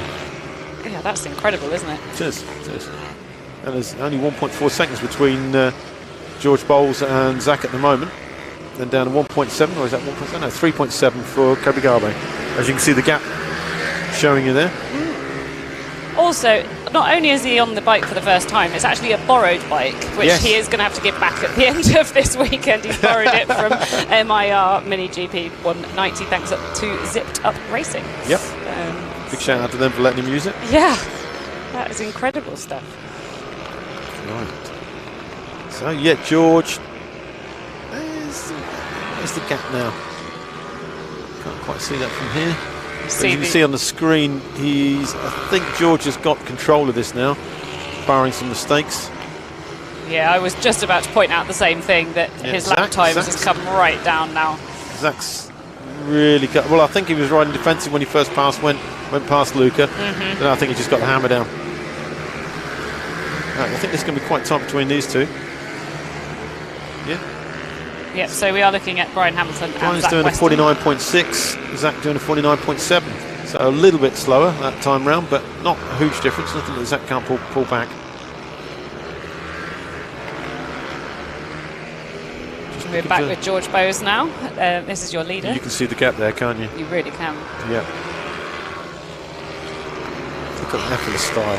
I was just going to say, he looks so relaxed. What I like here is, I'm willing to be corrected, but we've got George Bowles on a Bucci. It looks like a Bucci to me. Then we have Luca Wilkinson on an Ovale. I think Brian Hampton's on an Ovale. Up again, I could be mistaken in that one. And then Zach Weston on the MIR. So it's nice to see 3 different brands up there at the front. There's not a huge difference in them. Let's say these are restricted on horsepower as well. We're a little bit more open than some of the other classes. They do have a weight restriction, but we do allow slipper clutches in this class because it's the premium 190 class. This is the class that when we have a lot of BSB stars and people like Peter Hickman and whatever, when they come and race with us when they've got the time, race in this class, that gives the juniors the opportunity to race against proven stars, and they hold their own. What an incredible opportunity. Yeah, exactly. Where else can you do that? And I remember at Red Lodge, Pete going for a move with Reece Stevenson, and Pete was adamant that Reece took him out. It was a fantastic race up until that point, and everybody was fine, but it was great to see them racing at that level. I think we had Allingham there with us as well that weekend. Last time I was here, we had a Pro-Am race here where we had a horde of BSB stars here racing, not just their sponsors. Rich Energy OMG Racing had both of their riders here. We also had Dean Ellison, Bjorn Esterman, who's here today, Peter Hickman. I'm losing my memory as which way. I think Richard Cooper was here, Lee Jackson was here, and we had juniors racing and other riders racing. That was they had to apply for that to do it, and then we selected them based on whether they raced with us before and whether they were capable of staying with them. We needn't have worried because they took it to them. And there's Ash Barnes. Ash Barnes was racing here. He had a bad accident that weekend and I think broke his collarbone. Oh, wasn't it? That's on the last but one corner. But fantastic race, all nearly the same. We do actually have one of the Rich Energy OMG riders here with us this weekend for the 600 class. We've got Chloe Jones. Chloe Jones? I forgot to mention her. Chloe. Yeah, bless her heart. I need to get some good pictures of that Rich Energy logo, that Bucci for Al Gardner to get it back to him. Did say I would. And again, this is something that Al, for people that don't know, who owns the global distribution rights with Rich Energy, with the OMG Racing, also owns the OMG Racing team, supports the championship. He does an awful lot with us to try and help some of these kids come through, and he's now supporting this year Chloe Jones and I think Lizzie Whitmore in as 2 female riders at BSB, both holding their own. They're doing really well. They've got a lot to learn, but they're doing really well. It's a big step up for them. Yeah, I think Chloe's currently around at about 12th in the championship. I believe she is. Yeah. Right, Brian's now reeled in. Luca, we've got a race on our hands. Looking a bit close again now. Suddenly pants and sped out, but now I think we're back. We're back for a little race here. So we are looking at number 76, Luca Wilkinson, and number 19, 191, Brian Hamilton. He's got 19 on the bike, but he is actually 191. Well, Brian's gone through. There he goes. Brian's gone through. He made that stick, didn't he? He really did. That was smooth. Yeah, right the way through. Now, I think Brian's on a Bucci there. I'm trying to identify it, but that looks like a Bucci to me. So we've got George Bowles and Brian Hamilton on the Bucci. We've got Luca Wilkinson on the Ovale, and then Zach Weston on the MIR. Zach is just dropped off a little while. We've got a yellow flag down. We've got a yellow flag out. We have a bike in the middle of the circuit in the infield. There's a marshal trying to run through to get that now. He's gone back to his post. Can't see which bike or rider it is. We have a rider down on the corner. We've got a red flag. We've got a red flag, ladies and gentlemen. So the rider is down on... Is that Shoemakers? It is, isn't it? Yes, it is. Yes, it is. On Shoemakers' corner. I can see Medic 1 is now on standby to come out. We will just be holding on this shot just while we make sure that everybody is okay. So for obvious reasons. We try and do that. We don't like to, we also want the privacy of the rider that's down. I'm trying to identify the bike for you, but I'm struggling to see. It's got a bright yellow tail. It wasn't one of the riders we were looking at. Certainly not anyone from the top 4. No. how many? We had 3 laps to go, so that will be called, and that will be rolled back. Obviously, that's not my decision because I'm not clerk of the course at the moment, so I'm saying that. But I would imagine Mike will roll that back to the lap before and take the result from that, and take it from there. This is one of the unfortunate things of motorsport racing. You know, we do put a high paramount on safety at all times, and but sadly, you know, motorsport can be a little bit dangerous. In this case, it looks like the rider's going to be fine. They are still down at the moment, but the medical team are on hand, along with I believe the parent was a signed-on marshal official, so he's now there as well. Just so you know, you are watching George Bowes get pushed off, but that is only because they've had to stop on the track, because as soon as the red flags came out, they were asked to stop. So there wasn't anything wrong with his bike, and he wasn't involved in the incident at all. We're just watching him get pushed off slowly by his dad. One of the things we need to do, obviously, as soon as we can stop people out on the circuit, we can then get the medic out on. So that's the first thing, is to get bikes stopped, people stopped in a safe position, and get the medics out to treat from where they were. Yeah. What I'll do, I'll just go off air and I'll make some radio calls and see where we are. Lovely. And you can see Andrew Thompson and one of the other riders from nearer the back of the grid just riding off, so slightly pushing off their bikes there. They are allowed to do that on track because they weren't actually the ones that crashed. So the rule about them pushing along the side of the track doesn't apply because they actually stayed upright the whole time. We're just going to sign off quickly while we make sure that this rider is okay, and we will be back with all the action shortly.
Paddock coming to Ovale, Motor Oils 110 Cup, make your way to the holding area please, ready for race 2. Let's see Ovale, Motor Oils 110 Cup, make your way to the holding area.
Well, welcome back to a very, very sunny, lovely Ellough Park in Suffolk.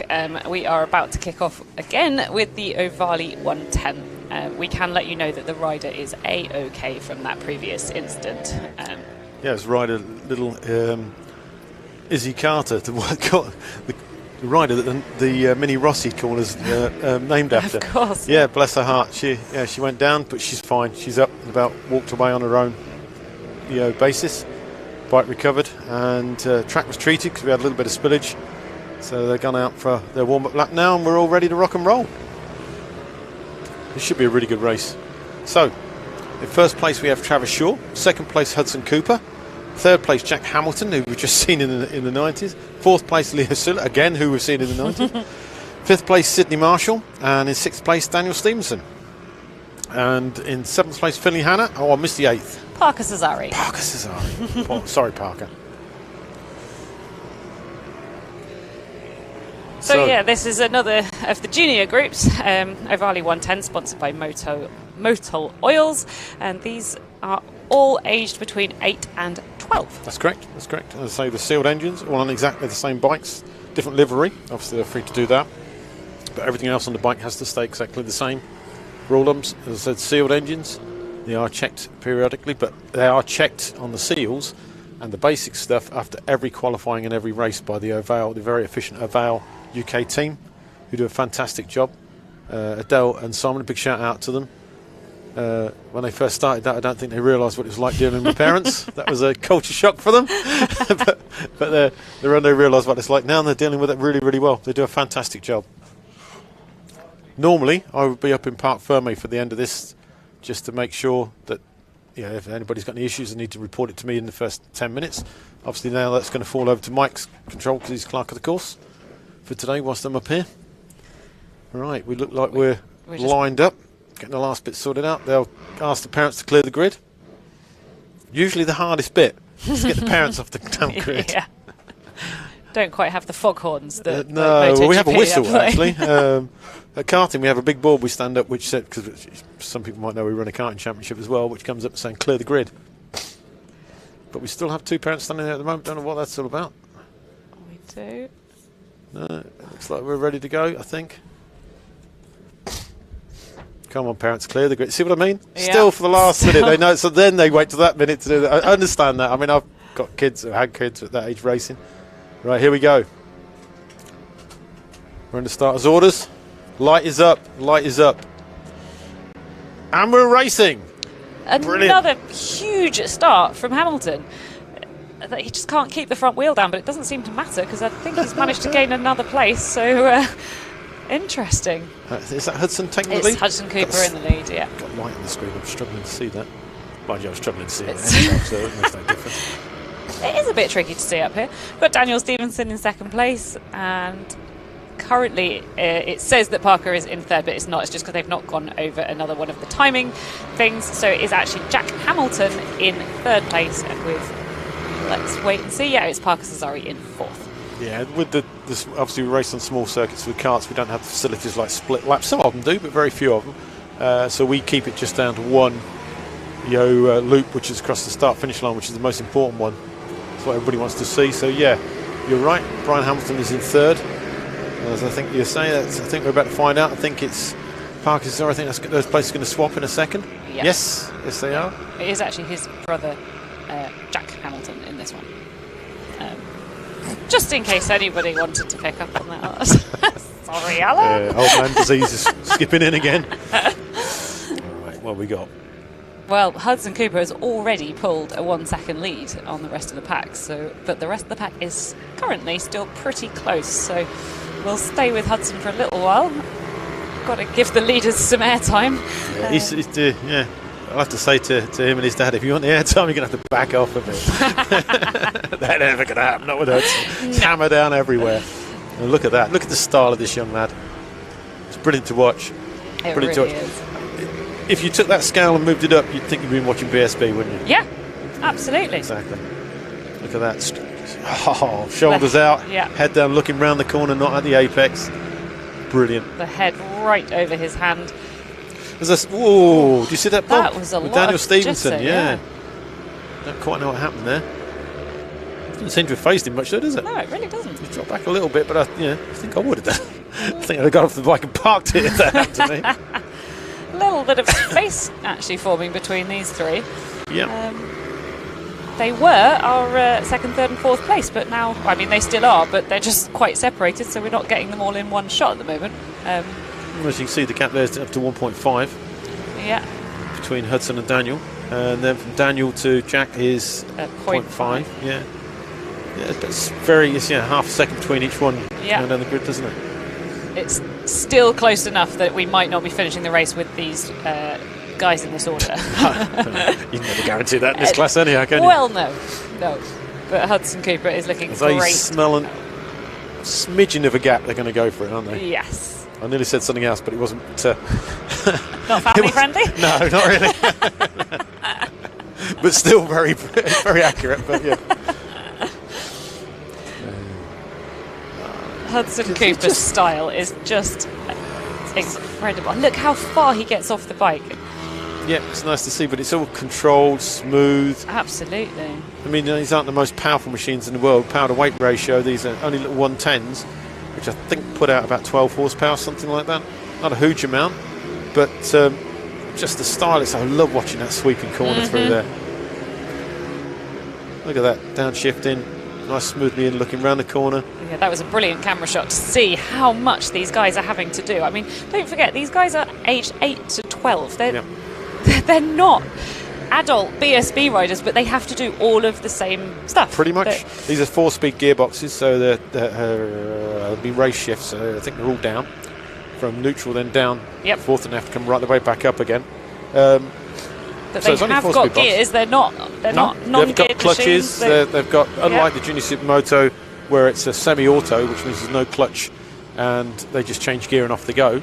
With this, they've got to get that right, time it right, time the downshift right, everything. Use the engine braking, and as you can see, they just make it look effortless. They really absolutely do. Effortless. Parker Cesari has really come up onto Jack Hamilton here. Yeah, he's not letting him go, is he? He's not letting him go at all. No.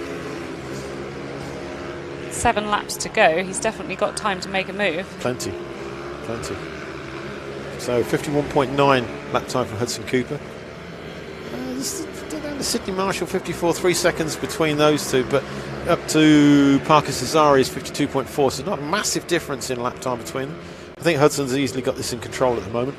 And Daniel, I think, is, after recovering from that moment, shall we say, has recovered quite nicely. It's Jack that's got the pressure on at the moment. He's got Parker piling up loads of it on at the moment. Very close. This is coming, isn't it? This is about to happen. Yeah, can Jack hold the inside line? I think he's got the switch back. But gosh, this is close. that was close. That was close. That is very, Jack just did close. what he needed to do, but I think Parker's got him in his sights. I think he's learnt where he can get for him now. Whoa! Pushing Jack wide, but it was a clean move. Jack just leant on it. If you're coming through, you've got to take it. Yep. Oh, look at that. That's a classic. See, that's the sort of thing you would see in big bike racing. Absolutely. At this age, they've already got it. They've already got it. Amazing. And they've got balls of steel. Even at that age. They may speak with a high octave, but it gives you so much pleasure to see that. It really does. I very rarely get a chance to watch this like this. Although I can't see the rest of the pack, which is your usual job. It's great. So here we go. It's getting close again. It's the same place, isn't it? Same place, Mini Rossi corner. If he could get the good drive. I don't think he gets the drive there. I think because he's trying too hard on that bit. Well, not too hard. Trying hard on that bit. Yeah. He loses the drive coming out of it. But he reels Jack back in the wiggly bits, doesn't he? He really does. If Technical only term he could, there, wiggly bits, yeah. If only he could get that drive, we might end up with a photo finish. Yeah. That might come, We might have disturbed him in the latter corners. We've still got 5 laps to go. We're talking the last lap, and it may happen quicker than that. And Hudson has just cleared off now, hasn't he? He I has. can't see that graphic, but how far? As far as he's 2.7 ahead, and he's just done a 51.7. So it's a very similar lap time to early when we're looking, but 2.7 seconds up the road.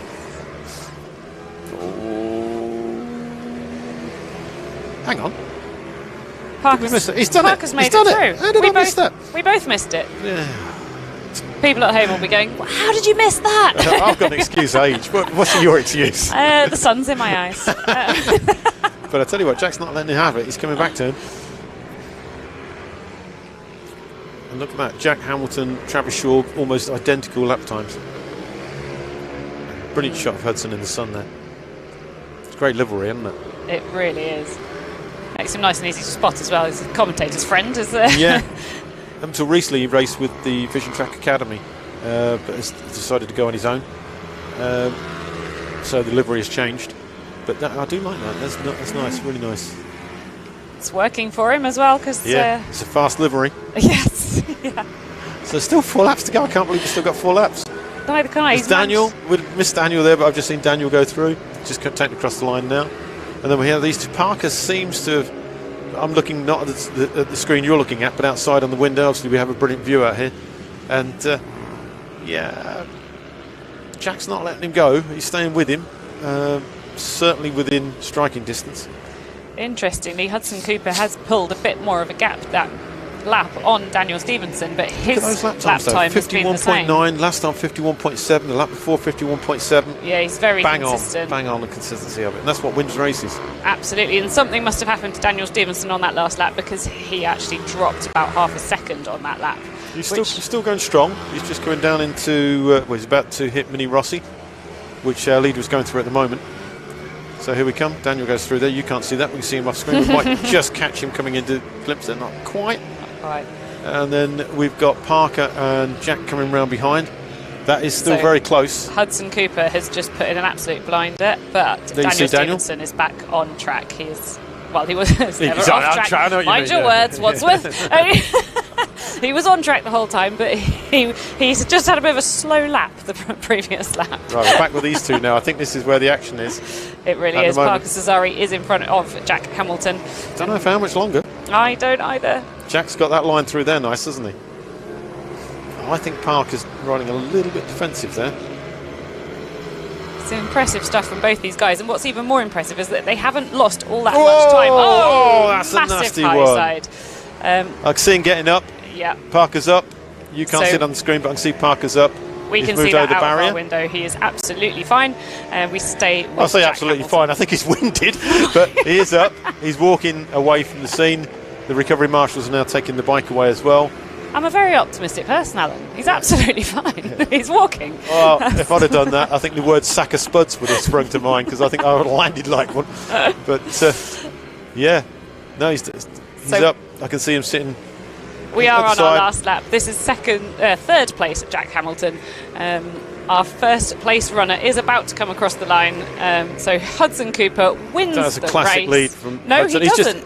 He's not on the last lap. Our graphic is slightly off again. Apologies for that. That may be more likely that we've got traffic has gone through. The problem you've got is Marshall. There's a lot of communication, especially when there's an incident. Yeah, you can't get through to them. Yeah. Okay, so they've just put the checkered flag out. Yeah, for Hudson and Cooper. for Daniel. And so Daniel Stevenson is second, Jack Hamilton in third. Of course, we did just lose Parker Cesari. So we have Sydney Marshall coming in fifth, Travis Shaw, in fourth. Finley Hanna in sixth, and Leo Solu in seventh. People don't realise when you see that the Marshall, obviously there's a lot of radio traffic going on between them. When there's an incident like that, obviously the medic's been made aware in case we need them. The Marshals, recovery marshal will be made aware. That means the message from timing through to the flag marshal, who also has to be kept in the loop. Obviously we can't put him on a separate radio system. You can't get through to them to say you need a last lap board out next time round for riders, so that gets dropped. But, I mean, it doesn't make anything difference. It's just nice if you can make the riders aware they're on the last lap. Yeah. To be fair, the kids are so sharp nowadays, they probably know better than I do. They're on the last lap. There we are, looking at number 4, Travis Shaw, who also did come back in 4th place. A very good ride from him. We didn't get to see much action from him because there was just so much going on between Jack Hamilton and Parker Cesari, who sadly did crash on the final lap. that was a high side and a half, wasn't it? That flew him high. It really was. Yeah, even on these little machines. Right, I'm going to duck out just for this one. We're going to have the master that is Simon Bogg. Hands high. He's a handsome looking chap, isn't he? Going to pass you over. He's got too much hair as far as I'm concerned, but there you go. I'm going to pass you over to him. He's going to take over for the Ovale Motal UK 160 Cup, and I'll join you back after that. I'll dive in chances when I get a chance. Thank you.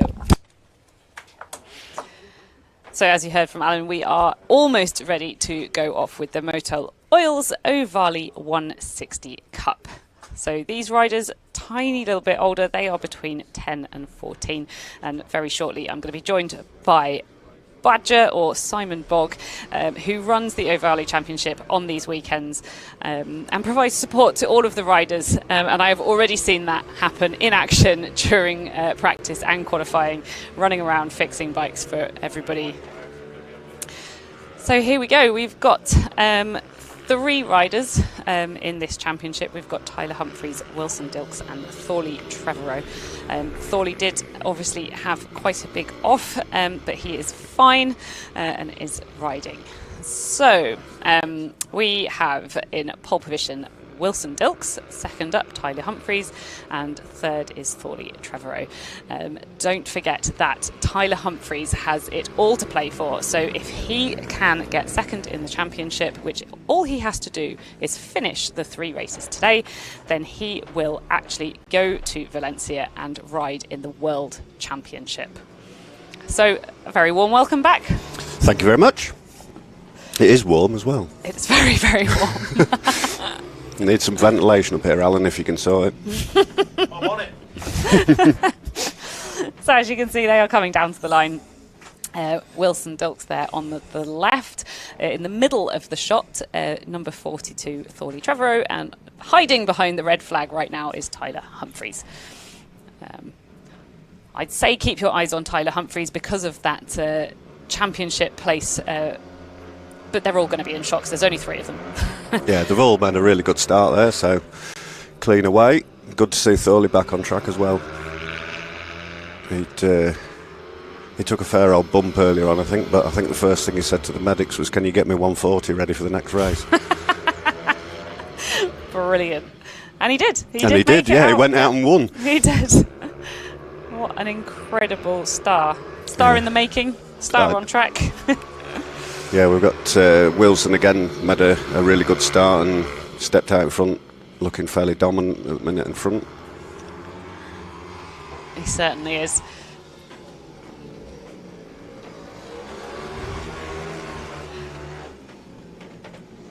He's not pulling away quite as quickly as he did last time, though, Tyler Humphreys. Yeah, he's responding this time. He's not letting him get that lead that he got in the previous race, so that's good.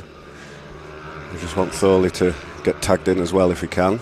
It would be good, but we do just want Tyler to make it a clean and safe race so that he can get that position and go to Valencia and ride in the World Championship. How great is that going to be to have some British riders in the FIM World Championship? Yeah, it's fantastic. It's like I say previously, it's a fantastic opportunity and platform, and they have such a great time out there. So, yeah, it's really good for them. And get to actually race not alongside, because obviously they're not on track at the same time, but alongside the MotoGP. Yeah, I think they get. I think they put on quite a lot of opportunities as well for them to meet the riders and you know, interact with them as well. So it's all good. It's a fantastic opportunity that's not been about for, you know, previously in sport. So it's all good. Well, Wilson Dilks really is stamping his mark on this championship right now. He is in the lead of the championship and also in the lead of this race by quite some margin. He's already pulled 1.257 in just 2 laps. It doesn't look like he's giving up. Yeah, that's the problem with these 3. Not one of them will give up. They're determined. I need my little guy at the back to stay safe because he's my little pizza making man. We've re-nicknamed him Dolmio. So you got him making pizzas for you in the breaks? Yeah, we set to on Friday night, got the pizza oven out and got all the kids round, a load of dough, and we all made pizzas for everybody. So, yeah, and Thorley jumped in. He wanted to be my kitchen assistant, so we got him tossing dough around and putting the toppings on and while, and yeah, it's quite funny. Well, that's a backup career for him. Yeah, well, that's it. You're going to say if racing always fails, me and Thorley are going into catering, so yeah, it's all good. Yeah, Wilson's really, I think he's really got this controlled now. So there we have Thorley in our shots right now. It's looking very comfortable on the bike. Yeah, has to be said. He's a real good rider. He's so talented. But like I say, his passion and his determination sometimes just get a bit ahead of him and mistakes happen. But such a capable rider.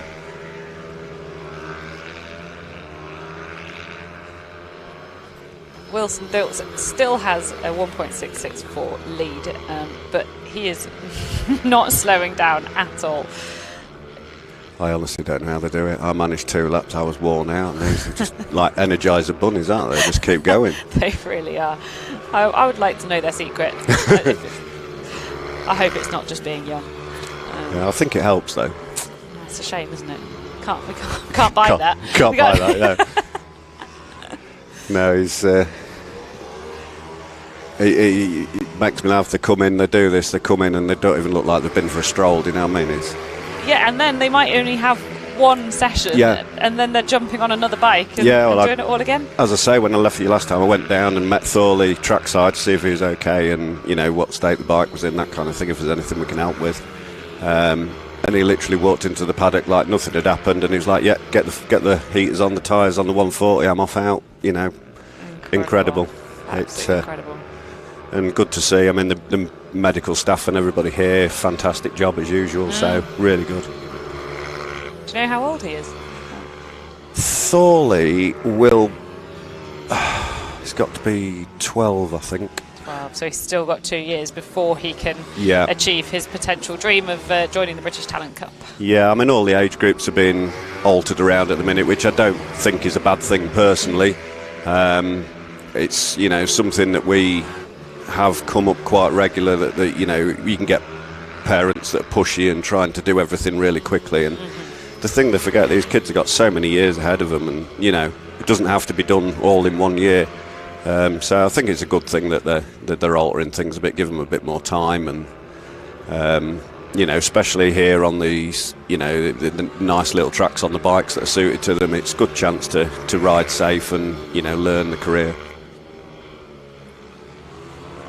We are back now with the second place rider, Tyler Humphreys. Sorry about that. Been talking too long, apparently. So Tyler still keeping it safely upright, bringing it home for Scotland. And no doubt by the end of this weekend, he will be an absolute shoe-in to go to Valencia, and we'll see him riding against all of the riders from around the world in the FIM World Championship, which is going to be incredibly exciting. I can't wait. I'll just have to interject. Talking of excitement, that's the first cup of coffee Alan's ever got me. We're going to make the most of it. I'm going to frame that cup of coffee. Should I take a picture? Yeah, Where's my phone gone? Yeah, let's have a picture. Let's have a picture with you and the coffee. I'd say that would go on Facebook later, but it wasn't. Never, no. Yeah, I mean, I mean, these 3 lads, they're mega kids, but it's just a shame we couldn't have had a few more riders here, really, and made the grid a little bit bigger, but it is what it is, and, you know, I mean, thank God these kids have turned up and put in the show they're putting on. I know there's a lot of adults stood down in the paddock looking on in awe at these 3. Absolutely. I was stood with some riders yesterday, and they were all just so enthusiastic about these guys, and it's hard to see, even on these amazing shots that we're getting on the live stream, it is hard to see just how incredible these guys are. When you're close up to them, you see how fast they're going, you see how sideways they back it in sometimes, and just how far they're leant over. It's absolutely incredible. And the great thing with being at tracks like this is you can actually get really, really close, so you can almost touch the riders. I mean, obviously you wouldn't want to do that because that would be dangerous, but you are that close. Yeah. Oh yeah, I mean, it's incredible. I can remember when we went to Silverstone with an FIM round last year, and we had Jake Dixon came down and went out on track with the kids, and he came back in and he was just blown away. He said, he said, there's nothing I can do, I can't touch him. And they were just leaving him for dead down the straight. And it was quite amusing to watch them come back in and be giving him tips on how to ride the little Ovales, rather than the other way around where he would be giving them the advice. So it was real good fun. Incredible. But can I give a shout out? Of course you can. Friend of mine, ex-racer, ex-TT rider, etc., birthday today, so happy birthday, Mal Wheeler. Oh, happy birthday. So we are, if you are wondering, we are currently watching the Moto Oils Ovale 160 Cup. We've got Tyler Humphries, Wilson Dilks and Thurley Trevorrow on track, but not in that order. They are in that order. Thurley seems to drop right off, so I'm wondering whether a few aches and pains maybe from the crash previous just starting to take the toll. Now we're getting sort of semi-race distance. He's maybe aching a bit, bless him. Yeah. To be fair, I mean, they all have a fair day because they ride so many classes. They're sort of off one bike and onto the next, so it's very physical. It's a very, very busy race day for these young riders. But yeah, I mean, he's showing maturity in the fact that he's sticking there, he's riding, he's bringing it home, so he's going to secure his place, bless him. So yeah, good ride. We're just watching Wilson Dilks. He is about to go over the line for his last lap. He has just received the last lap board, so this is it. We are on the last lap. Wilson Dilks in the lead, number 85. Second behind him, about 3 seconds behind, is Tyler Humphries. Yes, Tyler Humphries. And then in third place is Thorley Trevorrow. Wilson's styling it up now. He knows he knows he's got it. He knows his hair, some elbows coming out. Yeah, this is the rider that we were talking about earlier who is constantly trying to get his elbow down, particularly on the warm down laps. So he's just coming round the penultimate hairpin. He's coming into Mini Rossi corner, round the last corner, and we'll be seeing him coming across the line to get the checkered flag. There we have it. Absolutely brilliant ride from the championship leader. He stays championship leader. It is Wilson Dilks, the youngest in the category, and closely followed by Tyler Humphries and Thorley Trevorrow. Well done, Thorley. There he is. We can only hope that he is actually completely okay. I think he's fine. I think he's maybe just a bit bruised, and I know what it feels like. You get sort of 7-8 laps in, it starts to ache a bit. So yeah, but yeah, I mean, he's shown good maturity. He's kept it upright, brought it home. So good on him. That is brilliant. I'm sure he'll be a few weeks off. He'll be fighting fit, and he'll come back stronger. Yeah. We have about 3 weeks, don't we, until the next round? Yeah, he'll be fine. Not sure his dad's wallet will after the crash earlier, but yeah, he'll be fine. Was there a lot of damage to the bike? There was a few bits. We've got our own section in the support truck for Thorley. There you have it. Those are your top three, the only three this round, and getting some help from little brothers, parents, all the support down there in Parc Fermé. You can see just how tiny these riders are as well when they're stood next to their parents. Tickles me. When you're watching them, you kind of forget just how small they are. Diddy. Really, really diddy. I can hear bigger bikes revving up though. So we are just about to see the pit bike spares, Minibike 160 and the vets come onto track. So that's what we have next. They are just crossing the line, so shortly we will be able to show you who is coming out. So news from this one, I was told in the lunch break that Peter Wadsworth, who was the one that had a small off in the first race, actually got dynoed, and he was just a little bit over, so he's had to have a baffle added. It's an exclusion. He was taken out of that race, but it didn't really matter because he crashed anyway, didn't he? So he was excluded from the first race. Sorry, we will go through the grid. I missed the start grid, but we've got Robert Med, Tony Reveley, Michael Judkins, Ben Johnson, James Lewis and Michael Neelands. Michael Neelands would normally be further up the grid, but he actually had to go to work yesterday, so he didn't get to do a qualifying run. We also have Chloe Jones, Tom White, Ryan Estimond, Harvey Lathrop and Peter Wadsworth. What's Harvey doing at the back? I'd imagine he had a DNF first one, because obviously where you finish in start.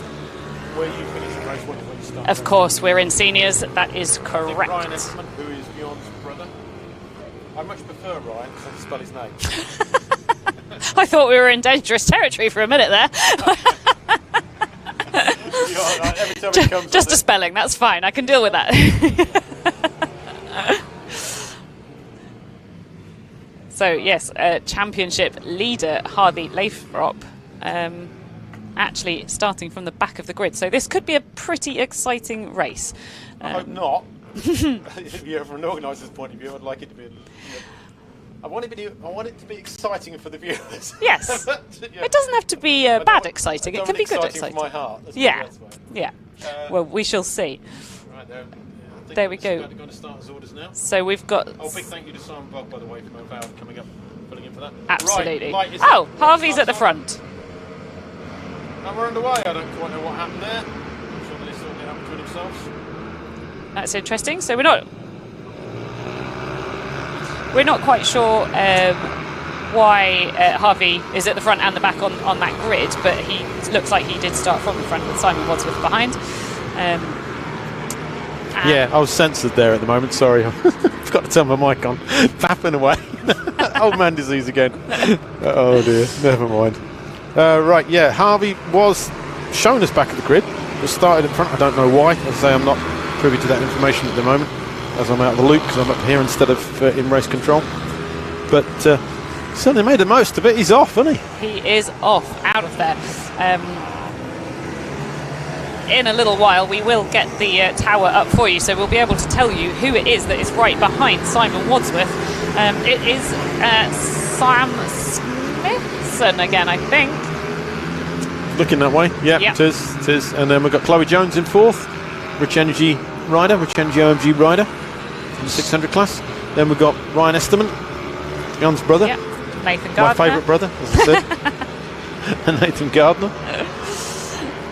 And it's Andrew Rayfield, isn't it? Like Sam is making a move on Simon, I think, in the back of the shot there. But right now we are sticking with championship leader and the leader of the race at the moment, Harvey Lathrop. Alan is just peering out of the window trying to find out what is going on. But yes. We shall see them come across the line in a minute. Here we go. Yes, that's an old habit. I have to look out and see what's going on. So Harvey Lathrop has got a huge lead already and has also done an incredibly fast lap. So he was actually able to go much faster, much quicker this time round. Yeah. So he's gone down into the 50s. He's pulled the pin, hasn't he? He really has. He's gone. Look, 3.2 seconds. That lap. He's got that lead in 2 laps. Yep. So, yeah. Come on, Simon, pull your finger out. What are you doing? Andrew Rayfield's keeping him honest, isn't he? He is, and Sam Smithson, who's right behind him. Oh. Andrew Rayfield is down, and I assume it was Andrew Thompson with him as well, but we will find that out as soon as we can. That was Andrew Thompson. He's not having a lot of luck. He went down in the 160. No, last time out, I think, or was it the 190s he went down on? My eyes aren't that good. I can't quite see how far away they are, but I know that they were very close battling, so we will find out once everyone comes across the line, of course. Yeah. So Simon Wadsworth not quite pulling away yet from Sam Smithson, but looks comfortable, I'd say. I'd like to see their lap times. I don't know, he can be comfortable on a little bike. I know what you mean. Well, he's only little, isn't he? Oh, yeah. That's it. Yeah, you're right, though. He does seem to be sitting in, doesn't he? That shot there doesn't show you how much this track undulates. It's quite a drop down. It's kind of like 2. You go over the first one coming into that boot, then drop down again, and then as you go into the hairpin back onto the pit straight there, it kind of kicks up again. So it doesn't show you how much this track undulates. It's more so than you think. Oh, he's just gone, hasn't he? He really has. They call him the Bear. I have no idea why, but they call him the Bear. Yeah. Interesting. Yeah, I've got no idea why. He's definitely not of a stature of a bear. No, he's not. Bless him. Bless him. His brother races in it's in BSB, but I can't remember what class at the moment. Is for the life of me, I can't remember. Yeah, we've got Harvey and it's Will Lathrop. And Will has raced with us for donkey's years. Ryan Harvey, it was not. In fact, at one point, we was both on the grid at the same time when Will came down. And I think Harvey, I could be talking wrong here, but I think Harvey pipped him in one race. I bet that didn't go down well. Nope. I bet that was a long journey home. Yeah. When your little brother pips you. I do wonder about that, because we do have quite a few brothers in the paddock. Will you tell me, how does Peter and Simon get on with it? Very well. Simon helps Peter an awful lot. They just love racing together. Yeah, it's not bad. Ben and Mick, my two sons, obviously Mick's not here this round, but there's a lot of banter that goes on with that, a lot of abuse. They still live at home, so I hear all this. Hello, what's going on in the background there? That's Ryan going through on somebody. Ryan Esterman. Oh, but I think he's got... Nathan Gardner. Nathan Gardner's having him back. Bit of off-roading going on there. Have a bit of that, son. That's coming back, I think. That was very exciting. I think that was borderline, to be fair. I couldn't see from this camera angle, but it didn't look like he gave him anywhere to go. I'm sure Clark and, of course, Mike will be having a look at that. He'll be getting his little black book out. Yep. Making some notes. So who are we with now? We are with, is that 254 Nathan Gardner? Or I think is that... so. I think it is. Can't make it out from here. It's difficult, isn't it? It looks like 34, actually, which would be Ben Johnson. So that's 4th place. Is that correct? Or 5th place? Ben Johnson's in 7th at the moment. Oh, is he? Oh, yeah, I see the Yeah, Johnson. that is number It's 34. Chloe's in 4th, yeah. I The see the AMR John. bike of Ben Johnson. See somebody gesticulating at the side of the track. I think they're actually jeering somebody on, giving them the hurry up. We do have no coaching policy. I hope he was aware of that. As you can see, the field is separating out. Saw somebody coasting there. Quick shot. I can't see out. Looking out there. It's this bike here. 711 is that? 711 J Lewis. Oh, It's still going, though. who was that just went down? I think that was. It looked like green leathers to me, so that might have been Simon Wadsworth coming down. Can't see it. Where was that? It was just there was on our screen here. We saw it very briefly.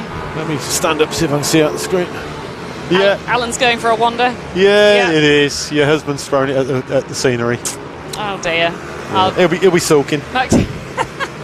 Is he okay? I should ask that. We're laughing. We should ask him. No, he's fine. He's pushing it down the straight to get back into the pit lane out the way. Well, that is obviously you won't be rejoining. Nope. It's going to be a difficult journey home for us. So that means that Sam Smithson has gone up into 2nd place. So we've Chloe got Jones into 3rd. Chloe Jones into 3rd. That's brilliant. Is that Nathan Gardner in 4th? Nathan Gardner in 4th. Ben It's very Johnson difficult for me because on the screen I just see the GAR, the initials. Yeah.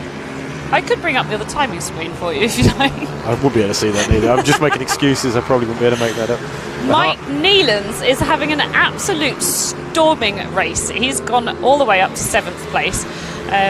He obviously did have a slightly better start because he would have got his grid position from the first race. Yep. But from that first race, he had to start at the very back of the grid because he didn't do any qualifying yesterday. No. My advice to him when he spoke to me about make it clean, make it smooth, because if you try and push through too far at the beginning and then you clatter somebody and you're down, that's you're back at the back of the grid again. So absolutely, just pick your fights, get through it, and that gradually builds you back up. Obviously he's not going to do as well as somebody that qualified at the front of the grid in the first race, not unless he manages to pull out some sort of miracle. So I tell you what, Nathan Gardner seems to be catching Chloe Jones. Not sure of the gap yet, we'll no doubt see that in a second.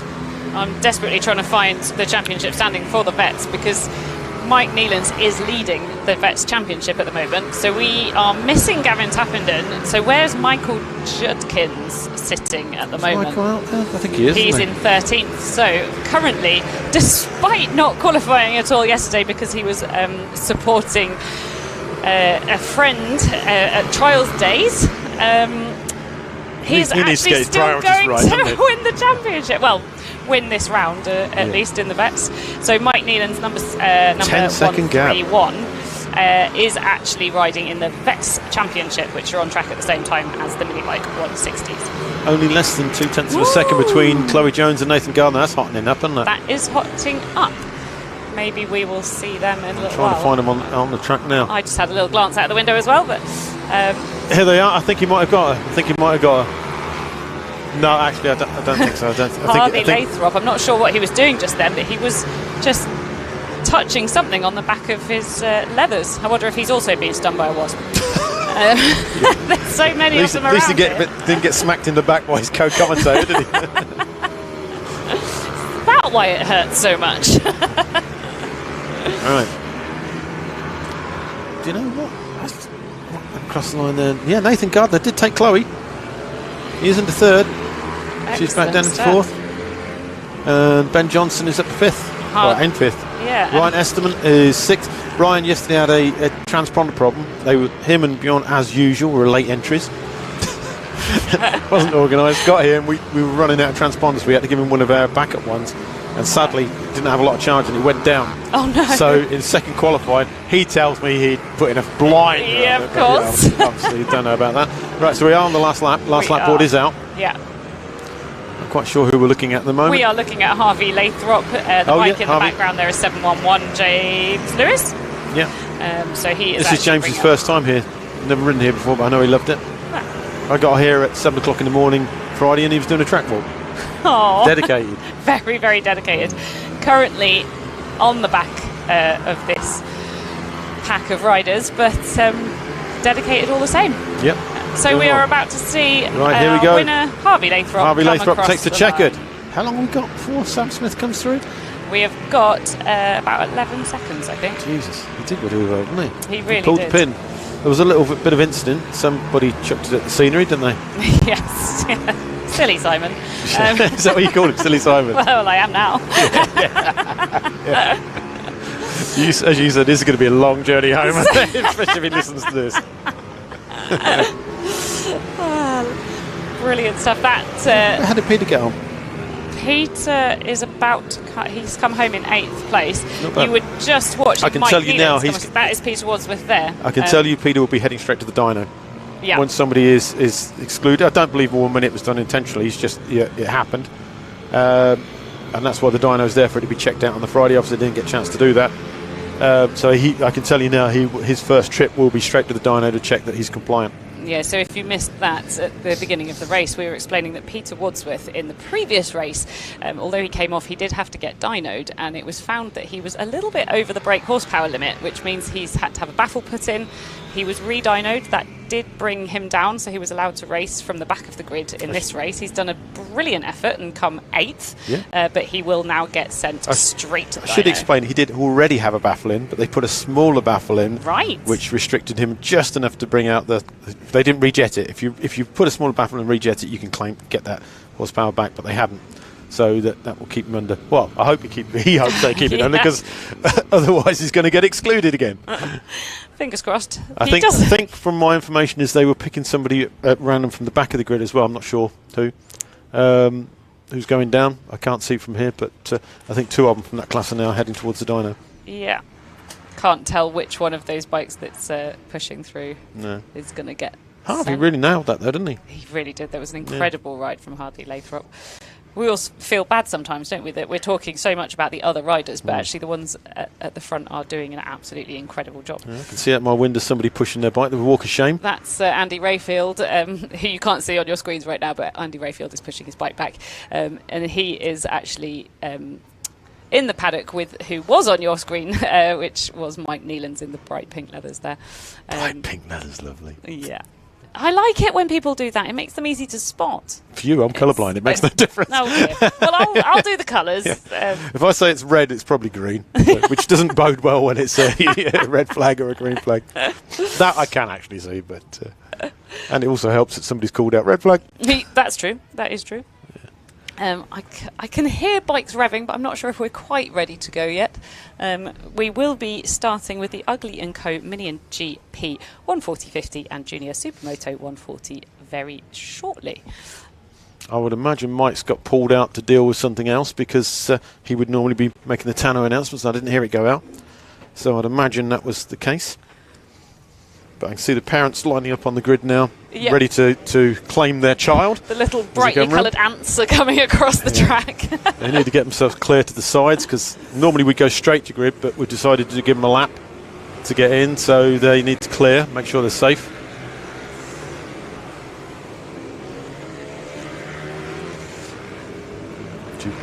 So in this race we've got quite a lot of the the same protagonists from the other races. So we've got Thorley back out, we've got Wilson, Tyler, and Luca Wilkinson all coming out. And also we've seen an awful lot of George Bowes and Parker Cesari today as well, and they are back on track.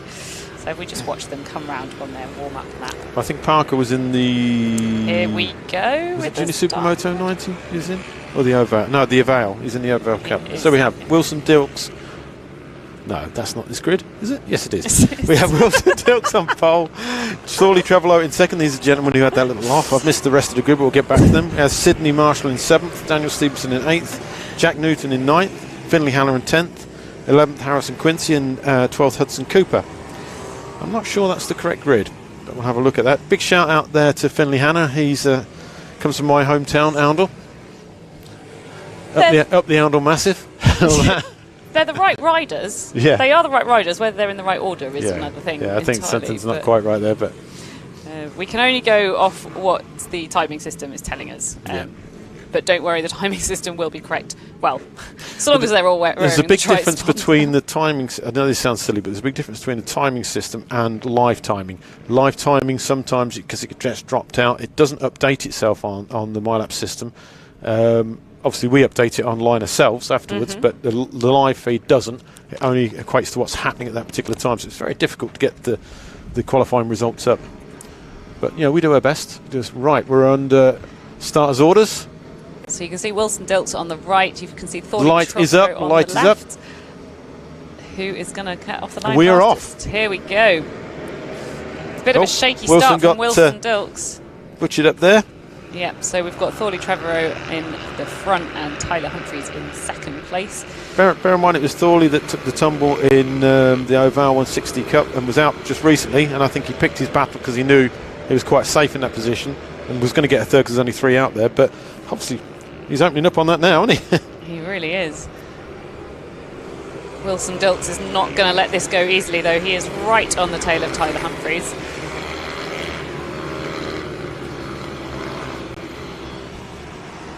There's obviously a little bump. Oh, here we go. Wilson Dilks already having a very early look at Tyler Humphreys, not quite making it stick this time round.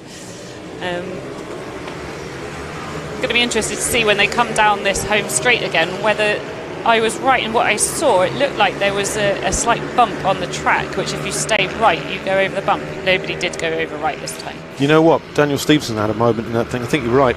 Remember in the 110 class, this is 110 class, in the previous race, he had a little bit of an issue coming through there, didn't he? Yeah.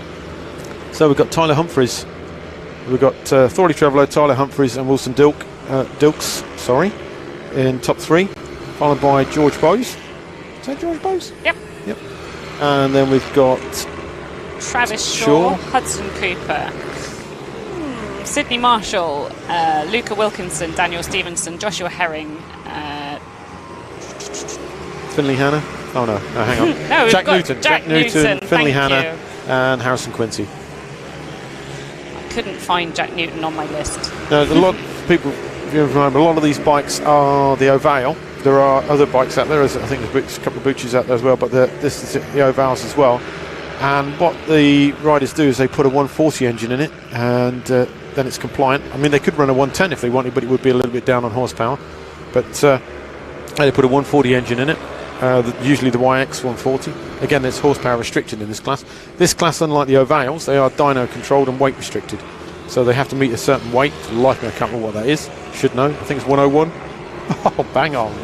Oh, we have a rider down. We do. It looked like there might actually be 2 down as well. Yep. It looked like one was being wheeled off and one was still on the track. It's under yellow flag at the moment. I can see one rider up.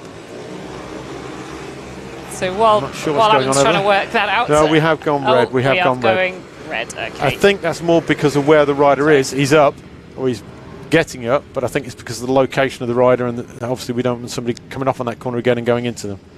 So at 9 laps to go, we'll have to restart that one, won't we? I mean, Mike's the final call on that, but that would usually be a full race start in original qualifying position. If it's over a third race distance, then usually, again, it is down to the clock, of course, to make the final call, but usually that would mean that they would start in the positions that they were at that particular time when the red flag was called. and then it's starting from there. If it's under third race distance, it's a total restart. If it's over 2/3 race distance, it's usually called at the lap before. We do it the lap before on the basis then that they're still racing at that point. Yeah. Because otherwise, some would have seen the red flag before others, and some could get overtaken. So, and it gives us a clear result. You could see how quickly Thorley reacted to the red flag, and the other two reacted based on his arm signals. I would imagine. Well, that's the red flag system, or the red flag procedure, is the fact if you see the red flag is to cease racing, put one arm or leg out in the air to tell the people behind you you're slowing down, slow down, proceed around the track in second gear at a slow pace until you either come to the pit lane or to a marshal. You can see now there is a marshal standing in the middle of the track with our safety officer Nick Weston right beside him. He will no doubt be talking to the riders and telling them what's going on.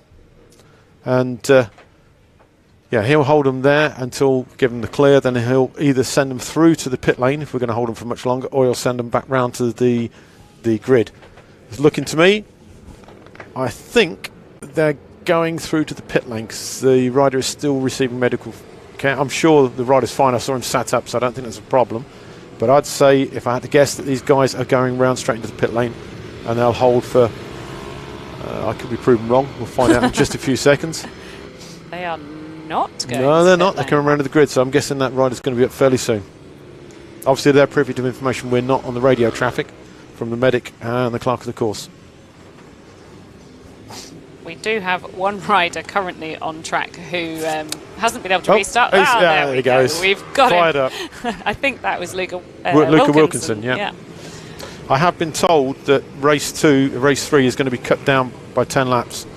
Not by 10 laps, but 10 laps, because we are running behind schedule because of the red flag incidents today. Okay. And also the medical emergency that we had in the paddock. I can say that the person, I can't tell you much about it, but the person was a spectator in the paddock, and they had a little bit of an issue. I think, if I had to guess, it was to do with the heat. Mm-hmm. And they collapsed, and obviously we have medical care on hand, so we removed one medical vehicle.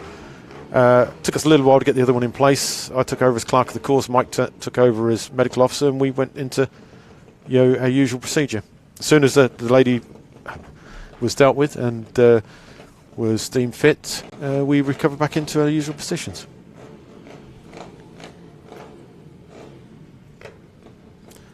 Right. So, for those of you who might have missed it, we are currently in the Ugly & Co Mini GP 140/50 and JSM 140. There was a slight incident on track. Two riders did come together, but both riders are fine. Both riders Can are I up. see that rider being carried across the parent's shoulder? Because the medic would have obviously cleared that so they could be moved. It looks like he just chucked him over his shoulder and walking off with him. Yeah, it looks like they're being carried a bit like a teddy bear. There's flopping around like a rag doll, but they will be absolutely fine, obviously, if they're being carried like that.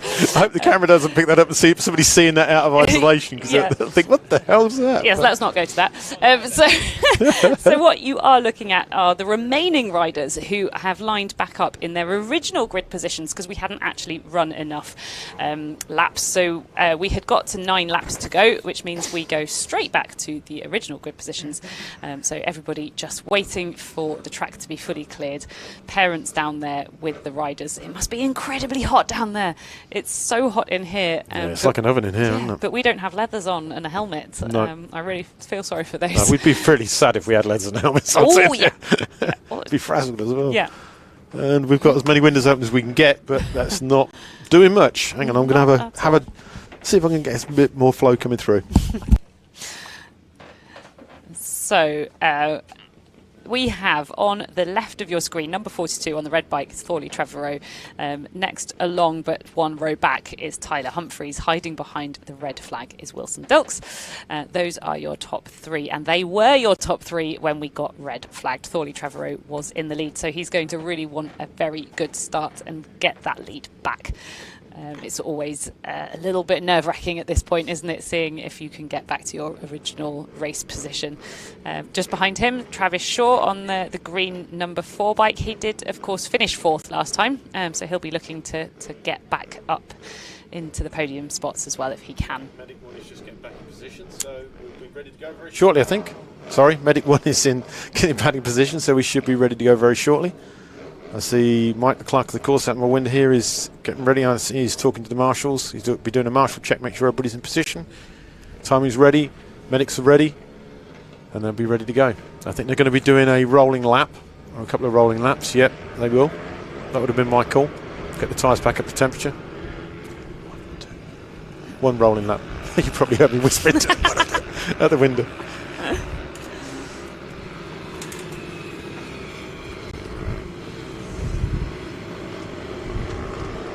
Right. 2. So we're down to 12 riders, I think, for this class now, aren't we? Mm-hmm. Yep. Obviously the rider that went down and caused the red flag won't be restarting. No, and then there was a second rider involved in that, but I'm guessing they also won't be restarting. I would imagine so, yeah. I can see 2 bikes in the holding area, so I'm guessing that's the case. They would be re-scrutineered to check that they're safe to continue. Otherwise they won't be allowed out on circuit.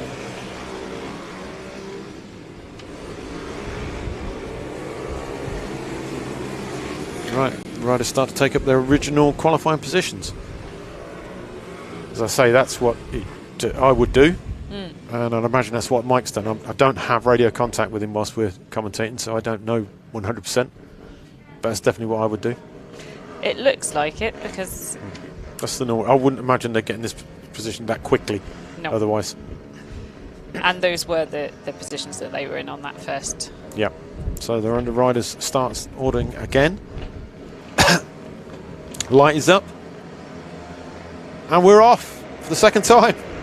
That I can tell you that they will probably cut laps on that for the restart. They'll probably go down to, I'd guess, at 10 laps, but Mike may have called that less, depending on what the delay time was.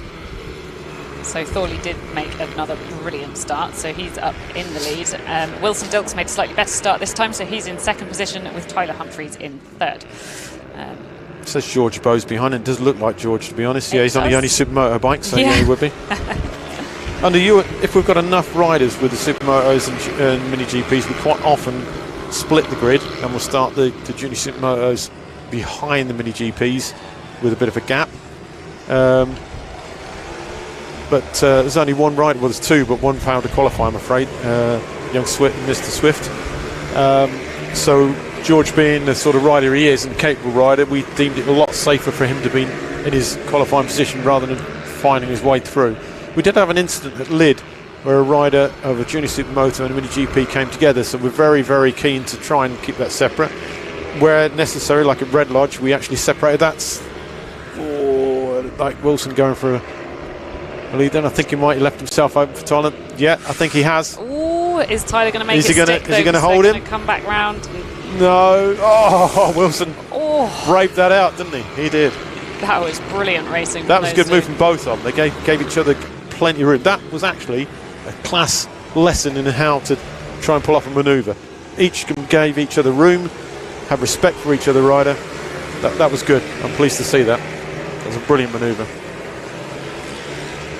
Yeah, getting back to what I was saying, we quite often move them out so we have 2 separate races if we have enough on the grid for Junior Supermoto and Mini GP. But recently Junior Supermoto has just fallen off. I don't know why, but it has. And the Mini GP is boomed, so obviously we can't cater for everybody. No, indeed, but at the moment, like you say, while it's still safe to do so, you can run them at the same time and with George in his actual position. If we thought it was a problem, we wouldn't run it. Simple as that. We'd either say, I'm sorry, you can't race, or, as I say, start back the grid with a split grid. Just in this case, we did have a long conversation about it last night and decided to keep it as it was. People think we just go back to the hotel and that's it, especially when I'm putting posts up of us at Curry House, but we do sit and go through quite a lot. Right, I think Wilson's gone on a manoeuvre there.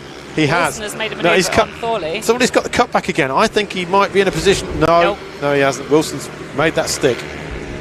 Although Thorley is right there. Oh, had his nose wiped by Wilson Dilks then. He did. He really had to pull out of that one. And nearly picked up the the pieces there. These 3 are a class act. They really are. Wilson Dilks is currently on a 48.1. That is incredibly fast. Yeah, it is. I saw yesterday a post from his father that Wilson had got a faster lap record.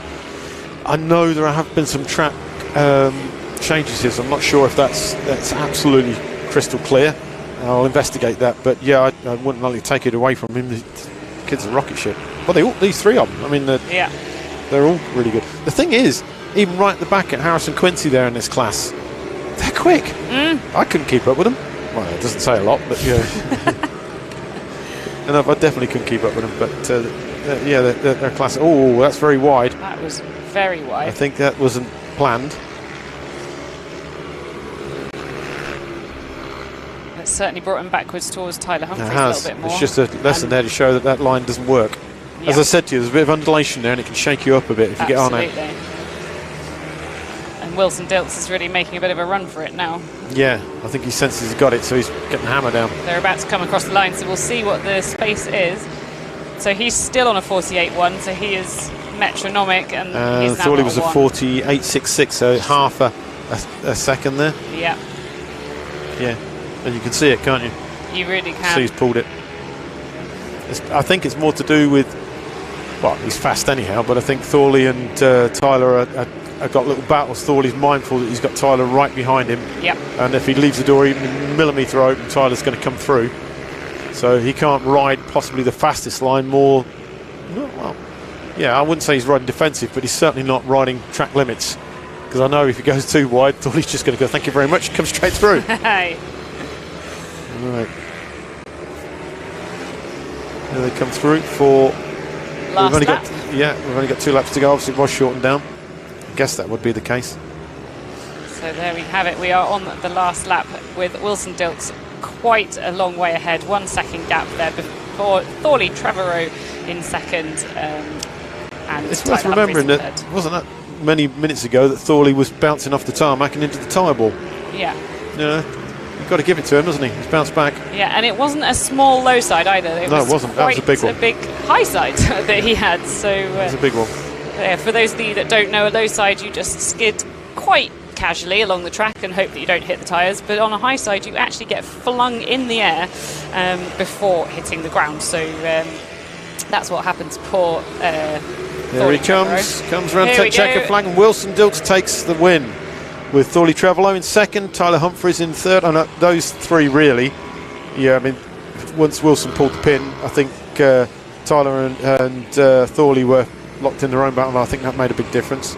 And then we had George Bowles in fourth on the Junior Supermoto, Hudson Cooper in fifth, Travis Shaw in sixth, and Daniel Stevenson in seventh. I've lost the plot there. Forgotten who that is. Is that Sydney Marshall? Sydney. I was thinking for his first name, Sydney Marshall. Joshua Herring in ninth. James Newton in Jack Newton, in 10th. Luca Wilkinson in 11th. Finley Hanna in 12th, and Harrison Quincy in 13th. It's worth bearing in mind that a lot of these juniors, in fact, most of these juniors are doing 2 classes. Oh. Is that I think it's Luca Wilkinson that pulled over. I don't know when that happened. I'm guessing that was earlier on. He's just given the bike a quick kick. You can't see that, but I can from here. Mind you, you know, if you didn't want it bad enough, you know, it's this height of emotions now. Absolutely. If you didn't want it bad enough, you'd as a parent, you question the amount of money you're putting in if they didn't want to. Yeah, it didn't mean a lot to them. Obviously, the key things with us, with the championship, is first of all, it needs to be safe. Second, it needs to be fun. And third, it needs to be competitive. You shouldn't put the third one in front of the top 2. I know I say that a lot, but the key thing is if it's safe, they've gone home. We've done a good job. Yep. If they've gone home with a smile on the face, that we really have done a good job, and that's what it should be. When the lad's going back in the back of the car or in the van next to you, and all he wants to talk about is the racing, that's brilliant. I mean, as a father in karting back in the day, I remember coming away from Clay Pigeon with 3 kids in the back that had a terrible weekend. And I was sitting there thinking, this has cost me a fortune. And I've got 3 miserable faces in the back. I could have been on holiday with this money. So, you know, it's nice to see it when it's like that. Yeah. And going around the paddock, when you're talking to these young riders, an awful lot of them, their dream is to keep on going and go to British Talent Cup, go to Moto 5. Yeah, work their way through, They really, really want this. They want to be pro riders. This isn't just a hobby. It's... I'm just looking out the window and I can see Mike has jammed his phone in between his earpiece. It's because he's got both hands free, because he's looking at the data. He doesn't know we can see him, but it's a good look. So next up, we can hear the engines revving, but we can't yet see very many of the riders. But we will shortly be starting with the Cymoto Minibike 140. It's worth bearing in mind SY Moto and Pit Bike Spares are the same people. There's a good friend of mine, Adam Ryans, who runs Pit Bike Spares. He's been going for donkey's years. He's probably the longest mini bike or pit bike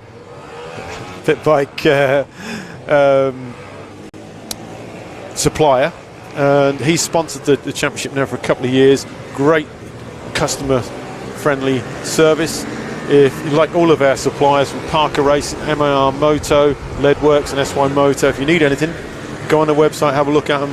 They're excellent customer service, and that's all of them. I'm not just saying it because they help run the championship. I know all of them personally, and I know the effort they put in and the time they put in and their professionalism.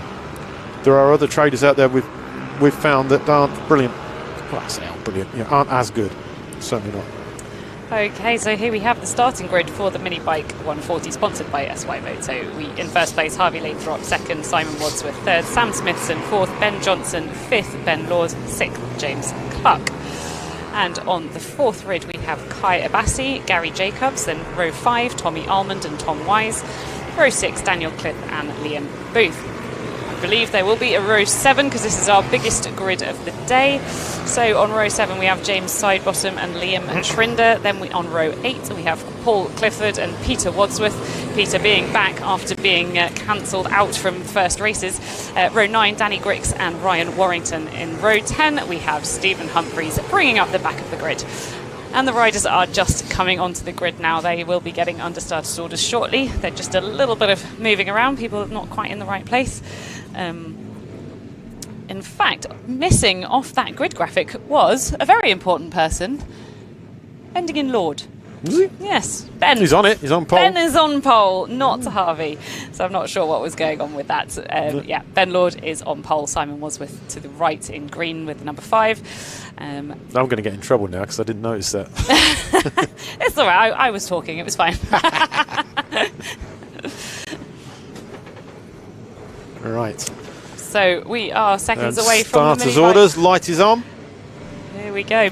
Harvey is actually on second. And we are racing. There's somebody at the back. Had a little bit of a dodgy start there. Good start from Harvey Lathrop, taking first place away from Ben Lord.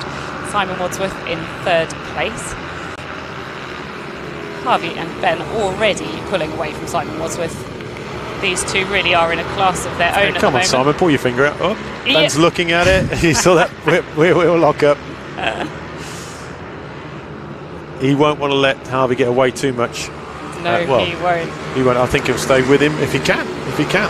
Harvey is a class act. Very young lad, as I've said before. We saw in the 160 class, dominated that race. And he's right at the very sharp end of this one. These are teammates. So they won't want to be taking each other out. It has happened. It has happened. Yeah, they are both on the AMR team. Yes, they are, yeah. It's hard to tell because they're in different leathers, but they are on the same bikes, supported by the same people. Yep. So it really is down to the rider. The squishy bit on top, as we like to say. Yeah. I think Ben's being shown how to ride at the moment. He's taken a good bird's eye view of what Harvey's up to. No doubt he'll be weighing him up. I was just going to say maybe he's just biding his time, seeing what lines he's taking, and or just saying, "Oh my God, I have to keep up with him." chewing the screen. Seems everybody's safely through on this first lap. So interesting there. In fourth place, Sam Smithson is actually faster, a tenth faster than Simon Wadsworth in third place. So there should be a good battle about to happen there between Simon Wadsworth. I can see out the screen those three are very, very close together. There's less than I'd say half a second between them. You'll see them come round on that court. There we go, the three. So yeah, Ryan Warrington behind Sam Smithson is now going faster than Sam Smithson. So that's going to get really tasty, isn't it? Those three. Very tasty battle. Oh, Ben's had another look at him up the inside. Having a little peek. Yeah. Just letting him know he's there. I'm sure Harvey is aware that he's there, but here we go with third, fourth and fifth place really close now. Yeah, Ryan and is that Sam? It is. Yeah, Ryan and Sam very, very close. Simon just managing a little bit of a gap. He's safe at the moment. He's safe from lunges anyhow, but because they're battling, it's giving him a bit of room, isn't it? Yeah, he can't see it, but we can see it. If he could just get the hammer down a little bit more, but I can see out the screen that they've caught him up again. Tiniest of margins between them. that shot doesn't show you how long that straight actually is. It's because you're building up the speed around that last corner, then down into it. It's a very, very fast straight, but the camera compounds it. So it seems like it's just like a short straight, but it isn't. That's why sometimes when they're lining each other up there, we look at it and think, oh, has he got it? But they're a little way off. That's getting close, isn't it? They've really caught up with him in that middle sector, yeah. Simon's obviously not quite as good through that infield as the other two. Yeah. Let's see if he can pull away in this last sector. Certainly seems better out of that corner. Yeah, I'm looking out the window rather than on the screen, although you're seeing the same shot as me at the moment. But yeah, they definitely catch him under braking, don't they? They really definitely do. catch him under braking. Ben's still right on Harvey's tail. I have a sneaky suspicion there's something coming there in a bit. Again, that's off screen, you can't see that at the moment. Yeah, only, close to 2/10 between Harvey Lathrop and Ben Lord at the moment. Back? We've got Ben Johnson and Tony Armand. Oh, a big crash there in the rear of his shot. I think that was Ryan Warrington going down. So we now only have Simon Wadsworth and Sam Smithson. I can see that the rider is crawling away, but that bike is in a delicate position. I have a sneaky suspicion we might see a red called any second now. The rider is up. I can see him up. If he recovers the bike, then it will be. It's still yellow at the moment. So they must be deeming it. The bike isn't. I mean, I can't. My angle is not as clear as Mike and the team's is, and I can see recovery marshals running out to that bike now. So they may well be picking that up. We'll get. So I think we've gone red. We've gone red. We have gone red. That is not. Because the rider is in the track, but it is because the bike is in the track. We can see the rider. The rider is down, but I think he's winded more than anything else. The fact that he managed to get up and crawl so far usually is a good sign. Yeah. Well, not a good sign. You'd rather get up and kick the bike and walk away, but he's not looking too bad at the moment. I think we've got medic about to take to the circuit. So that was Ryan Warrington that went down, number 177. I can see one rider there not obeying the marshal instruction to hold back so the medic can get out. I can tell you now, Mike will be giving him a... I think talking to is the polite answer. A polite thing. I think the rider is... Yeah, he's lifting his leg up. He's kicking his legs around. I think I think he'll be getting up in a minute. So there we can see some of our front runners. That's Harvey Lathrop, Simon Wadsworth. I don't see Ben Lord in the mix. He's obviously round with the other bikes. They're actually stopped in a few different places just to make sure that the medic can come on and off track. So there's one of our other groups of riders. I think Ben's in there as well. I think, is Harvey there? Can't see Harvey. Harvey's in the other group okay. over. All right. Yeah. The other huddle. The other huddle. I think we've only got 2 huddles, but it's... Well, they've been kept out on circuit, and as I can see you can't see it, but I can see the rider is sitting up. He's got his helmet off. He's having a paddy. And I think the medic's just taking a slow stroll over him to say, yeah, you're all right, mate, you can get up. So I wasn't actually completely on it with looking at how far through the race they'd got. I think it was 7 laps we've got to go, so that's what we've got 5 runs. So I think, again, it's not my call because I'm not clerk of the course today, and well, I very rarely am nowadays. I would imagine Mike will do that in race position, and Morgan might mess up our timings on the screens a bit, but that's irrelevant. We'll still know, the time system will know where they're finished and what they're doing. I'm just waiting to see what Mike does. So we don't have radio traffic up here from the marshals and organising team and race direction, so we're not privy to that at the moment. I can see Mike's gesticulating, so he is looking at it to make the call. So just if you're just joining us, we are currently under a red flag of this SY Moto Minibike 140 because a rider did come down. The rider is okay, but they're just receiving medical attention on the track. We obviously don't want to move anybody before we know that everyone is absolutely okay. We've got 2 bunches of riders, so you're looking at one of the bunches. They just get held in different parts of the track just to make sure that the medical teams and marshals can get on and off safely. I can also see that Jacob, the track manager here for Ellough Park, fantastic team by the way here at Ellough Park, brilliant, fantastic marshals, fantastic team. I love coming here because I know that they're going to do a good job. The amount of radio traffic, people don't, until somebody comes in, So I know Nick Weston, who's been a marshal for many a year with Bemsey and at different levels under the ACU. He didn't realise the amount of radio traffic that's going through, who's talking to who's telling what. And yeah, Jacob there just checking the track to make sure that there's no debris down. The rider is up. The medic is just touching his arse. I don't know why that was. Just pulled something off the back of it. I couldn't think of a better way of describing that, but that's exactly what he did. But don't know if that was a pep on the back, and off you go. But he's walking in now. He'll be fine. Medics are getting back into the support vehicle. We've got the 2 ambulances here and the track vehicle. And obviously they're in the track vehicle at the moment. They'll be going back, getting into station, and then we'll find out what Mike's call was on that. Yeah, so we are in the same position of you at home. We're not 100% what they're going to do because they were over half race distance. Or not, over third not race distance. Over a third race distance. So I'll be honest, it is just Mike's call on the day. He will make the... he will make the call on what to do that he thinks is the best situation. We do have a policy for it, and we have regulations for it, but obviously it still comes down to the clerk of the course to make the final call. And he'll take everything into consideration, including the time we've got left to run, all that sort of thing. It's not such a clear-cut decision as some people think. Some of these circuits have planning consent. I know there's a lot of people, as I've said earlier, I have an interest in Stretton Circuit now in Leicester, and we have certain time limits that we can only be noisy for and operate in.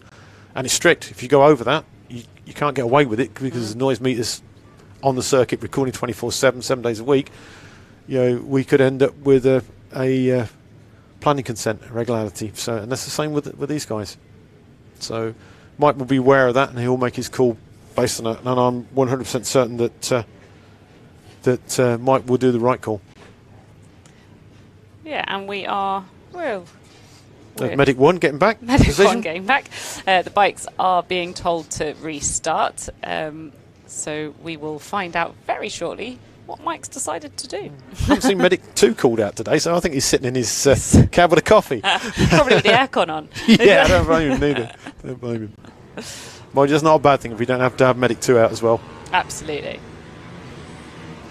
So the first group of bikes which are on your screen are about to be joined by the second group of bikes, and it looks like Mike is telling them to line up on the grid. I would imagine, I don't know, again, as I say, I'm not in that thing, but I think he will send them round for a rolling lap anyhow. Sometimes it's wise to get them gridded up first.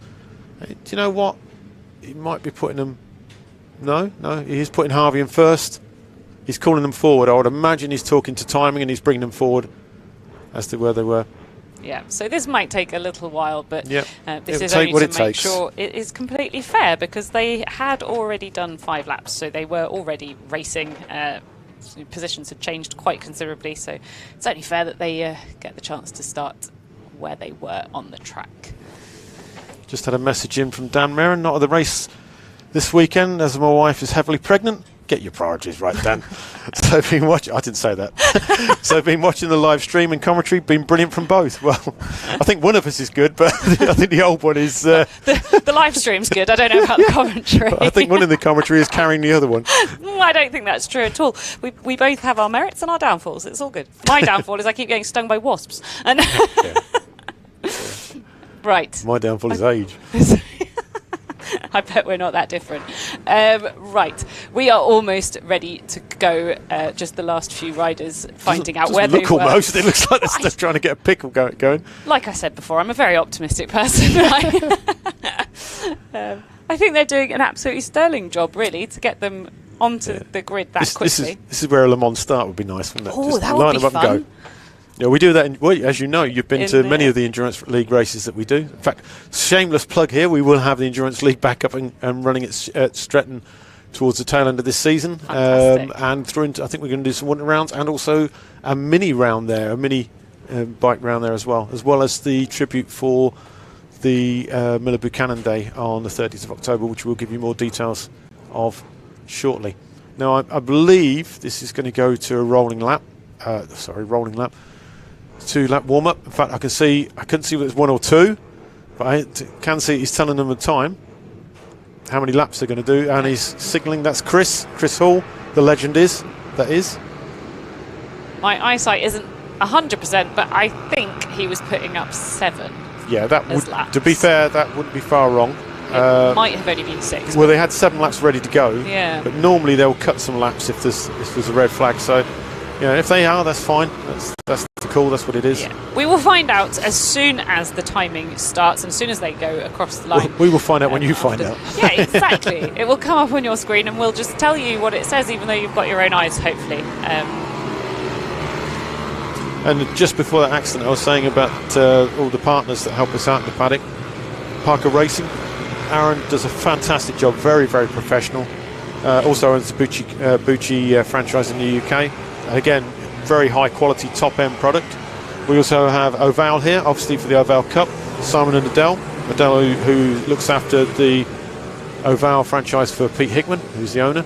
They have fantastic support they give to all the Ovale riders, but I've seen them helping out others, not just Ovale riders. We have Adam from SY Moto. He's here in the form of Leadworks.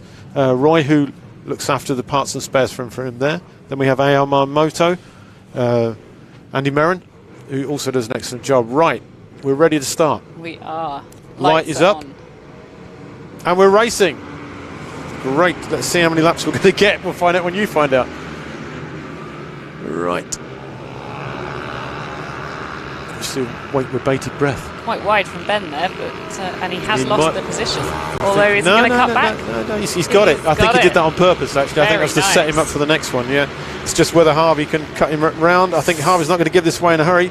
I think Ben's got it. I think Ben's got it. 2 riders down in the background there. Oh, what, again? Again, but on the first corner. They're both up and pushing their bikes away, so that's fine. They're under yellows, but by the time the bikes come around, they will be clear.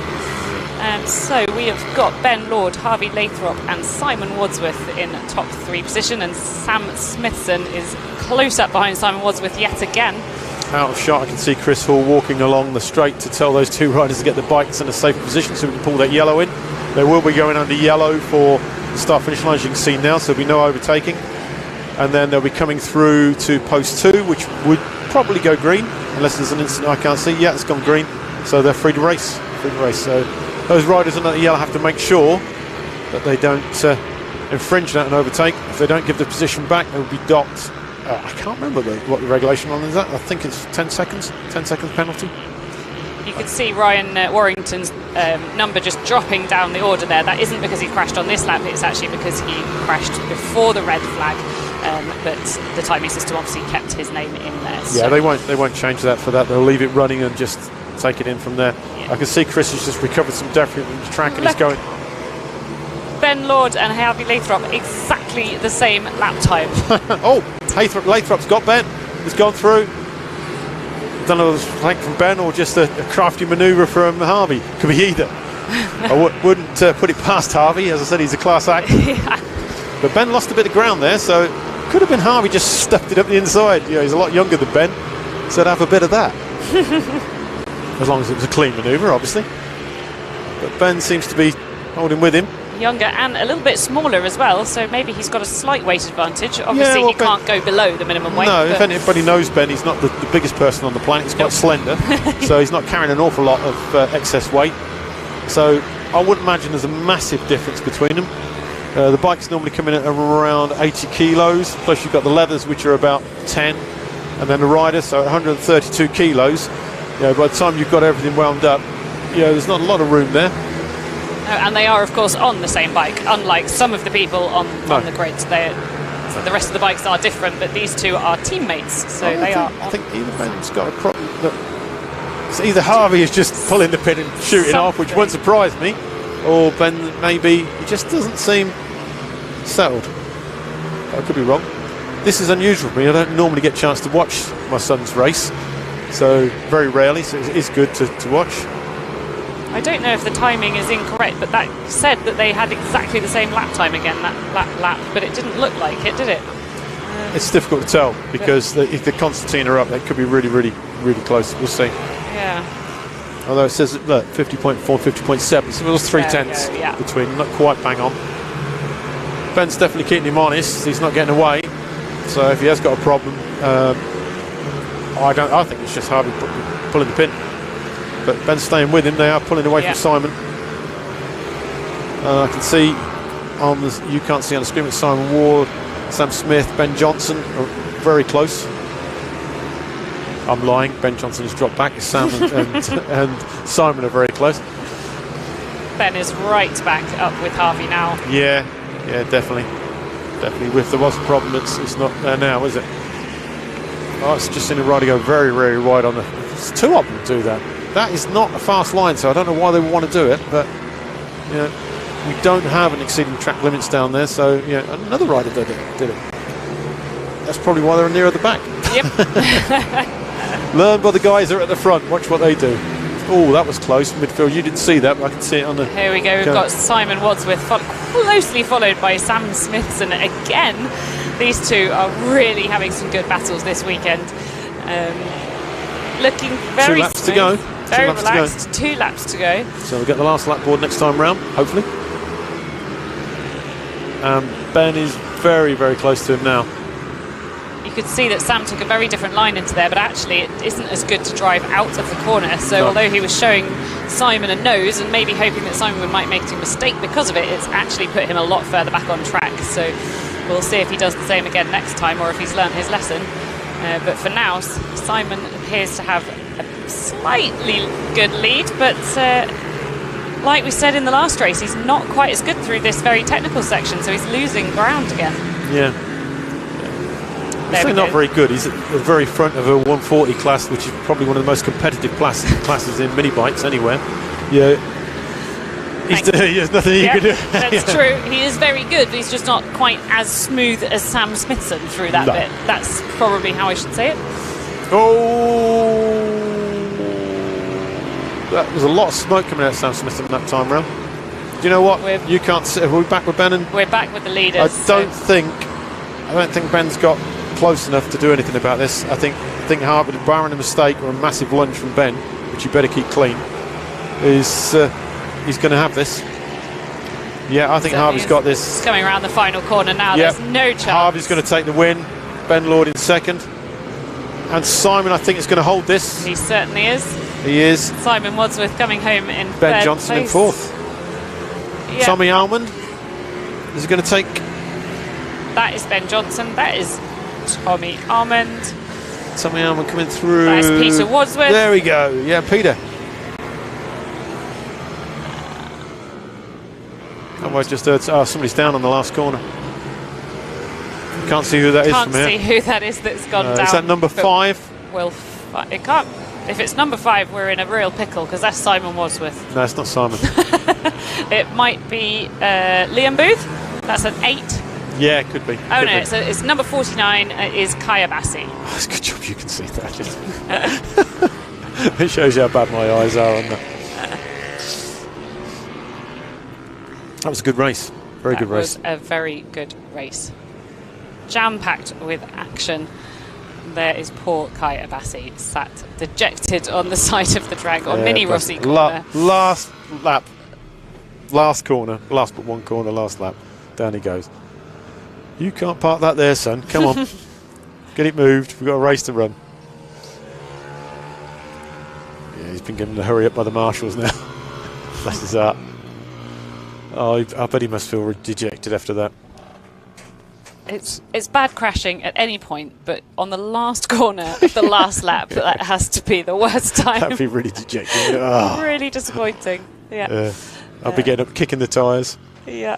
Swearing. Doing all the things I tell everybody else not to do. Yep. So we've got the Super Minis up next, haven't we? We have. And that'll be the last block of races. We are running behind schedule, so I can tell you that they are cutting the laps for the final block of races. I was told 10. That may get changed. As soon as we know any different, I'll let everybody else know. Yeah, and it will, of course, come up in the top left-hand corner of your screen as soon as they cross the line for the first time. See, that's good to see Ben and Harvey there having a chat. Yeah, there's some years difference between them, but at the end of the day, they're racers, aren't they? And they're picking up the plaques. They're on the podium there. You can't see that as podium boards. They're holding them up for photos. Simon. That's good.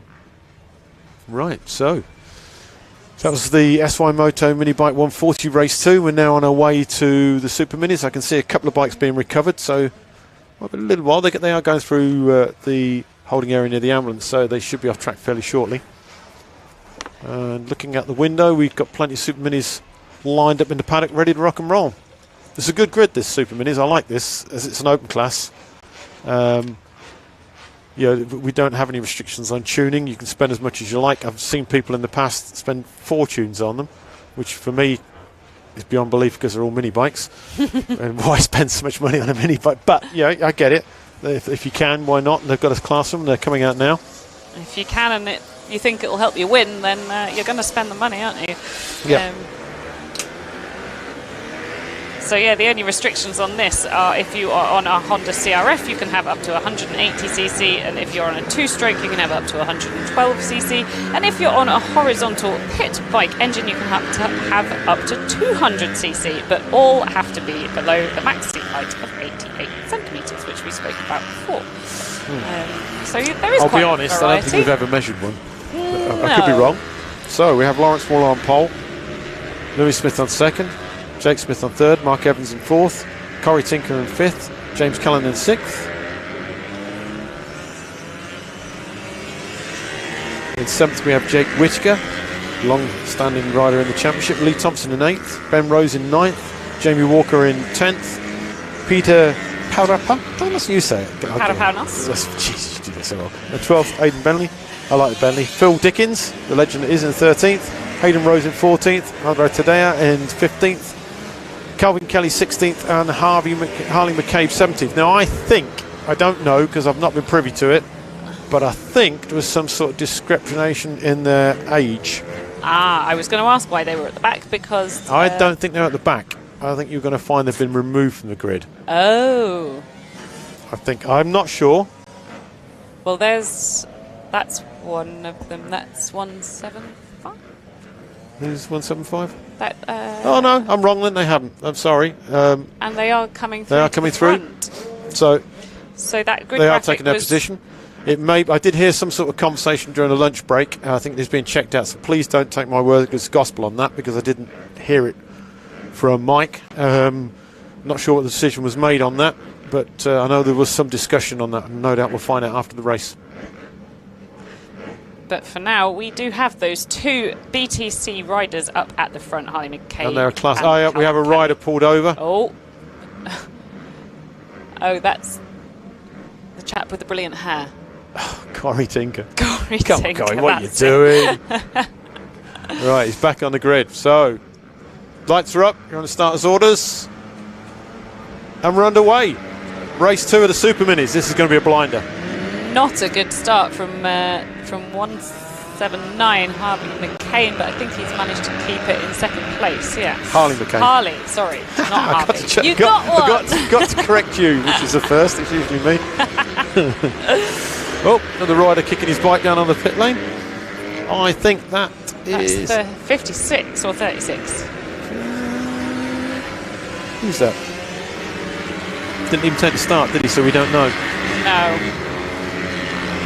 But while Alan tries to work out who our rider is that is pushing down the start line, we're seeing number 90, Calvin Kelly, stopping into the hairpin, coming around Mini Rossi corner for the last corner of the first lap. So we will find out now how many laps we are doing on this race. We assume we're doing the full 12. Calvin Kelly already in the 49, so it's incredible speed that he's doing. Do you know what? I think that might have been Bjorn Esterman. He's not there, is he? We are missing Bjorn Esterman from the list, so... I know he's having a lot of problems with the bikes last night. I think he just recently bought it, and I think he found... This is hearsay, and I don't want to be sued for this by the previous owner, but I think the apparent consent was that there wasn't very much care taken in the bike prior to Bjorn Esterman's purchase of it. But again, as I say, I don't want to be sued for that. I can see a bike in the tyre wall.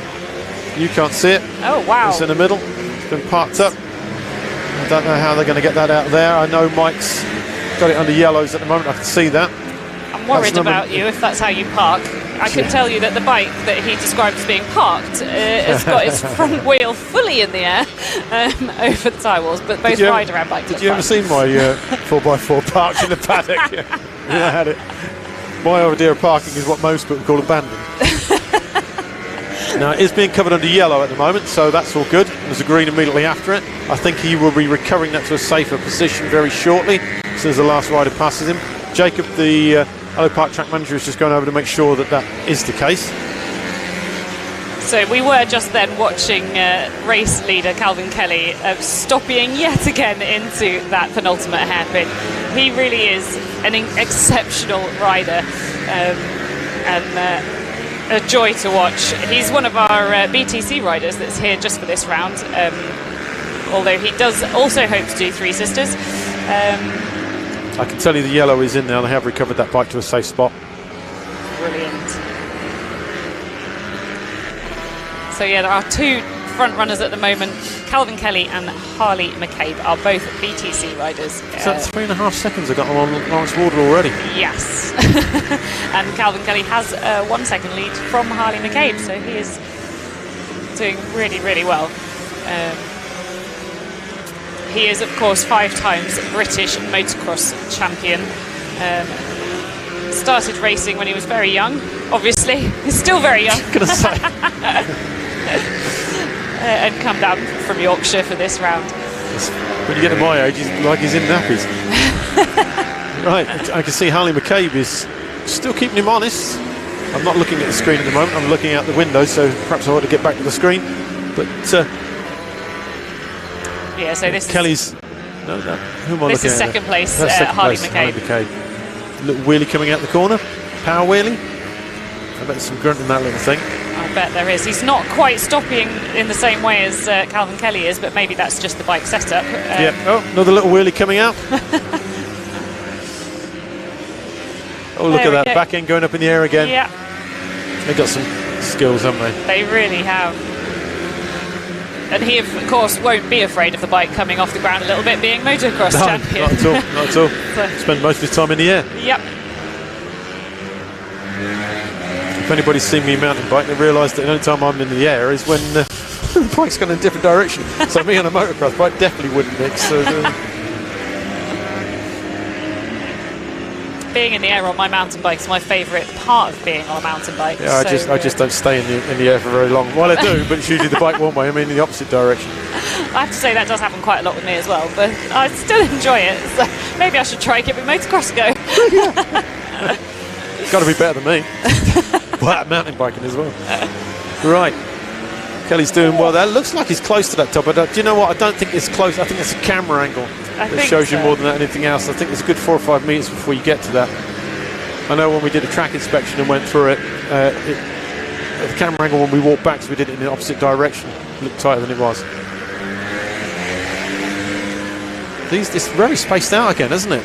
It really There's only is. Mark Evans and Corey Tinker really. Oh no, there's 2 battles really going on at the moment. Got Andre Todier and James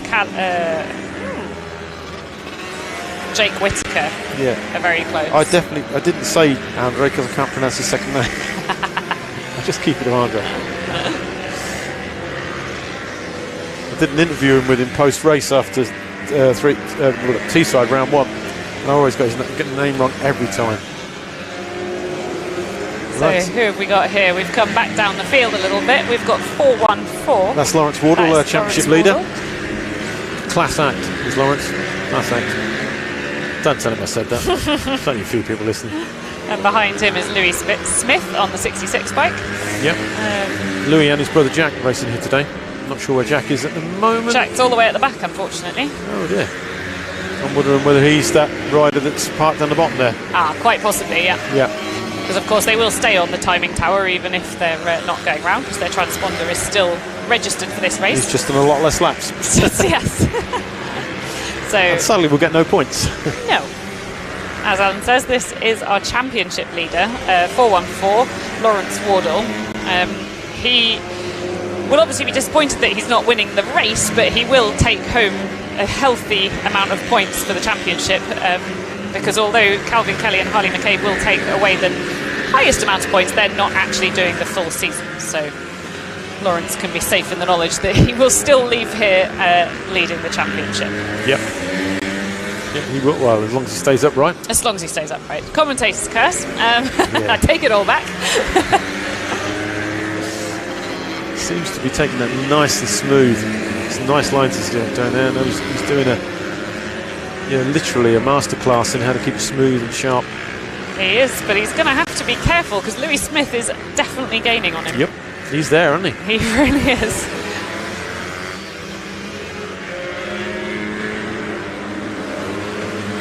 Louis Smith is currently 4th in the championship, so he definitely isn't going to want Louis to beat him on this race. Nope, and it's tell you what, it's getting close. I don't know what the gap is. What's the gap there between Mark Evans and Corey Tinker?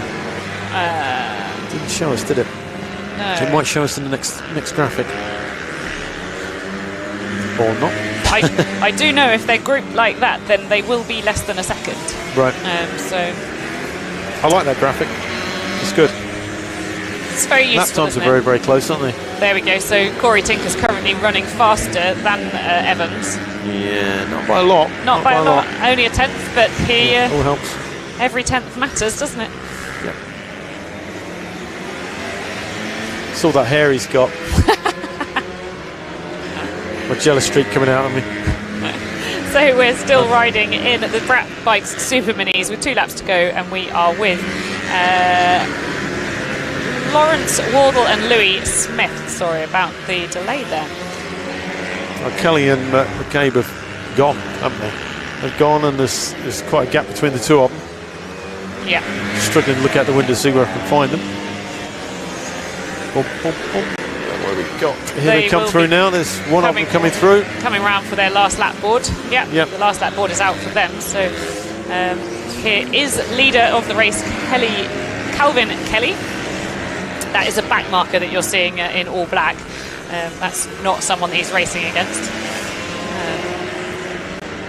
To be honest, there's not many people he's racing against. He's gone, hasn't he? Nope, that is a very good point. He's got 2.5 seconds between him and second place Harley McCabe, who he of course races against in the British Talent Cup. They are just here as sort of wild card racers, if you like. I'm sure they will do more when they can. Absolutely, yeah. I would imagine Three Sisters will be a busy round, and most likely Wilton Mill. Wilton Mill is always popular because it's right in the centre of the country, big track, big paddock, brilliant facilities. There we go. There we go. I'd say an easy win, but was it really? I mean, he's just made it look simple. He made it look very, very simple, but obviously I'm sure he was trying really hard. So that was Calvin Kelly coming home in first. And here comes Lawrence now. Lawrence did manage to hold it. Championship leader Lawrence keeping it from Louis Smith, who is 4th in the championship, but will no doubt be moving up a little bit in the standings, as Jake Whittaker is quite far down the standings today. So maybe Louis Smith will take 3rd place in the championship away from Jake Whittaker. We will just have to wait and see what happens in the 3rd race. Yep. So that was the last of our races of the race 2. So we're now going on to race 3, which on the schedule is 12 laps, but we are being told that because we're a little bit behind, we will be reducing the laps. It won't be 12 laps. I'm sure it's going to be reduced to at least 10.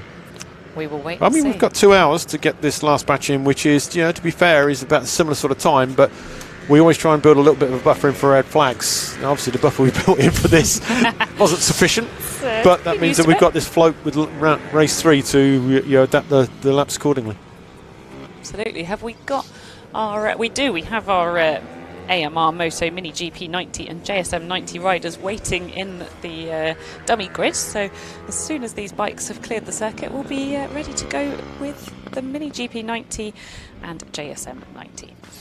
Well, these are the little babies, and these are the most eager. Yeah, yeah. They got the most energy as well. They'll be at it. And as I say, some of these, I think there's 2 or 3 in this class that are riding in other classes, so they're doing at least 2. That's a lot of track time. A lot of track time. Here they come. Just taken to the grid or to the circuit. They are. So yeah, they will, like all of the other classes, they will do their warm-up lap first before we grid them. We'll have all of the fluorescent ants running across the track, getting into position, making sure that there's extra marshals for this race.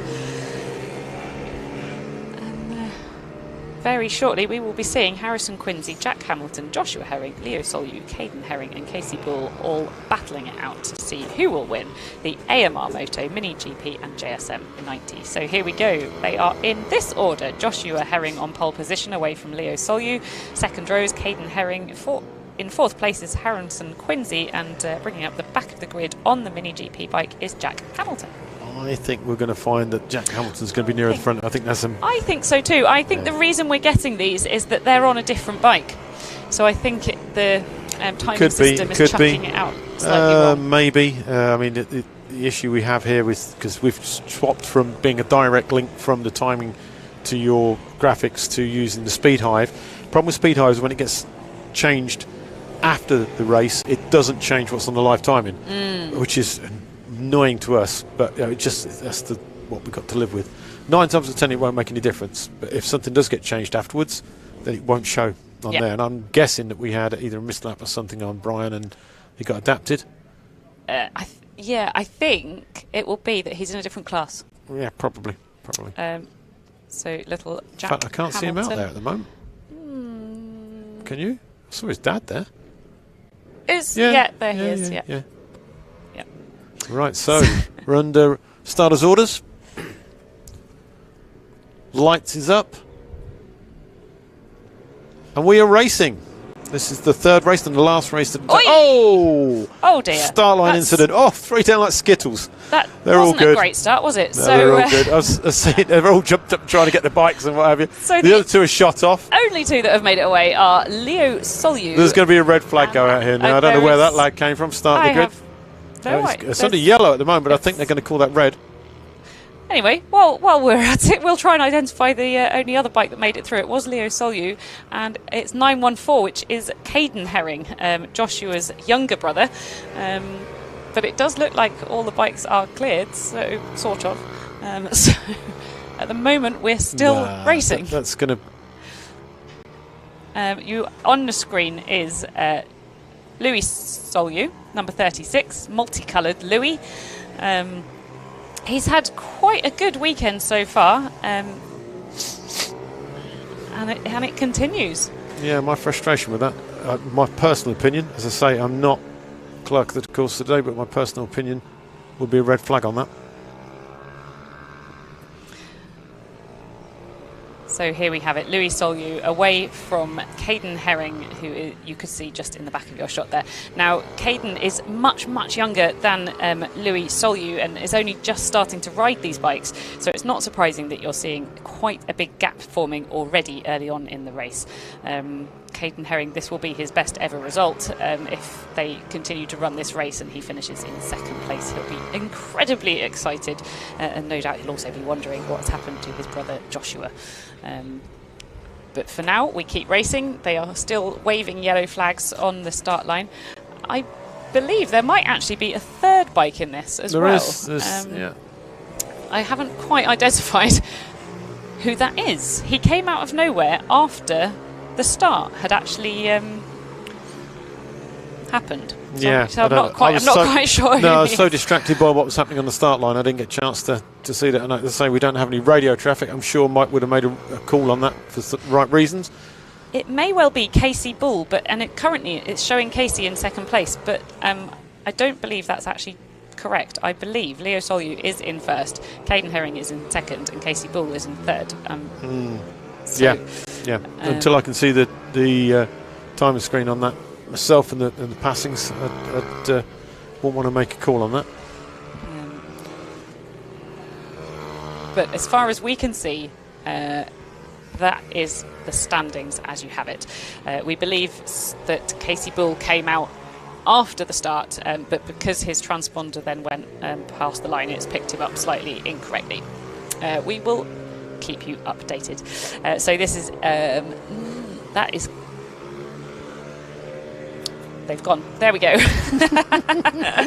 That there is young Caden Herring coming across the line in second place, number 914. Yeah, I don't really know what's going on that. I don't know whether we had a false start, it was dropped. Something we'll have to investigate after the race. Nothing, it's not a major issue, it's something we can solve very, very easily. It's just looking at the passings and then working it backwards. So I wouldn't take much notice of that graphic at the moment. We're trying to figure out who's where and what. Yeah.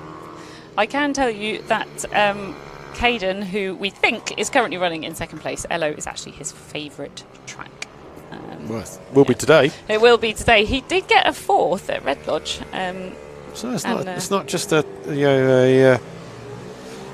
what's the word I'm looking for? Flash in the pan. No, he's very, very good, and obviously trains and rides alongside his brother Joshua Herring, who is 3rd in the championship. So he gets a lot of knowledge from his big bro. And this is his first year racing, so he's doing really, really well. Right. He's currently 5th in the championship. He's doing well, isn't he? What are we looking at lap times on this? See there. See Leo Sulu's clocking up 57s. I think I saw a flash up there, and they're doing 1 minute.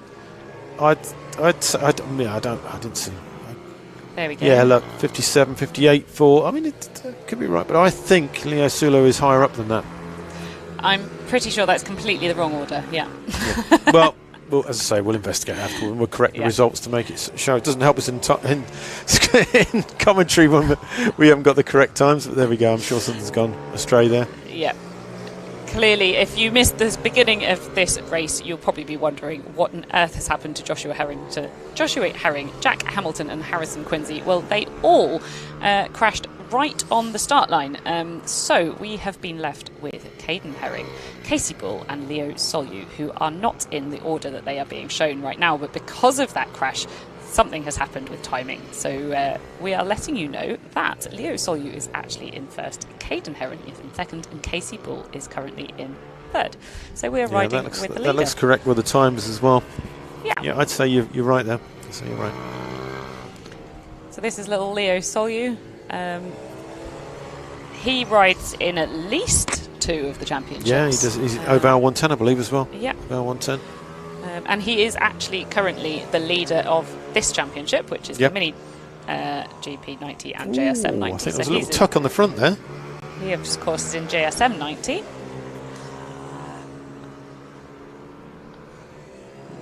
Yeah, we've got the screen is full of him at the moment. As you say, we've got Caden Herring in 2nd, and Casey Boo. Is it Casey? Yeah, Casey Boo in 3rd. I think they're coming round to start to look at lapping Casey now. Yes, because Casey is about 3 seconds laps slower than them, but also started from the pits, it looked like. Yeah, I think you're right. I'm just going to... If you can fill for a second. Absolutely. So we have got 4 laps to go. Please ignore that timing tower. Like we've said already, there was quite an incident on the start line, so the timing is all a little bit squiffy, but we do have Leo Solu, Caden Herring and Casey Bull 1, 2, 3 currently on track. We are looking now at Caden Herring. So we've got 3 laps to go. Caden is just coming round to get that, so we should have 3 laps to go now. Caden is riding alongside his brother Joshua, who sadly was involved in that incident on the start line, but all riders are okay. Bikes are cleared away. It was nothing serious, it's just everybody decided to fall over all at once. So we went down, caught the second one, and the second one went into the third one. It took him out as he was... those two had nowhere to go. It's the first guy stalled or pulled over to one side, went down, and the other one hit him and then shot off into the one who'd cleared. He'd gone up the road, but got collected by the bike. Bless his heart. And it looks like Leo is just going through now.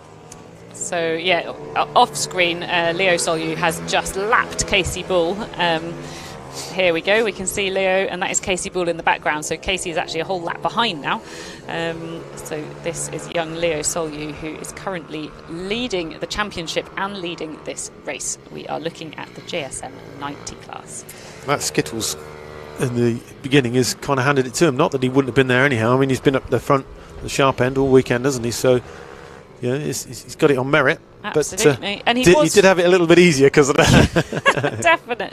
Definitely. He was a bit further back on the grid, wasn't he? Or was he? Yeah, he was, which is why he avoided the incident. He probably didn't feel very lucky at the time, but that's definitely played into his hands, hasn't it? It has.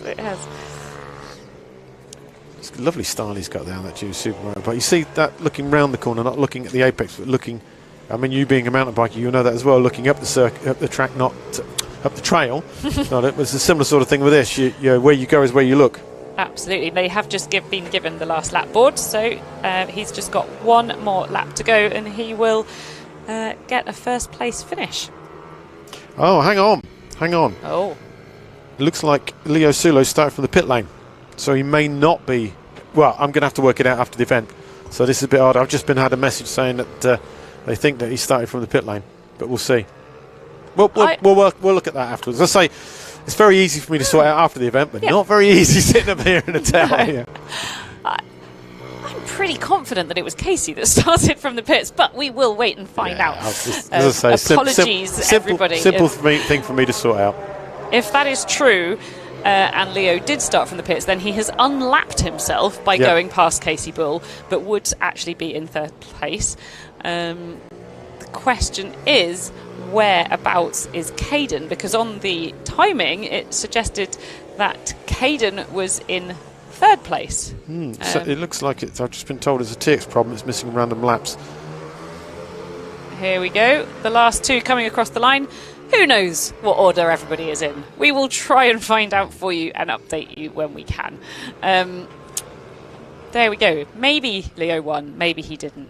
Maybe Casey won. Maybe he didn't. Caden is celebrating no matter what happened, which I think is brilliant. So do I. That's the right I think he deserves it, whatever. He does. I mean, ultimately, he is on the podium. Whether he's first, second or third, nobody knows. But celebrate away, Caden. They'll sort it out. And then, as I say, I'll look at the results. The thing is, what happens is you can see, what you can't see is when timing goes through, you can see the pattern, because it formates a graph of where everybody finishes, where they are at each point. And you can very quickly see where that suddenly drops off, and if a rider hasn't stopped on track, you know there's a missed lap, and usually you can tell because it's almost identical to two of their laps. So you normally drop that in and find it, and then we go back through video data and the rest of it, and also the marshal's reports. As I say, at the moment, sitting up here, I'm not privy to any of that. No. But we can sort that out very easily. We can only tell you what we see and what we're being told by the timing system, and we get little snippets of information coming through by message, but luckily I have a in on the timing, as my darling wife and the real boss of everything is in there sitting with Charlie O'Connor, who's looking after the timing itself. Colleen will be looking after publishing results and that sort of stuff, and also corrections. The only sort of corrections she can do on this is the obvious. She won't correct anything that is ambiguous, which is this definitely is. So that's going to be left to me, I'm afraid. That's my job. But we won't. I'm meant to be off tomorrow, but that'll be with the grandkids. But that'll be my job tomorrow evening when they're in bed. Yeah. So we may not have the answers on that during this broadcast, but they will of course go onto social media and the website. So, next up, we have Mini GP, the OMG Mini GP 190/70 and Bucci Cup. OMG are obviously our sponsor, title sponsor, Rich Energy, but it's a Rich OMG team. Sal Gardner from OMG Racing that actually sponsors the championship. It chooses for it to be shown as Rich Energy, and obviously OMG on this particular class. And it's sad, but Chloe Jones, OMG racer, was racing in the class but managed to blow an engine up. So I can see some young lad riding in the paddock with a scooter, which is a massive no-no. He's unlucky because the organiser has just spotted him. So 2 seconds. So Alan is just going to solve that little quandary, and we will be back racing very shortly with the OMG Racing 190 and Bucci Cup. As you heard, poor Chloe Jones will not be taking part in the in this race because she's blown an engine. So that's really unfortunate, because it was great to have a BSB rider along with us. Yeah, Chloe has been with us since the early days. So yeah, I've known her for a long time, and I've followed her career for a while. And the fact that she's now racing with the OMG Racing, our sponsors as well, is great. It's great. That poor young lad has just been told about his scooter incident. I can see the clerk of the course is... and he's dejectedly walking away. He's probably told him where to stick his scooter and walked off. But we have the rules for a reason. Exactly. If you're wondering why we're just waiting on the OMG Racing 190 Cup to start, it is because there is a little bit of oil on the track at the start line. I'm not sure if it's oil or what it is, but they're treating it. They're treating it. Yeah. That's the main thing, isn't it? Yeah. Sometimes you get a bit of petrol down and it looks like oil. You can usually fairly check it, but if there has been anything there, the residue comes up. Out of precaution, they'll treat it whatever. If Chris has his way down there, Chris Hall, race director and also start line. He's the guy on the light, the very bright light. And he'll be making sure that's done effectively and efficiently and right. He won't tolerate it not being done right. Right, we seem to have bikes taken to the circuit. Fantastic. So we are almost ready for the OMG Racing 190 and Bucci Cup. Do we have any Buccis? Yeah. We do. The problem is when they enter on the system, which is one of the reasons we've had problems with points with it, is they don't always enter as the Bucci Cup. They enter as, and we have to go through it. At the start of the season, Aaron and I would sort it out, and I'd go onto it and go through it. Here we go. So, lining up, we will have George Bowes next to Luca Wilkinson, Zach Whiston next to Izzy Carter, Andrew Thompson next to Brian Hamilton. That is your first 3 rows. On row 4, we have Tim Patterson and Simon Bogg, who you heard from earlier. And finally, we have Kobe Garbett at the back. Yeah, so going back to we used to sit down and go through them and sort them out. But now it's just easier to do it than we do it post-race. The downside to that is Aaron can't see, when he's looking at the time, it doesn't clearly dictate who they are. But I'll be honest, that's more down to the riders not entering as that specific class than anything else. They just enter in the mini GP. We then separate them out into overalls, seniors, juniors, and Bucci Cup. It's nice to see that Izzy Carter's back on circuit after her off earlier. Yeah, she had quite a nasty crash, didn't she, in race 2? Yes, she did. So really good to see her back. We had a race stoppage because of it, didn't we? We did. Yeah. She parked her bike, as I said. It wasn't her that time, but yeah. Just abandoned irresponsible parking. Yeah. She needs to get her parking sorted out. So for those eagle-eyed of you, you can see that there are juniors and seniors on track. They don't go below 12 years, but there are some quite different sized human beings out there. Yeah, they do. I mean, the criteria is that they have to qualify and be over 12. Obviously, we won't let anybody out there that's not of a decent pace. Right, looks like lights are about to go. They're on starters orders. They are discussing something. I'm not quite sure what that is. I don't know whether it's a grid position. Saw a few hands going up. Yep. Must be a reason for it. They are discussing something. I can't see what, but they are discussing something between them. Chris Hall down there, race director. They're holding for a while. If they hold them much longer, they may send them down for another rolling lap. Yeah. The riders don't seem to know what's going on. This is very frustrating for me because I could know what's going on because I can hear, they're having to swap around to the grid. That's why they're in the wrong positions. That's what the problem is. That's what all the gesticulation was probably about as well. Yeah. See Chris walking towards the light, so he'll let all that wash all over him. He wouldn't care. Yeah, it is what it is. Let's go for it. They're under starters' orders. Here we go. The light is live. Light is up. And we are racing. So race 3, of the OMG Mini GP 190/70 class with the Bucci Cup. Absolutely excellent start from Luca Wilkinson, who takes the lead away from George Bowes. These two are really going to go at it, I think, for this race. Yeah, they did last time, didn't they? And then who's that in 3rd place? Isn't that Brian Hamilton? It's a white fairing, isn't it? Can't see the colour from here. Nope. Let me have a look at it. Maybe Zach Weston, actually. It may well be Zach. Yeah, unless he's had a fairing change, because he didn't have a white fairing on before, did he?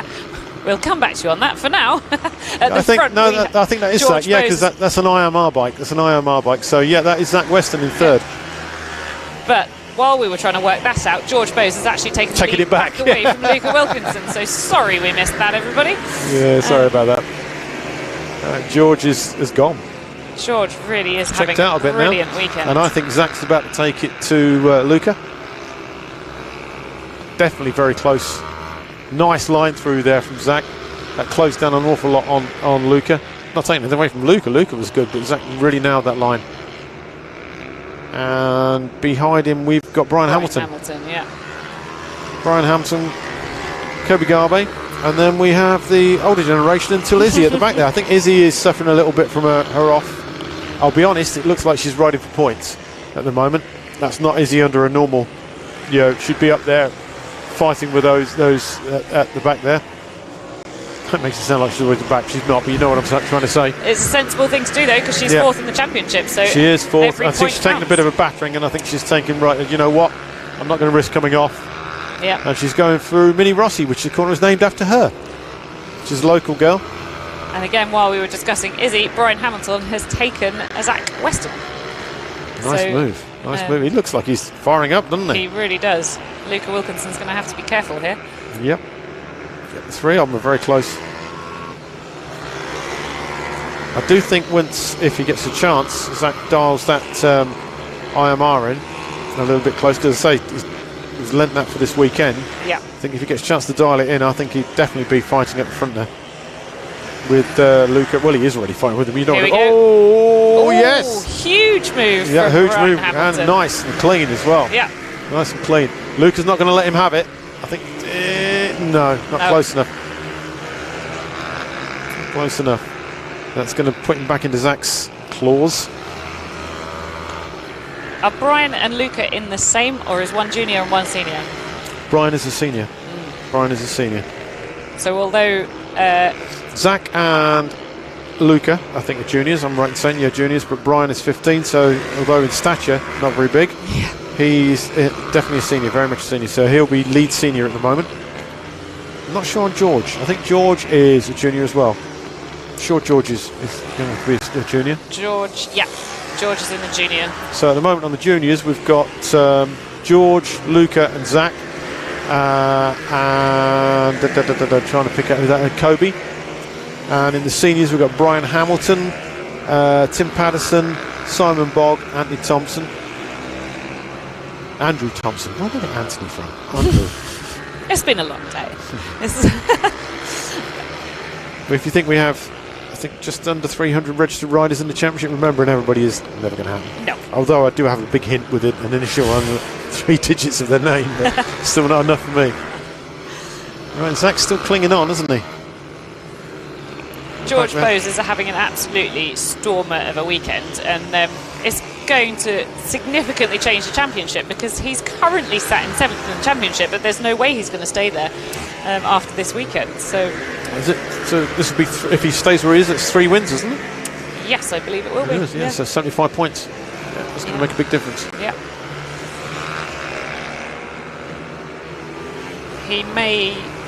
He could even jump ahead of Izzy Carter. I can't remember quite how many points she's on, but the fact that Kobe Perry isn't here is also good for Kobe Garbett. Yeah. I don't know, it's Garbett or Garbe?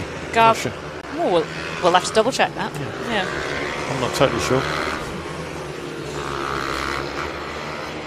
We are now, of course, looking at George Bowes, who is currently 7th in the championship, the first overall this round at the moment. I saw him take a look back to see where they were coming onto him. Having a sneaky peek. Yeah. But he doesn't need to, because he has got a very good lead at the moment. What are we doing on lap times? 2-second gap, but what have we got, 49s and what's that? 48.9. So Brian is a little bit faster, because I think George was a 49 that lap, wasn't he? He was, but previously he has been in the 48s, so maybe he's just taking it a bit easy now that he's got a healthy lead. Yeah. He doesn't look like he's taking it easy, though, does he? He doesn't, no. Brian and Luca are just making it look easy as, don't they? I think they are trying really hard, but I think Luca's keeping his powder dry. I think he'll be taking it to Brian towards the end. Do you think, seeing as they're in a different championship, will he risk anything to get in front of Brian because he wants the 2nd place in this race? Yeah. That shadow of a doubt, yeah. I think if he got the chance, it's slightest whiff of getting by him, he'll go. Known Luca for a little while now, definitely. And if it's the other way round, so would Brian. Yep. That's what makes him so competitive. It's nice to see the different styles of bikes, though. I think Luca's on a 10-inch bike, a 10-inch Ovale, and Brian, I think, is in the 12-inch Bucci. As you say, they're not fighting each other for championship points as such, because Brian's in this senior class. Yep. But I mean, he looks senior in comparison to Luca, but then when you see him against some of the adults that are a bit further back, not so. You know, Brian is quite small. Yeah. And George out front, he's also on a Bucci. He is. George is quite a big lad in comparison to the others. He's not a small lad. I think he's coming round to lap Izzy in a little while. He's back down into the 48s as well. Yeah. So that obviously was just a slightly cruisier lap. Just gone up you can't see it on the screen, but he's just gone up the inside of Izzy to lap Izzy, and the other two. Here we go. Yeah, you go. You can see them coming up behind Izzy now. Again, I think Izzy's been taking it. She's riding for points, I believe. That's the way it looks to me. Yeah. And they're coming through her now. I think they're going to pick their spot. Yes, they have. And Izzy rode a bit wide there just to let them through on the hairpin, which was a good move. Well done, Izzy. Should be now down, looking behind her now just to see what else is coming. It looked like Luke had a little bit of a moment then. Had a little bit of a front wobble. Maybe he's pushing on a bit hard, but he's right up with Brian again, isn't he? He's caught back up, definitely. Definitely. He really wants this second place. Yeah. So we are looking at Brian Hamilton in second place and Luca Wilson very close behind in third place. They're not battling in the same championship, but of course they want the podium. Zach's just lapped Izzy as well. He's coming in now. Sizable gap between him and Luca now, so yeah, I can't see that's going to change. You can see Brian come through on the last lap. Not Brian. George. So yeah, George is now coming round to the final corner. Here he comes. He's going to take the lead. Take the win, I mean. And there he goes. He takes the checkered flag for his third win of the day, I believe that is. And then we have Brian, sorry. And then Luca Wilkinson. George was looking pretty tired across the line there. He was, really. Not surprised. No. We're into the third bunch of races now. It's been a long day. I mean, where are we at now? It's now 4:30. Yep. Still got about an hour and a half of racing left to go. I think we aim to finish by 6. See the difference in size there of those two. Yeah. Let's say when you see them and then see the seniors, proper seniors like that. I mean, Brian isn't. I'm not saying he's not a proper senior, but in stature, because he's still quite young. He's 15. But the way we structure this, you know, the others are quite big lads. And you can see Simon Bog going around at the back there. I don't think you see him on the screen, but I can see him from here. Just coming round to finish off his lap. The guy that helps do all the support Ovale UK. Nice guy, does a brilliant job. And he's well liked in the paddock. And did, of course, come and do some commentary with us as well. Yeah, he's a good lad, isn't he? Yeah. Good lad. Couldn't get Adele to come up. She was having none of it. One day. We'll just corner him one of these days, get them up. Next time Pete's here, we'll get him up. He likes to come up and do a bit of commentary as well. So it'd be nice for him to come up and have a chat. I think it'll be a while because he's a busy man at the moment. Quite a lot going on. World Superbikes, British Superbikes, and obviously being the TT winner. That puts an awful lot of pressure on his time. Absolutely. And we are already coming out with the Ovale 110s. So barely got the last one in, didn't we? We're rattling through them now, trying to get absolutely everybody racing before our time cut off here. So yeah, we are ready with the Ovale 110s. These are pretty young again. We're now back down to ages 8 to 12. They are all on the same bike. The engines are sealed. So same tyres, same suspension, same pretty much everything. There are a few little things that they can personalise, like obviously the fairings can, the colours and that sort of, the leathers, helmets and that sort of stuff, but everything else identical. Yeah, so we have Travis Shaw, Hudson Cooper, Sydney Marshall, Finley Hanna, Daniel Stevenson and Jack Hamilton on the first 3 rows. And then that is it. There are just 3 rows. Yeah, I think we've got quite a few that have pulled out for some reason or another, because I think we've only got 7 out on the grid for the final, for the last race. Yep.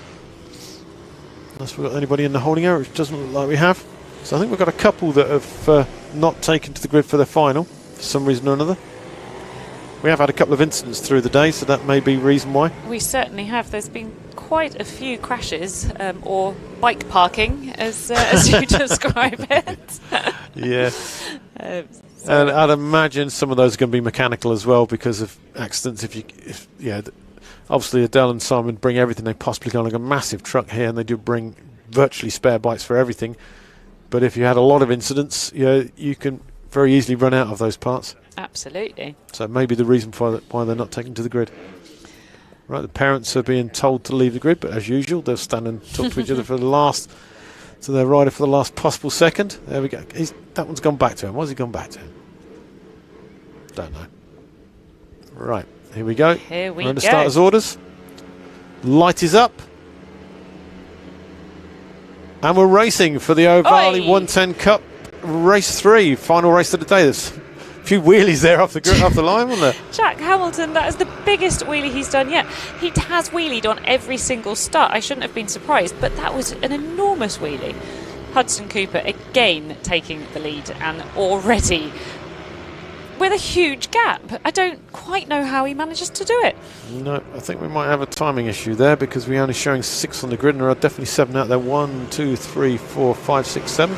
So either somebody hasn't got a transponder on, which can happen, especially if they're racing in 2 classes. Yep.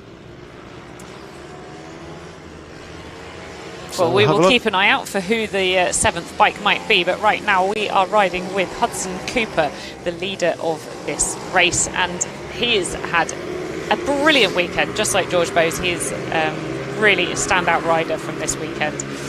Look at that style. Hudson Absolutely Cooper, brilliant. just going for it, isn't he? Yeah.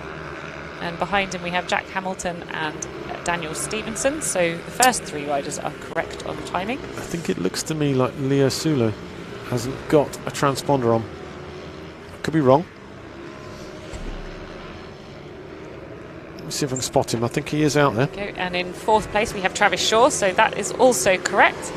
So Hudson Cooper away from Jack Hamilton and Daniel Stevenson, who are very close, with Travis Shaw bringing up 4th place. And then we're a little unknown.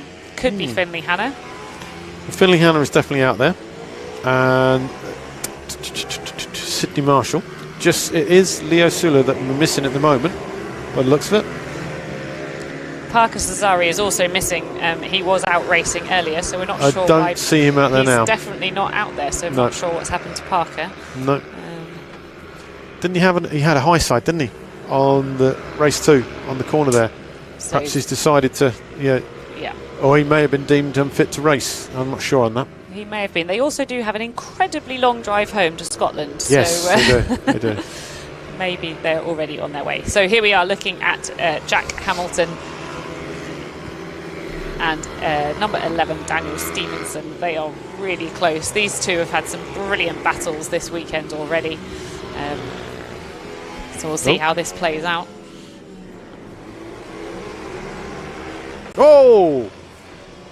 You can't see that, but there's a rider gone down on the start on the last corner. Alan's getting excited because Hudson Cooper, leader of the race, has gone down. We don't want to speculate, but that has gone to red. Going to be a red flag. That's gone to red. Yeah. That was a similar incident to Ash Barnes in the. We had a Pro-Am race here, as I think I said earlier, in a couple of years back, and yeah. It was a similar sort of incident then, so let's hope he's okay. You can see him moving around. Medic is out on circuit. Yeah. So while we deal with this red flag, we will just take a very short break just to respect the marshals, the medical team, and all of the riders. So we'll be back with you shortly.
What? Is that a bad crash?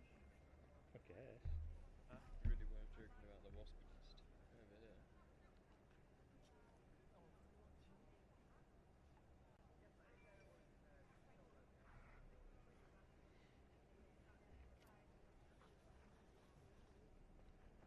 What? I don't know, there's so many of them, and I was getting annoyed at one of them, so I trapped it in the Ursa box, and now there's loads of them.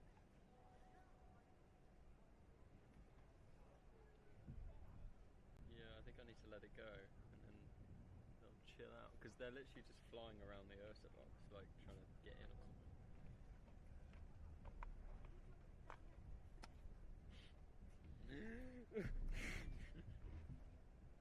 They're actually everywhere.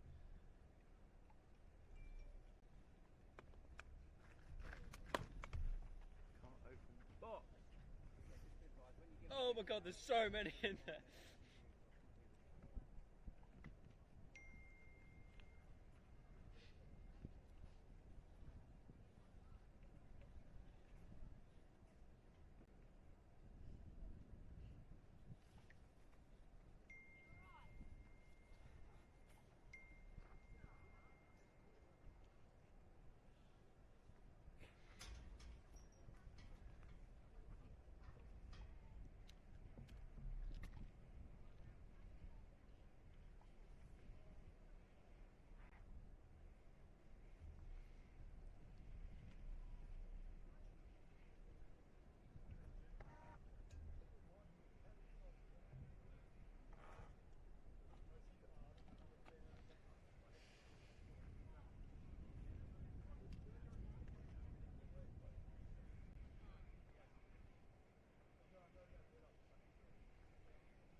By 30 it's got to finish, I think.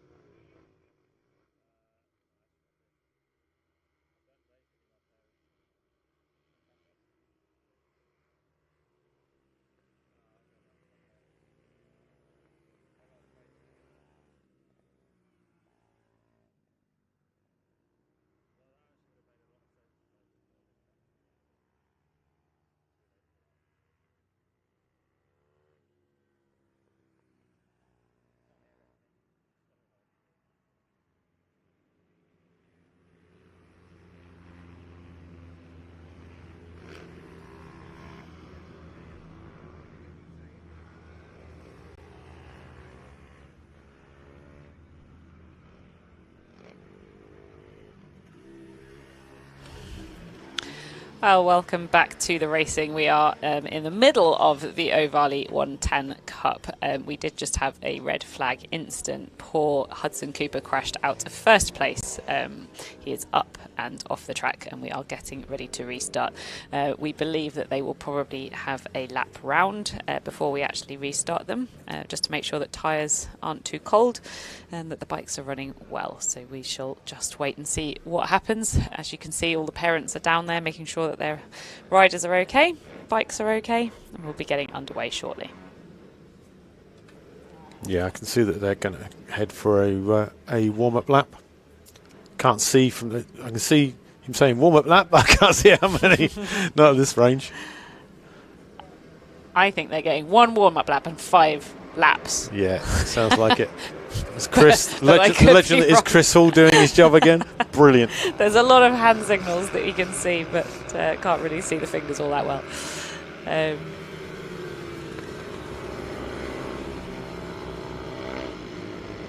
So in the race, we still have Jack Hamilton, Travis Shaw. I almost called him Luca again. I don't know where I've got that from. Who else have we got? Sydney Marshall. We are missing Parker Cesari. I've just been told 7 laps. 7 laps. Okay.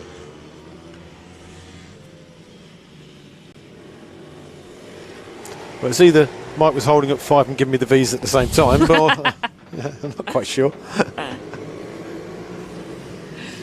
Could be. Could quite well be. So here we go, they are now gridding up again. They've had their quick warm-up lap just to make sure that their tyres and bikes are running smoothly after that red flag. It was a reasonably long hold for them. And we will be underway very shortly. Yep. Right, we're all gridded up. Last fist bumps, and yeah, same parents hanging on to the last minute. Right, they're under starters' orders. Lights are up.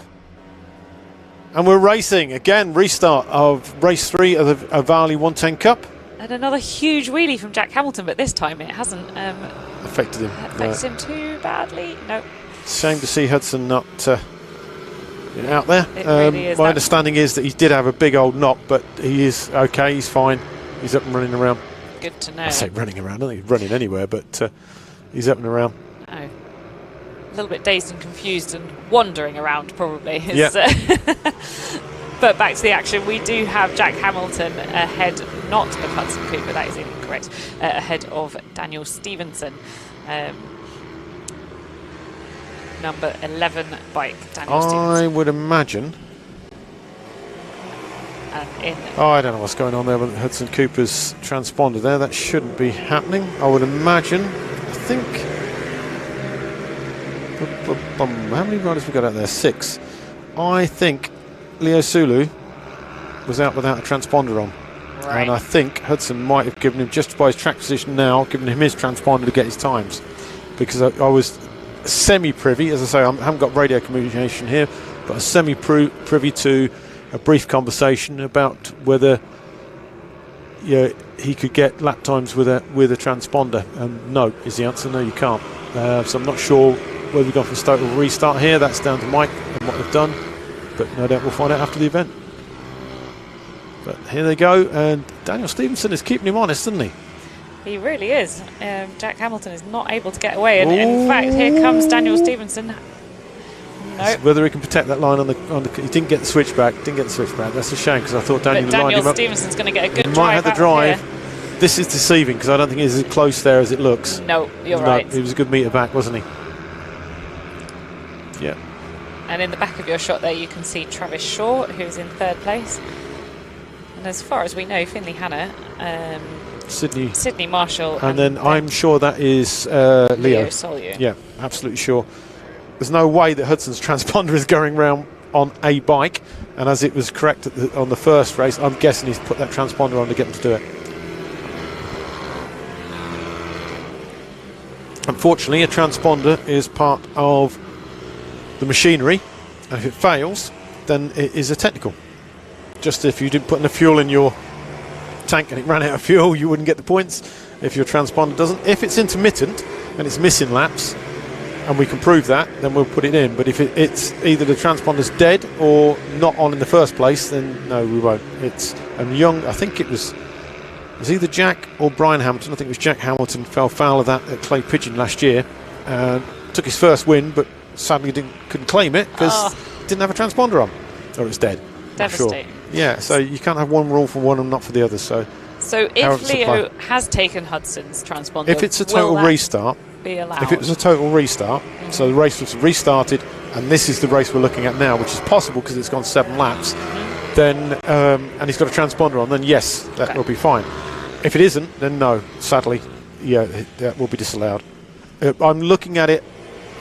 Obviously, I'm not privy to all information, and it looks to me like Mike's done a total restart. If he's done a total restart, then that will stand. If he hasn't, then it won't. So here we have the leader of the race. Currently, we are watching the Motul Oils Ovale 110, and it is Jack Hamilton in the lead, away from Daniel Stevenson. And it looks like Jack might just be pulling a tiny little bit, not a lot. I keep thinking that, and then I see Daniel close up on the braking here. Whoa, he's gone wide there. That might have upset him a little bit. So that isn't the fastest line through there. It didn't do him any harm, but it's definitely not the fastest line. It probably shook Daniel up a little bit. That suddenly shot offline. Definitely. Maybe it is just that they're better in different sectors. Could be. Could be. Daniel seems to claim down, and as you can see, you get the concertina effect obviously on the straight. They widen out, and then as the speed slow down and they get into the brake and they close back up again. They're not actually any closer time-wise on the circuit. Just and that was the finish. That was it. I didn't. That does say last lap, but yeah. Don't know what's happened there. Nope. No doubt, I'll find out afterwards. It definitely came up on the screen saying 7 laps, but Mike told me 7, but that didn't look like 7 to me.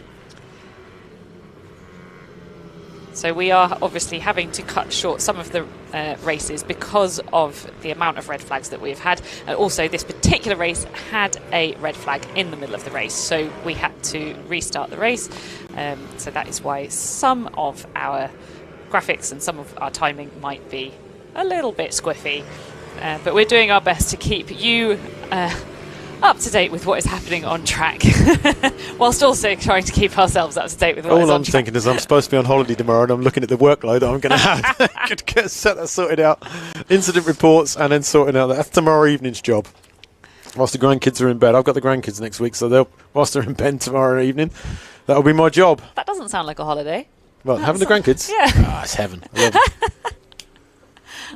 I'm hoping to go on actual holiday and go somewhere. I think we're going to France. Very nice too. Shouldn't tell everyone that, should I? Robbers, come and steal everything from my house. What was your address again? I'm not falling for that. Oh. Yeah, we're just going to... that's a little...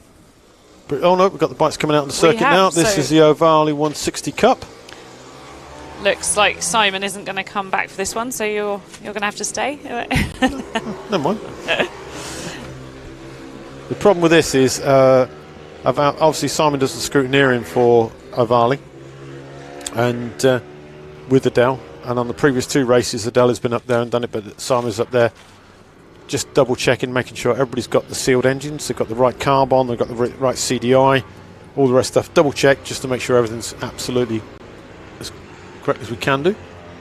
As you say, here come the orange ants. Yep, our high-vis ants running Mr. around. Mr. Thorley looking to find figure a man running along there. Right, we have a grid. So, first up, in pole position, we have Wilson Dilks, and second is Tyler Humphreys, and just the only other rider on road 2 is Thorley Trevorrow.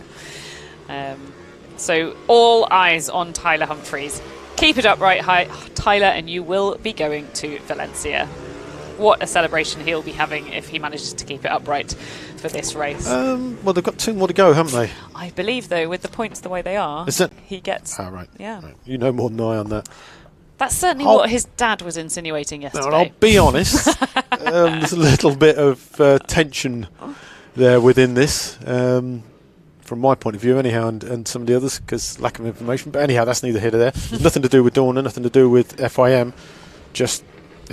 well, either way, we'll see. Let's get the races underway and let's see how we go. They're on, lights on, and they're underway.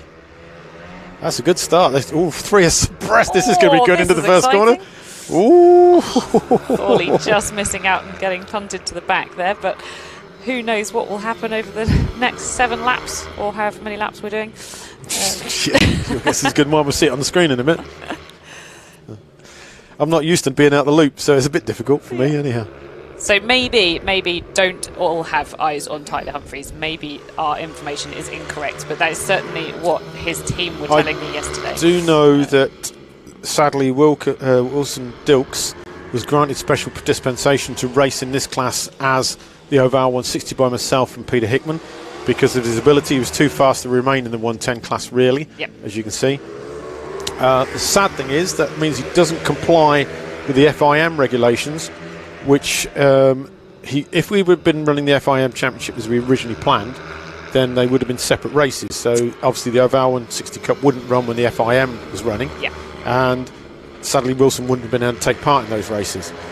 They've now decided, because it was cancelled at MSVR, that we will be running the points for our championship will be taken towards it, and then the remaining 3 rounds will be taken towards it, which is, when I say the remaining 3 rounds, I know we've got this one, and then we've got so 2 remaining 2 rounds, 3 Sisters, and then Wilton Mill, because Clay finishes after the FIM Championship, so the points can't be taken. And sadly Wilson is not going to be old enough at that point to take part, because they have to be a minimum age of 10, which is really begalling, because the kid's done so well. But those are the rules, that's what it is, and that's what's been set down by Dorna and the FIM, and that's what we'll abide by. Absolutely, and like you say, he did get special dispensation because he is only 9 years old, but he is clearly an incredible rider. So that's He's why definitely a rising talent. Definitely a rising talent. It's just the way the cards have fallen for him. You know, he has been allowed special dispensation race this year in this class, as I say, by myself and Peter, but that doesn't apply to the FIM regs. That is as it is. What they've set down, the Dorna, that's what we've got to do. We don't have a say in special dispensation on that one. That's above our pay grade. Yeah. Right, so Wilson is still, he's pulled a gap now. I mean, he got taken right at the very beginning, he got it back, and now he's starting to pull the pin and disappear again.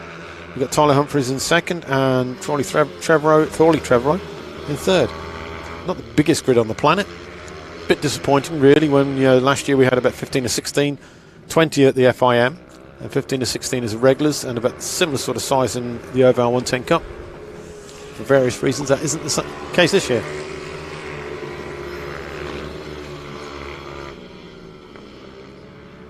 Right.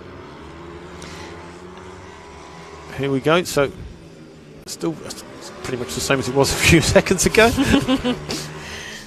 Very, very similar lap times. I was just going to say that lap time is really, really similar now that they've both warmed up into it. There's only 5/10 between them, wasn't there? It sounds funny to say warmed up because they've been racing all day, but it does take a minute to get your eye in sometimes. This is last lap. This has just come as that, so I'm not sure what's going on with this.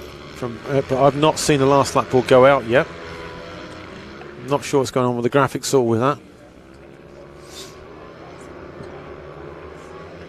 We will no doubt find out. Yeah, I can see that the flag marshal hasn't been given the signal for last lap board. So I'd imagine that either there was communication error and he hasn't heard it, which we've had before, but I don't think that's the case because I haven't seen, obviously, no incidents out on circuits. So no. I think that was the last lap times, and for some reason it didn't have any. Right, okay. Yeah. So again, the old man cocking up. No, not at all. No, there's a lot of different graphics to get used to. I love watching him go through those corners, especially that first corner, because they're absolutely Harry flatters through there. And look at that. Really smooth as you say, 9 years old, and look at that. Absolutely incredible. And the bike was squirming quite a lot, and it's not phased by it at all. Straight back on it.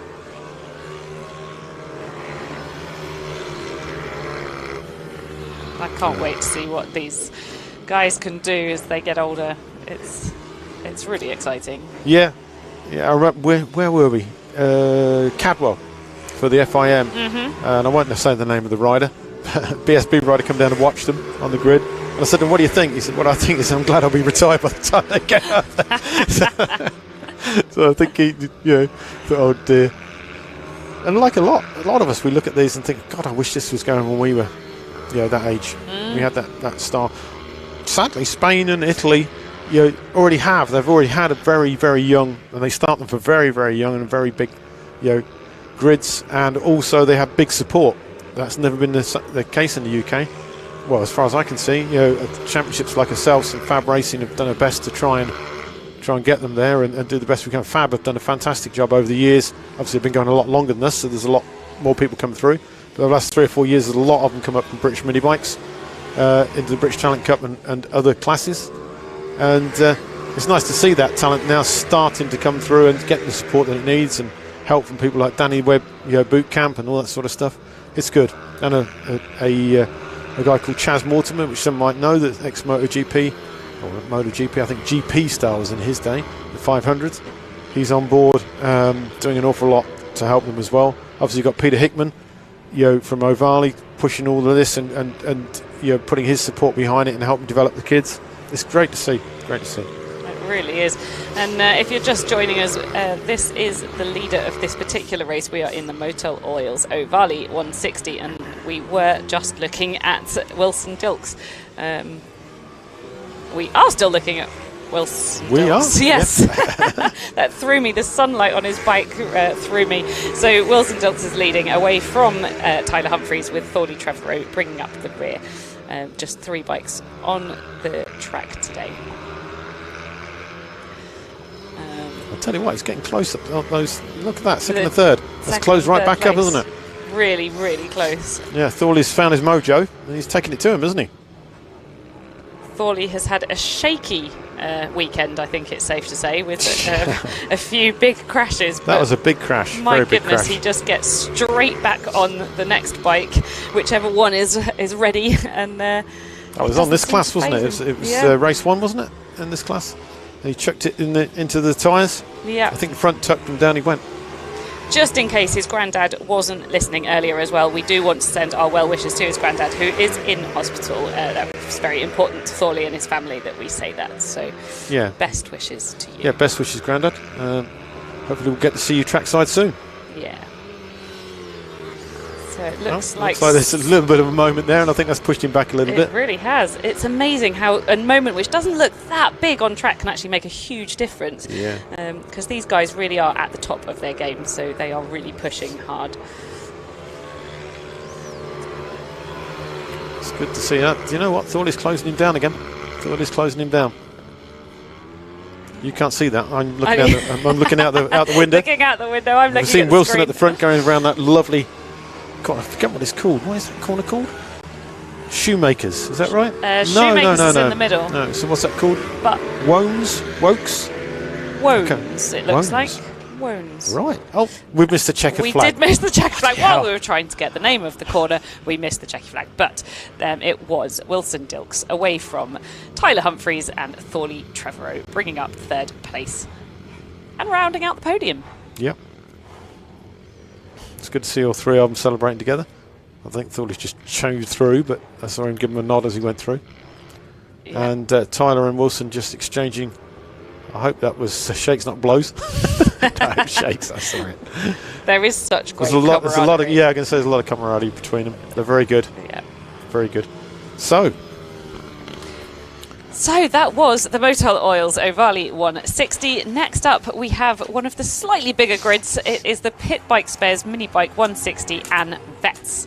slightly bigger than the 3. Slightly bigger than the 3. It'd be hard not to be bigger than the 3. Well, 4 would just be bigger than the 3, but yeah. Getting picky now. Well, there's no point trying to big up a grid that's only got 3 on it, is there? No, that's true. Although it is actually one of our most exciting grids, the one with only 3 on it. Yeah, They're yeah. such incredible riders, and we have seen some pretty good action, although Wilson Dilks has, of course, been pretty outstanding. And Been dominant, hasn't he? bit dominant, yeah. But anyway, we are now onto the Pit Bike Spares Minibike 160 and Veteran class. Veteran is just over 40. It seems a bit harsh to call them vets, but there we go. So from the front row, we have Hardy Lathrop and Sam Smithson, Nathan Gardner away from Ben Johnson, Mike Nealons and Pete Wadsworth. This doesn't seem right, but possibly it is. Liam Booth from Ryan Esterman, Simon Wadsworth next to Robert Med, Michael Judkins in 11th, James Lewis in 12th. The reason I say I don't think it's right is that Simon Wadsworth would normally be in front of Peter Wadsworth, and bringing up the rear is Andrew Rayfield. Didn't Simon have a DNF? Did Simon have a DNF in that He race? did. He pushed his bike. Oh, yes. So good if that point. was the case, he would be behind him, yeah. I missed it. I missed my own husband crashing. Sorry, Simon. Crash and burn Simon, and she missed it. Crash and burn. Gladly he did not burn. No. But we'll see if he can get up to one He'll be of his seething usual now, though, when he positions. knows that you missed it. Don't tell him. Oh, no. Yeah, nobody's listening. It's all right. Sorry, Si. There's only a few thousand people. It doesn't matter. So I'm looking out for Mike Nealons in the pink there, just being hidden by the flag. He's gradually made his way up through the field after not being able to qualify yesterday because he was helping out his friend. Lack of commitment. Lack of Okay, commitment. yeah. Although you could say it's a very high commitment to his Right. friend. And the starter's orders, load lights up, and we're racing. We are racing. Final race of the Pit Bike Spares Stock 160 class. Or Minibike 160 is now called. Unusual start from Ben Johnson, but it might have actually paid off. He's in 4th place, I think. We've got Harvey Lathrop in 1st place. That is not a That's surprise. a surprise, isn't it? And I think we've got the 113 bike of Sam Smithson in 2nd place. So that's also not too much of a surprise. He's been having a really good weekend this I weekend. can see Brian Esterman. Brian. Got that wrong. Ryan Esterman is up into 3rd place on the Ovale 160. In fact, he's riding Harley McCade's last year's Ovale 160 bike. It's been lent to him. I think Bjorn's been a mentor for Harley.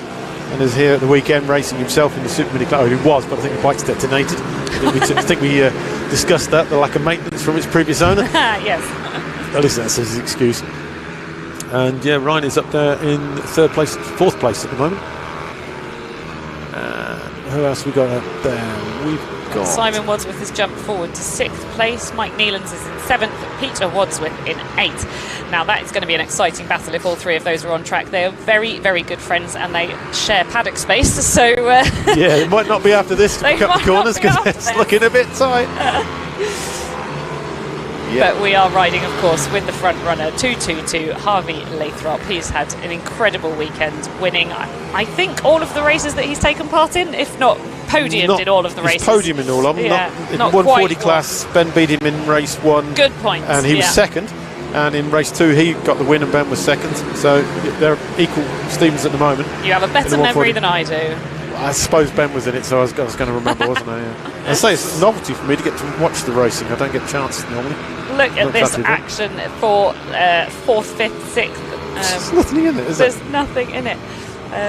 That's confusing. Two riders with the same livery almost. It is 254 Nathan Gardner and number 5 Simon Wadsworth in green. And just in front of them is Ryan Esmond on this new bike that he's using. New to him. New to him, yes. That's a 10-inch bike as well, I think. Well, it might be 12, I'm not sure, but I think it's a 10.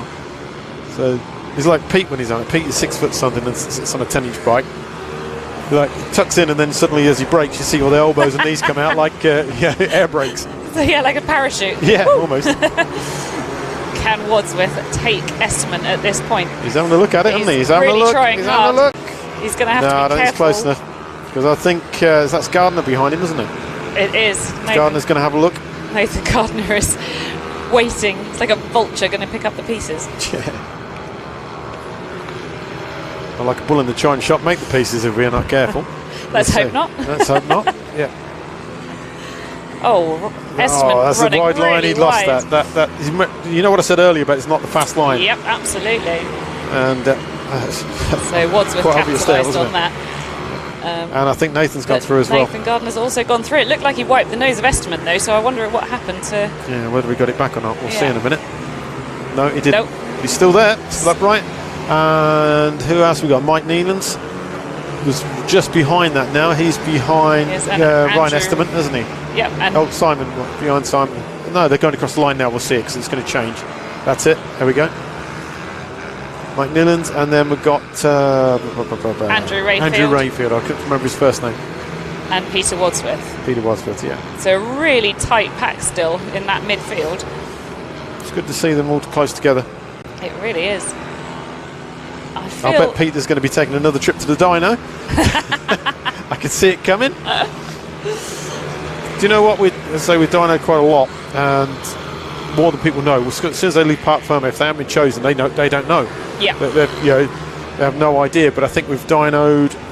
Christ, it was 40 odd last time I saw, and I think it was a lot higher than that now. With post races that we've dynoed. Yeah. I think there's only about 3 or 4 that have been excluded because of it. Which is pretty good. That's pretty good. Shouldn't happen at all. It should be none. But it happens. As I say with Peter, for 1 minute, I don't believe that Peter did it intentionally. I'll give him the benefit of the doubt. Simon Wadsworth has caught up with Ben Johnson, number 34. Looks like he'll be wanting to make a move. Yeah. Could it put him in a podium position then, couldn't it? It really could, but he still has Nathan Gardner right behind him. Yeah. He's got his buddy in tow. He really does. It is not over until that checkered flag is right next to your bike. That's for sure. Yeah. He's much quicker into that corner. Yeah. But let's see how he does through this more technical section where that's where he's lost out, but he didn't seem to have done there. That concertina makes it look like he's closed up. I'm not convinced he has. Oh, he's gone through, hasn't he? No. Oh, what that was there? a big mistake from Simon. What are you doing, Simon? Right. Yeah, I don't know what happened there, but he's right. We're back. No, he's back. Thought he was coasting for a second, but yeah, I think he's back. Was a little bit overambitious. So we going across the line now. We've got Ben Johnson, Nathan Gardner and Simon Ward now. The graphic is obviously wrong, so they haven't gone across the start-finish line yet. When they do that, it'll correct itself. Probably in about 20 seconds, probably less than that, 15 seconds time. Unless things change again. But at the moment you're looking at Ben Johnson in front of Nathan Gardner and closely followed by Simon Wadsworth. Not Wadsworth. And now we're looking back at the leader, which is Harvey Lathrop. Doing a fantastic job, doing such a fantastic job that we haven't had a chance to watch him. No, almost 6 seconds up the road from Sam Smithson, who is a further 5 seconds up the road from Ben Johnson. So that battle we were watching is 11 seconds ahead of that battle. Yeah. Absolutely incredible ride from Harvey and from Sam. I mean, you can't take it away from Sam in second place as well. He's sitting there nice and, yeah, we're not commentating because we're hardly seeing him, but that doesn't take anything away from him. He's doing extremely well. Out of the window, I just saw Simon Wadsworth has taken a place back from Nathan Gardner and was trying again to take a place from Ben Johnson, but sadly did almost run into the back of him, so has just got a little bit of a gap again. We'll perhaps see them as they come across the line. But we've got 2 laps to go, so the last lap will be out next time round. Yeah, we are still, well, we were with Harvey Lathrop. There we go. So Harvey Lathrop's coming through the infield at the moment. He's just negotiated Holmes hairpin. He's coming up for turn 4. Who? Oh, is that the corner? Yes. I think he's riding names I've never heard of. Everybody else, isn't he? Turn 4 is not a name, no. He is going round the Wones into Mini Rossi. Who's the rider behind Simon? Nathan Gardner. I've just seen him have a massive front end tuck, but he's still upright. So it sounds like there is an awful lot of action going on for 3rd, 4th and 5th Harvey's place. taken the last lap board. He is on his last lap. Yeah. And he is still on it. And that rider that you saw in the background is not Sam Smithson, sorry. That was a back marker. He does have a 10-second lead now. I can't see his name on the score. No. James Lewis. Yeah. As I said before earlier, this is James's first visit to the circuit. So I can tell you that out of our window we can see that Nathan Gardner has taken Simon Wadsworth yet again, but Simon Wadsworth is going for another undertaking. He hasn't quite made it. The action getting all a bit loose there, isn't it? Getting very exciting. Right, here comes Harvey coming across the line to take the win. Well done, Harvey. The real question is who is going to be in 3rd place, because this or if any of them are going to be upright when they get to 3rd place. Here we go. So I think Simon's dropped back. I think Nathan is pushing it. I think Nathan had a few problems there on 254 because I saw that front end move around a lot. So I can tell you Ben Johnson just took 3rd place away from Nathan Gardner in 4th, Simon Wadsworth in 5th, Ryan Essman in 6th, Mike Nealons in 7th, Andrew Rayfield in 8th, Peter Wadsworth in 8th and Andrew Rayfield in 9th. You called that a little bit early, didn't he? I did. I didn't see them they must have come across the line so close together. I'm going to have to watch that on a replay because I didn't see it even though I'm commentating. There is so much to look at when you're in this box. But there we go. What an incredible Robert Med come through race. Robert Med is in 11th. Yeah. Michael Judkins in 12th, and that'd be James Lewis in 13th. In 13th. That was action-packed. Absolutely action-packed. And a lot of those guys still have one more race to go. They'll be out again in 2 races' time for the Minibike 140, because a lot of these bikes can take part in both. Well, if they're a 140, they can race in the 160. Obviously, they can't do it the other way around. So, like Simon and Peter are both doing, and Harvey are on 140s, but racing in the 160 class. Yeah. But because they're sort of down on power in comparison to the other 160s. But as you can see, it doesn't make a massive amount of difference. No. And as the last 2 bikes come into the pit from that last race, we are now getting bikes out on track for the Mini GP 140/50 and JSM 140, sponsored by Ugly & Co. So this is another race with quite a few bikes in it. I think we've got about I think a lot of them have... 8. Yeah, we started with 14. I think a lot of them have... This is what I was saying about when they race in more than 2 classes. Here we go. We have the starting grid for this. So we start with Wilson Dilks and Tyler Humphreys. George Bowes away from Travis Shaw. Sydney Marshall next to Daniel Stevenson. And on row 4, we have Jack Newton. Yeah, as I was saying, I think when they race in 2 classes, it gets, they're very, very tired towards the end. And those that have got a long journey home, they'll concentrate on which class they're further into the championship or better into the championship. And if some of them are going back into Scotland, some of them going back to Ireland, then it's a fair old trek back. That is a big trek back. Of course, the Hamilton family are the... They're not alone. Lewis Mullen is usually here, and several others that come over. Usually when we're at Three Sisters, we get a lot of the Irish over because it's one of their closest rounds from the ferry. That's heavily supported by them. And I think we've had about 12, 13 of them over at one particular time. It's good to see it. It's good to see. A lot of people really like Three Sisters as well. It behaves a bit more like a big track. So well, it is a big track. It's a big track compared to this one. Yeah, it's a fast track, very fast track. Yeah. Here we go. A lot of riders looking forward to that. They're under right at starters' orders. Light is up, and we'll go. Brilliant start there. Brilliant start again from Wilson Dilks. Oh, that's a bit tight. Thorley just coming under Tyler, so it is those 3 yet again at the front. Not seeing a transponder on. Is that Thorley? I've not got a transponder from Thorley, no. No. Either he hasn't got it on, or there's an issue. So the bike in second place at the moment, if you're wondering what we're talking about, all of the bikes have to have a small unit attached to them which actually registers when they go across the line, and it gives them their lap times and obviously their placement as well. Now they have to put that on their bikes themselves, or their parents have to put that on their bikes, and if it isn't on, then they don't register.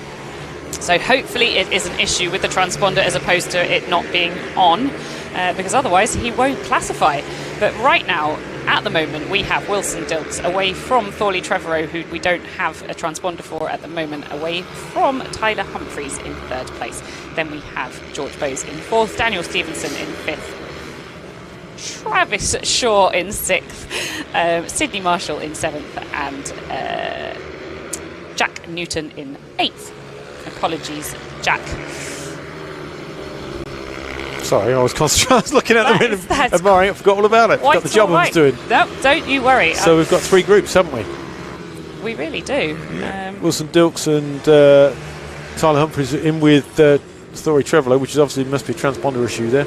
Then we have George Bowes and Daniel Stevenson close together. They're on 2 completely different bikes.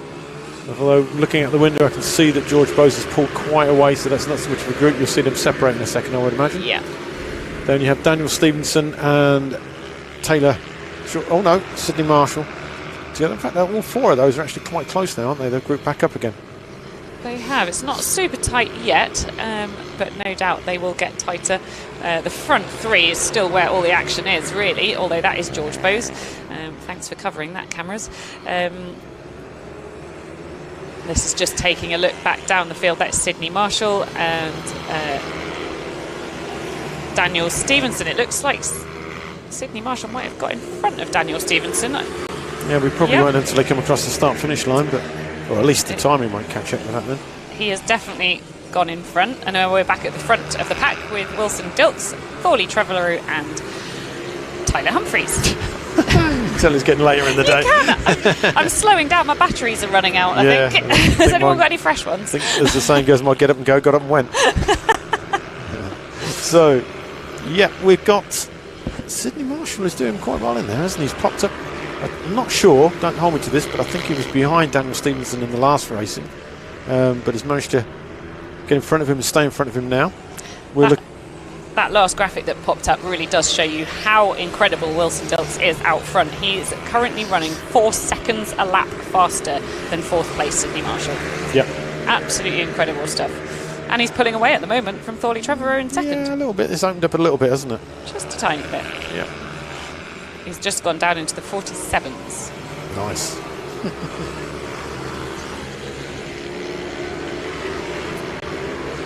Definitely not. Yeah, as I say, it's late in the day. They've had 2 races. They've got to be feeling tired. I mean, Thorley definitely, because he had a massive bang at the very beginning of the racing. and they're out there giving it their all. They've certainly got more get up and going than I've got. Definitely. I mean, you wouldn't know it looking at Wilson Dilks. He just still looks fresh as a daisy. Yeah, but he's 9 and a bit years old. Yeah.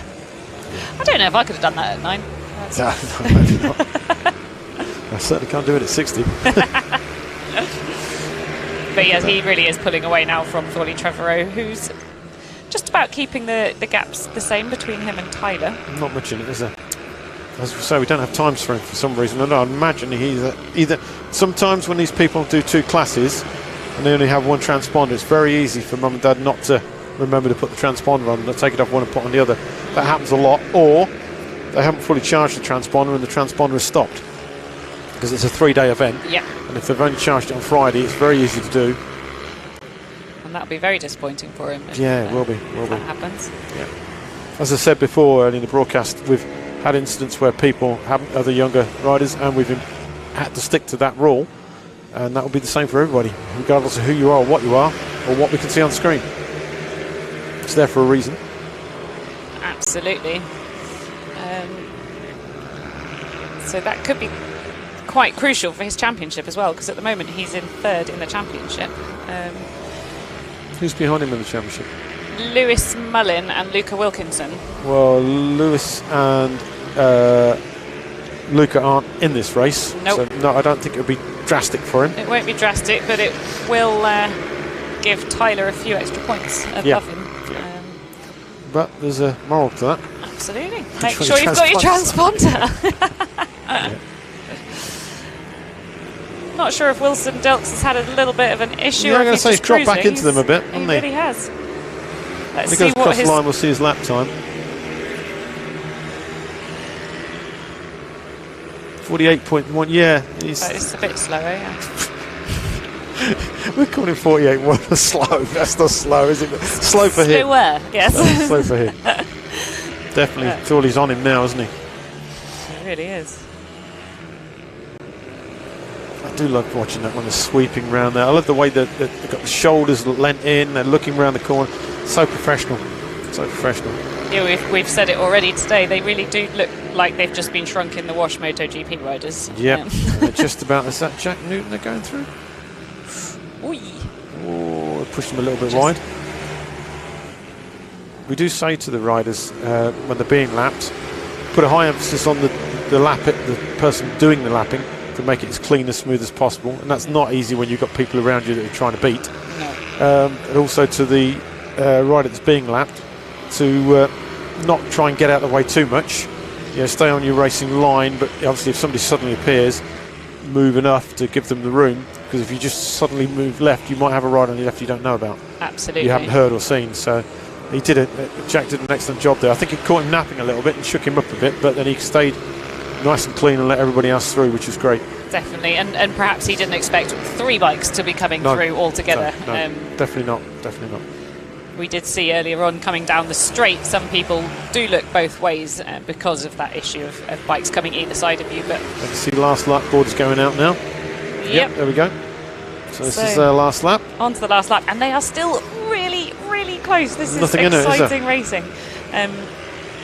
If you're looking at the top left, Thorley Trevorrow isn't on your timing screen. That's just because his something is going on with his transponder. So he is in second. Making a dive for it, not making it stick this time. No, and that might have given Wilson, I think, a wake-up call. It looks like he's got the hammer down a little bit. But Thorley's not letting him go, is he? He's not letting him go. And neither is Tyler. Tyler is hanging on there in 3rd place. Yep. I love watching him come through that corner. It's a beautiful looking corner as well. Thorley's having another look. Too late, I'm afraid. That's game over on that one. That is absolute game over. I really thought he might do so that. It's Wilson, Thorley and Tyler Humphries. Tyler Humphries across the line, 1st, 2nd and 3rd. What incredible racing. And out of my window I can see that is not 4th place about to go across the line. That is Jack Newton, who is in 7th place. And he's been lapped. Yep. That's not taking anything away from Jack. Jack's pretty good rider. It's just that those 3 at the front are phenomenally fast. Absolutely. So George Bowes did come home in 3rd, Sidney Marshall in 4th, Daniel Stevenson in 5th. Travis Shaw in 6th, and Jack Newton in 7th. Now, George Bowes is actually in a Junior Supermoto 140 class, so he won't be taking points. He'll be taking points just for that one class. So obviously, the others will be scoring the first, second, and third appropriately. And obviously, Sydney Marshall. Sydney Marshall will be getting 4 places for 4th place in that instead of 5th, because obviously George is scoring from a different championship. Yeah. So next up, once they are all in, we have the very large grid of the SY Moto Minibike 140. So that is coming up very soon. Yeah, looking forward to this one.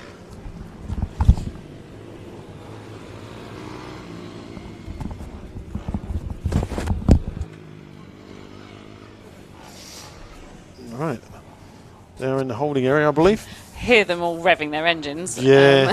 Yeah. Hopefully we won't hear them quite so much next year. We've got a few more tighter regulations coming in on noise. We're having to, because a lot of the tracks, including our own, are having massive problems with noise. And I know here at Ellough Park, they get a lot of problems. So it's something we have to address, otherwise we're just going to lose these tracks. Right, they're coming out on circuit now. Harley straight out the box, eager to go. Ben not far behind him. Yep. Let's see if Ben appears on the grid this time. Yeah. Not quite sure what happened there.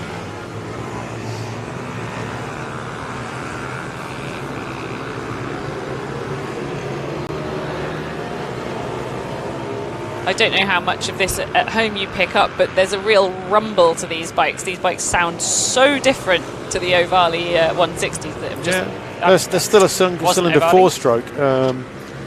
Oh, here we go. Ben is on the grid. It's Harvey Lathrop in first, Ben Lord in second, Sam Smiths in third, Liam Trinder in fourth, Kaya Bassi in fifth, Simon Wadsworth sixth, and on row 4 we have Tommy Almond and Stephen Humphreys, row 5 Paul Clifford and Tom Wise, row 6 Daniel Cliff and Ben Johnson.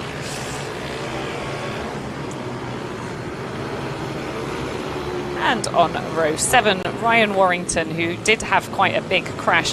Gary Jacobs in 14th, Liam Booth 15th, James Sidebottom 16th, and Andrew Rayfield bringing up the back of the field in 17th because he also had an off. They are just coming into the grid now, so very shortly we'll be under starters' orders. Yeah, this grid, they never seem to know where they are. Then you know what I said earlier about we keep it simple with these. Where you finished race 2 is where you start race 3. Apparently that's still too hard. Yeah, it is. It is. Seems to be. I'm sure they make it up as they go along in some cases. Yeah, it's wishful thinking in some cases. I think. Yeah. I did have somebody once. I moved from 7th back to 27th to D7. Oh. And I said, how did you ever think that's a massive grid? Yeah, moving back. Yeah. But I said, oh, right, I don't know how I got that. I said, no, I don't know. Maybe he misheard it. Maybe somebody shouted 27th and he only heard the 7th part. Yeah, we'll give them the benefit of the doubt. Whatever. Yeah. Here we go. Final race for the Moto Minibike 140. And we're underway for the last race of the SY Moto Minibike 140 class. Brilliant start. Ben seems from to have taken the lead. And Simon. Harvey Yes, Simon's taken Harvey, hasn't he? Already taken, I think. Harvey might have jumped ahead of I think Simon. he's got back. Yep, He's there got we go. back. He's on 4th. Sam Smith, is that? Not Sam Smith. Simon. No, I lost it. Currently, yeah, Sam Smithson. They're battling. Yeah, it is Sam. So, thought we'd be singing Sam Smith. Then Ben Johnson, Tommy Almond, Peter Wadsworth, Liam Booth. Don't forget, they might not be in that order because that's their starting order as opposed to... That's when they went across the line. That should be their first line. We'll find out in a minute. Oh, Ben had a massive moment. Ben had a Harvey's huge going to have him. front-end He's going to have him. Not quite, No. not quite. Ben's managed to take it back. I know it's getting slippery out there, but that was a big moment. That front end tuck, that scared him. And Harvey has gone through. Harvey has gone through. Ben's going to have to give way and just try and tuck in and hold on. Simon's coming. Simon's coming. Great racing right from the off here with the Moto Minibike 140. No waiting for battling until 6,000 the a last second across the lap. line they were. 6,000. Absolutely incredible. Simon Wadsworth and Sam Smithson in the back of your shot there. Just 8 tenths there. between those two. Absolutely incredible stuff. It's more than 8/10 there now, so I'm guessing something happened with Smithson. Yeah. But definitely when they went across the line, that was it. Ben's tucking in there with Harvey. Ben is not going to make this easy for Harvey. No. They might be teammates, but I don't say there's no love lost. That's not true. They do get on extremely well. I know that Ben's got a lot of time for Harvey and his talents. And yeah, he will want to see him do well. He just won't want him to see do well in front of him. Yep. Do well in front of everybody else, but not me. That's it. Do well, but from second place, please. Yeah. And it looks like there's something coming there very shortly. I think he's going to be quite close to him very shortly. Simon seems to be on his own now. He's pulled Gappy. I think something happened to... Do you know Simon's dropped off the timing? So he has. Yeah, I'm sure I saw him in the background there. It's looking like it. I can't see him anywhere. Let me have a look at the screen. So if you can find that out, find out if my husband is okay. That would be great. I will do.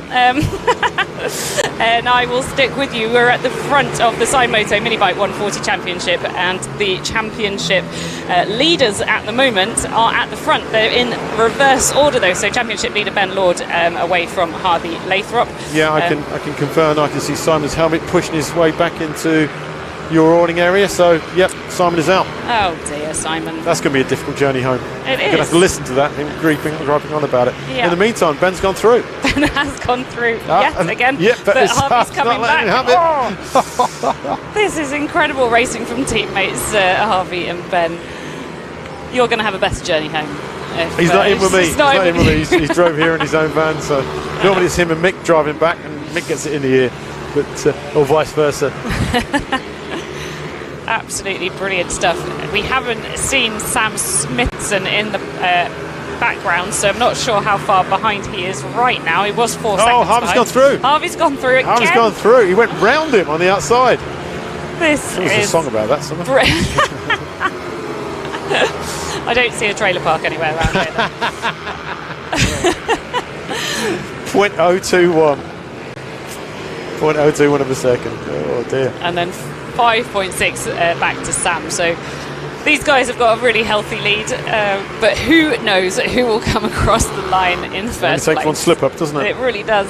And Peter's doing well. Peter's up into 5th place. With Tommy Armwood 6th behind him. Is that correct? Looking from here? Nope.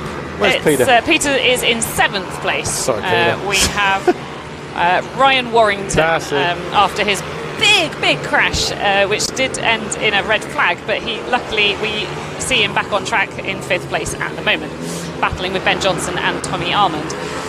But right now we are still at the front with the two front runners, 222 of Harvey Lathrop and number 1 of Ben Lord. Number 1, of course, because he has won this championship a number of times. Yeah, he usually runs with the 48 Tomazawa tribute. He's got the Tomazawa 48.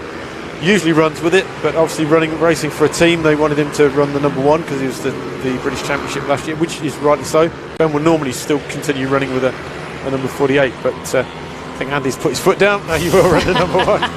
And I don't blame him. No, absolutely. And he wants to see his bike showing that number 1. And I tell you what, this going to go down to the wire, isn't it? It says 5 laps to go. It really is. Andy just needs to buy Ben a few shiny leathers so that they match. Yeah. Can we have them? Well, Ben bought those leathers. That normally has the most gorish leathers on the planet, but they are nice leather. He normally has a white helmet. He used to have a bright orange helmet, the KTM style, and that's stuck out like a sore thumb. How's he gone through? I think he had a look on the outside. Really I think he's going to try the cutback. So whether he can make it stick, he hasn't. It slowed him down on there, but maybe he's got it for this one. Nope. Big puff of smoke from Harvey's bike there, but we have seen that already, so I don't think that's anything to worry about. I think there's more overfilled than on the overrun. It coughs a bit of smoke out. Nothing to worry about. As I say that, it'll detonate.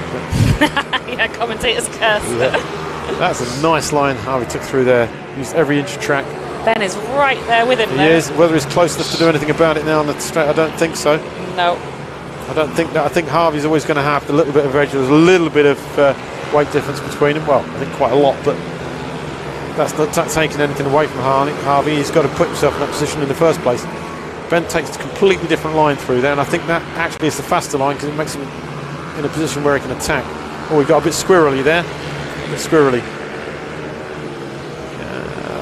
It's difficult to tell you, but I think Harvey may have have his number, I think, but we'll see. A lot can happen. We've still got 3 laps to go. Coming back through to say one of my favourite corners. Still don't know how to pronounce it. Woke or Wone or Wotes. But it's a funny sounding name, but I like that corner.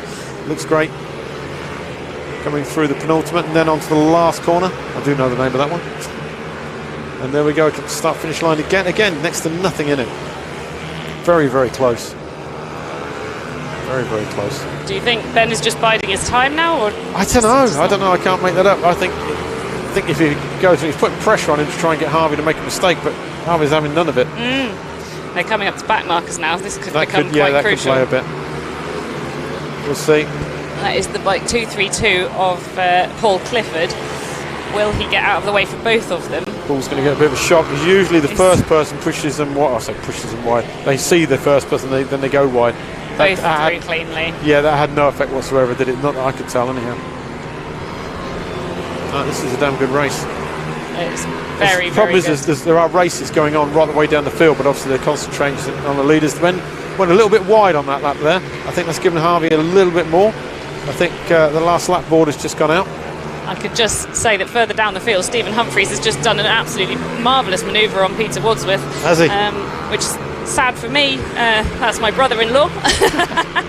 But it was an incredible move further down the field. Harvey is just still in front of Ben, but Ben do you know has what? Unless closed these back markers get in the way, I can't see Ben being able to pull off anything here. It's closed right up. I mean, I say back markers may come into it, but usually it causes more trouble than it's worth. Here we go. Going into the corner that I can't pronounce. Oh! Yeah, the back marker definitely came into play there. That balked Harvey a little bit. Although I don't think balked him, just Harvey just didn't get that. But Harvey might get him going across the line. It's going to be very close. Oh, I think very, Ben very just close. got it. Says Ben Lord. Oh, that was close. I don't know what the gap was at the line. That'd be interesting to see. What is that? 300ths of a second. 300ths of a second. That was close. That was good racing. So close. I feel a bit sorry for Harvey on that one. Yeah, I'm not sure whether that back mark. I think it did come into play, but how much I don't know. Yeah. Here we go. Here we go. Peter just ahead of Andy Rayfield. Did he hold it across the line? I think he did. It looked like Andy Rayfield had kind of sat up. Humphreys. Yeah. So then we have James Sidebottom, Ryan Warrington.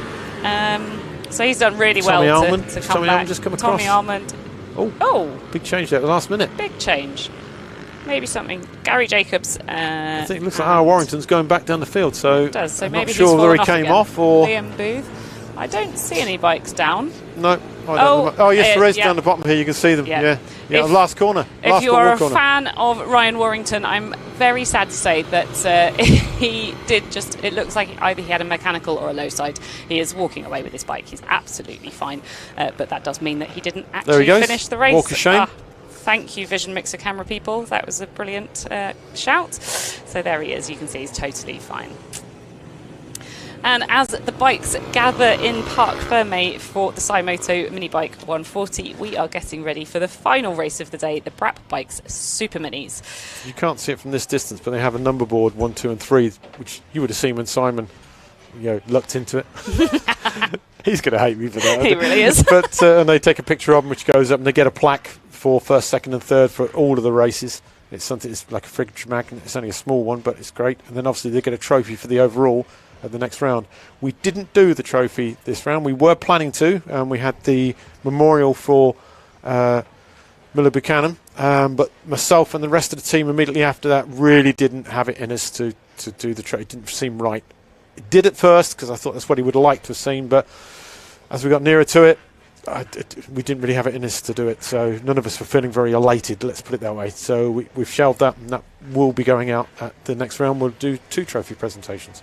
Absolutely. So now we're coming up with the Brap Bike Super Minis, the last race of the day.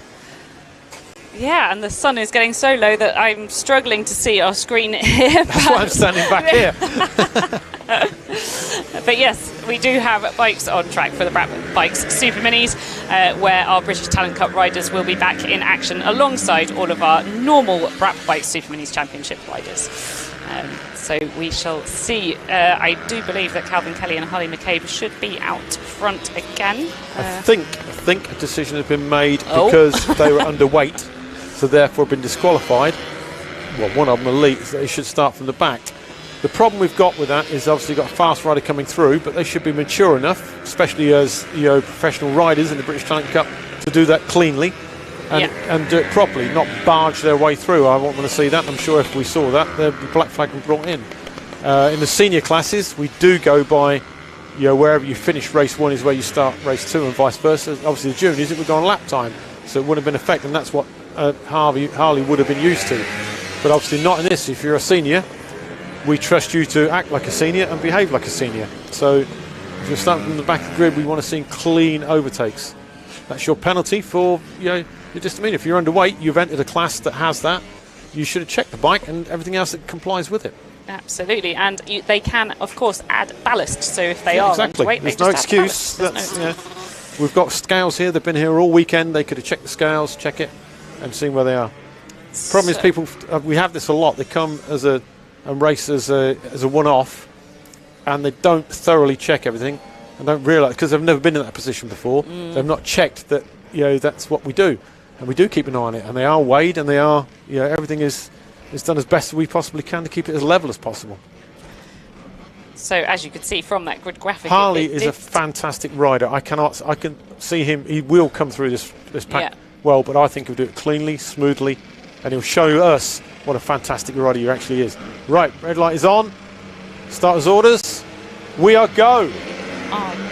Go. So and already I can see Harley taking about 5 riders on the outside as he comes through. He's going to make he's halfway through the field already. Brilliant manoeuvre, and again, and again. I can tell. I bet you by the time we get, as long as he's upright, by the time we get through this last laps, he will be up near the front. So Alan is talking, of course, about Harley. Is talking about Harley McCabe, who had to start near the back of the grid because of the weight restrictions that we have here at BMB. So out front we have Louis Smith and Lawrence Wardle. But just hold your horses, because we will expect the BTC rider of Harley McCabe and possibly Calvin Kelly coming through the field. They're already there. I could already see them getting up there. Yeah, Alan's looking out the window. He's not looking at what you're looking at, but we can tell you that they are very excitedly making their way through the field. I believe one of them has just gone into 4th place. So that's incredible. Yeah, so Harley McCabe has already taken Mark Evans for 4th place.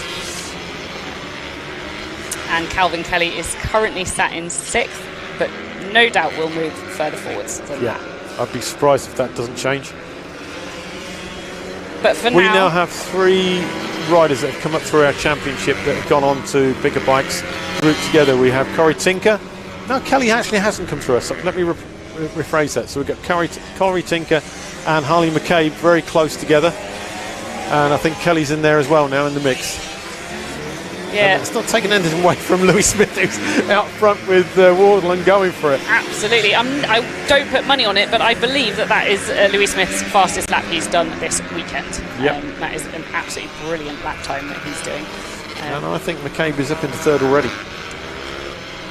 Yep. So yeah, looking out the window, we can confirm that McCabe has come all the way from almost the very back of the grid to 3rd place. What an incredible first couple of laps he's having. Not almost the back of the grid, at the back of the grid. I think just to be pernickety, I think there was one person behind him who hadn't actually completed previous.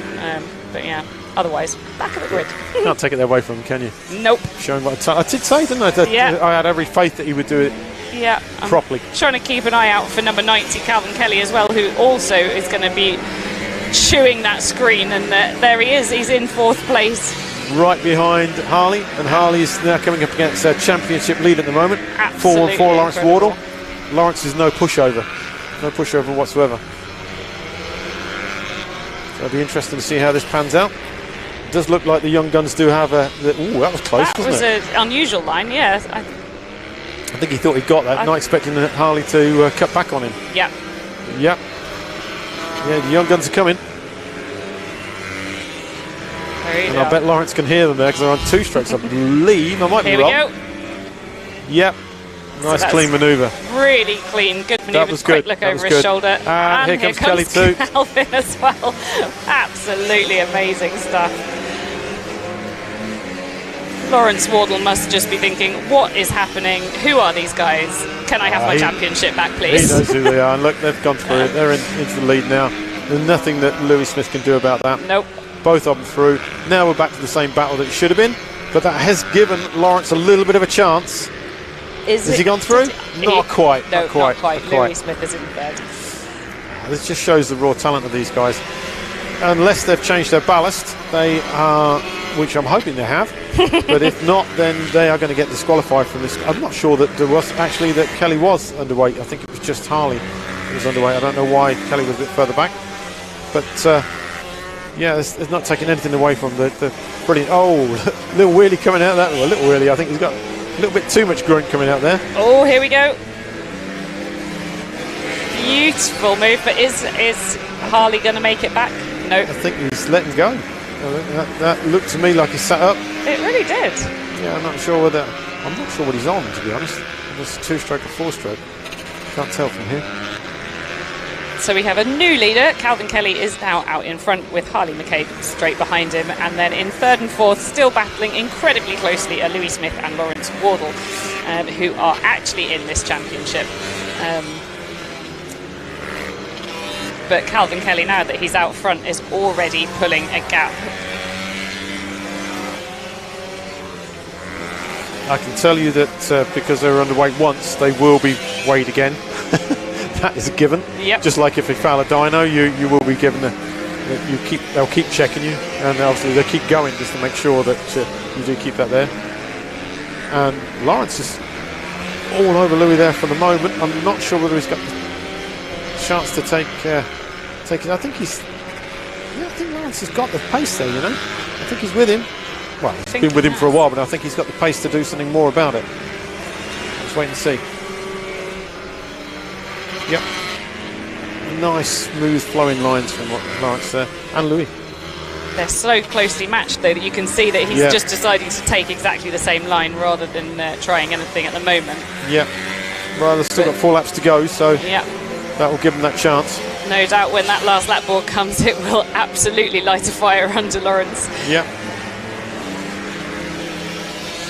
We have a time restriction here of 6 o'clock with a little bit of wriggle room, and it looks like we're going to be bang on.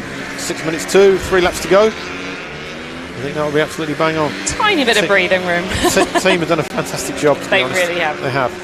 It's very easy to sit down when you only see little or see the TV and but bottom line is at the end of the day, it's a very, very hard job to do. And to gauge it and try and gauge with it. I think Lawrence looked there from the camera angle that he'd gone from a different line to get the undercut.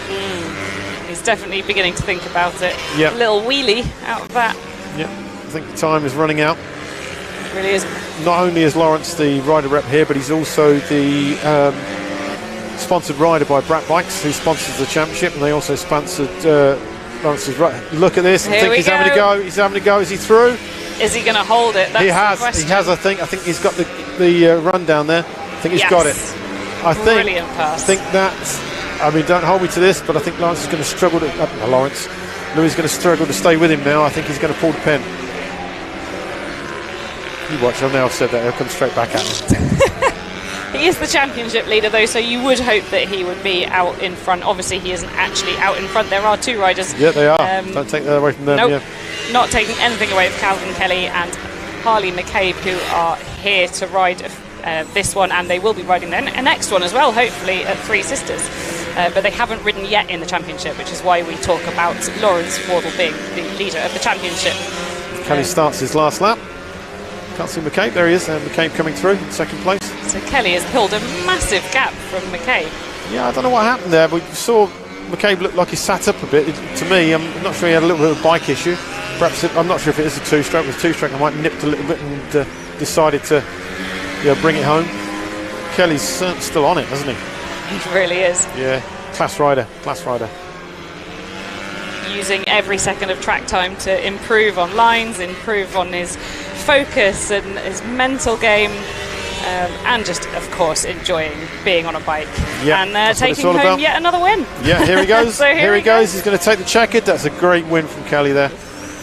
McCabe just coming around now, coasting through, hand off the bar. Ah, it's easy, lads. Look. Oh, this is close. This is close. Oh, I actually don't know who took that. Lawrence Wardle. Just. Wow. Just. Don't know what the gap was. We might see it in a bit. It might tell us. Probably not now. Absolutely exhausted Lawrence Wardle then. Just hand and head going down to the fuel tank. A shout out there for Mark Evans. Finishing 6th. That was a brilliant ride from him. Brilliant ride. There's no young buck. Incredible action from everybody. Yeah, they did really well. And that's the last race of the day. It was. So thank you Time's very flown much. through, isn't it? Yeah. Thank you for joining me. It was my nice pleasure, to have my your pleasure. expert tones next to me. And, Expert? well, you do own the championship. You I do, but it doesn't mean to say I'm an expert on it. Yeah. So that is all the action from the round 5 of the British Minibikes Championship 2022 from Ellough Park. We will be back on the 18th of September from Three Sisters. Thank you very much. Goodbye. Goodbye.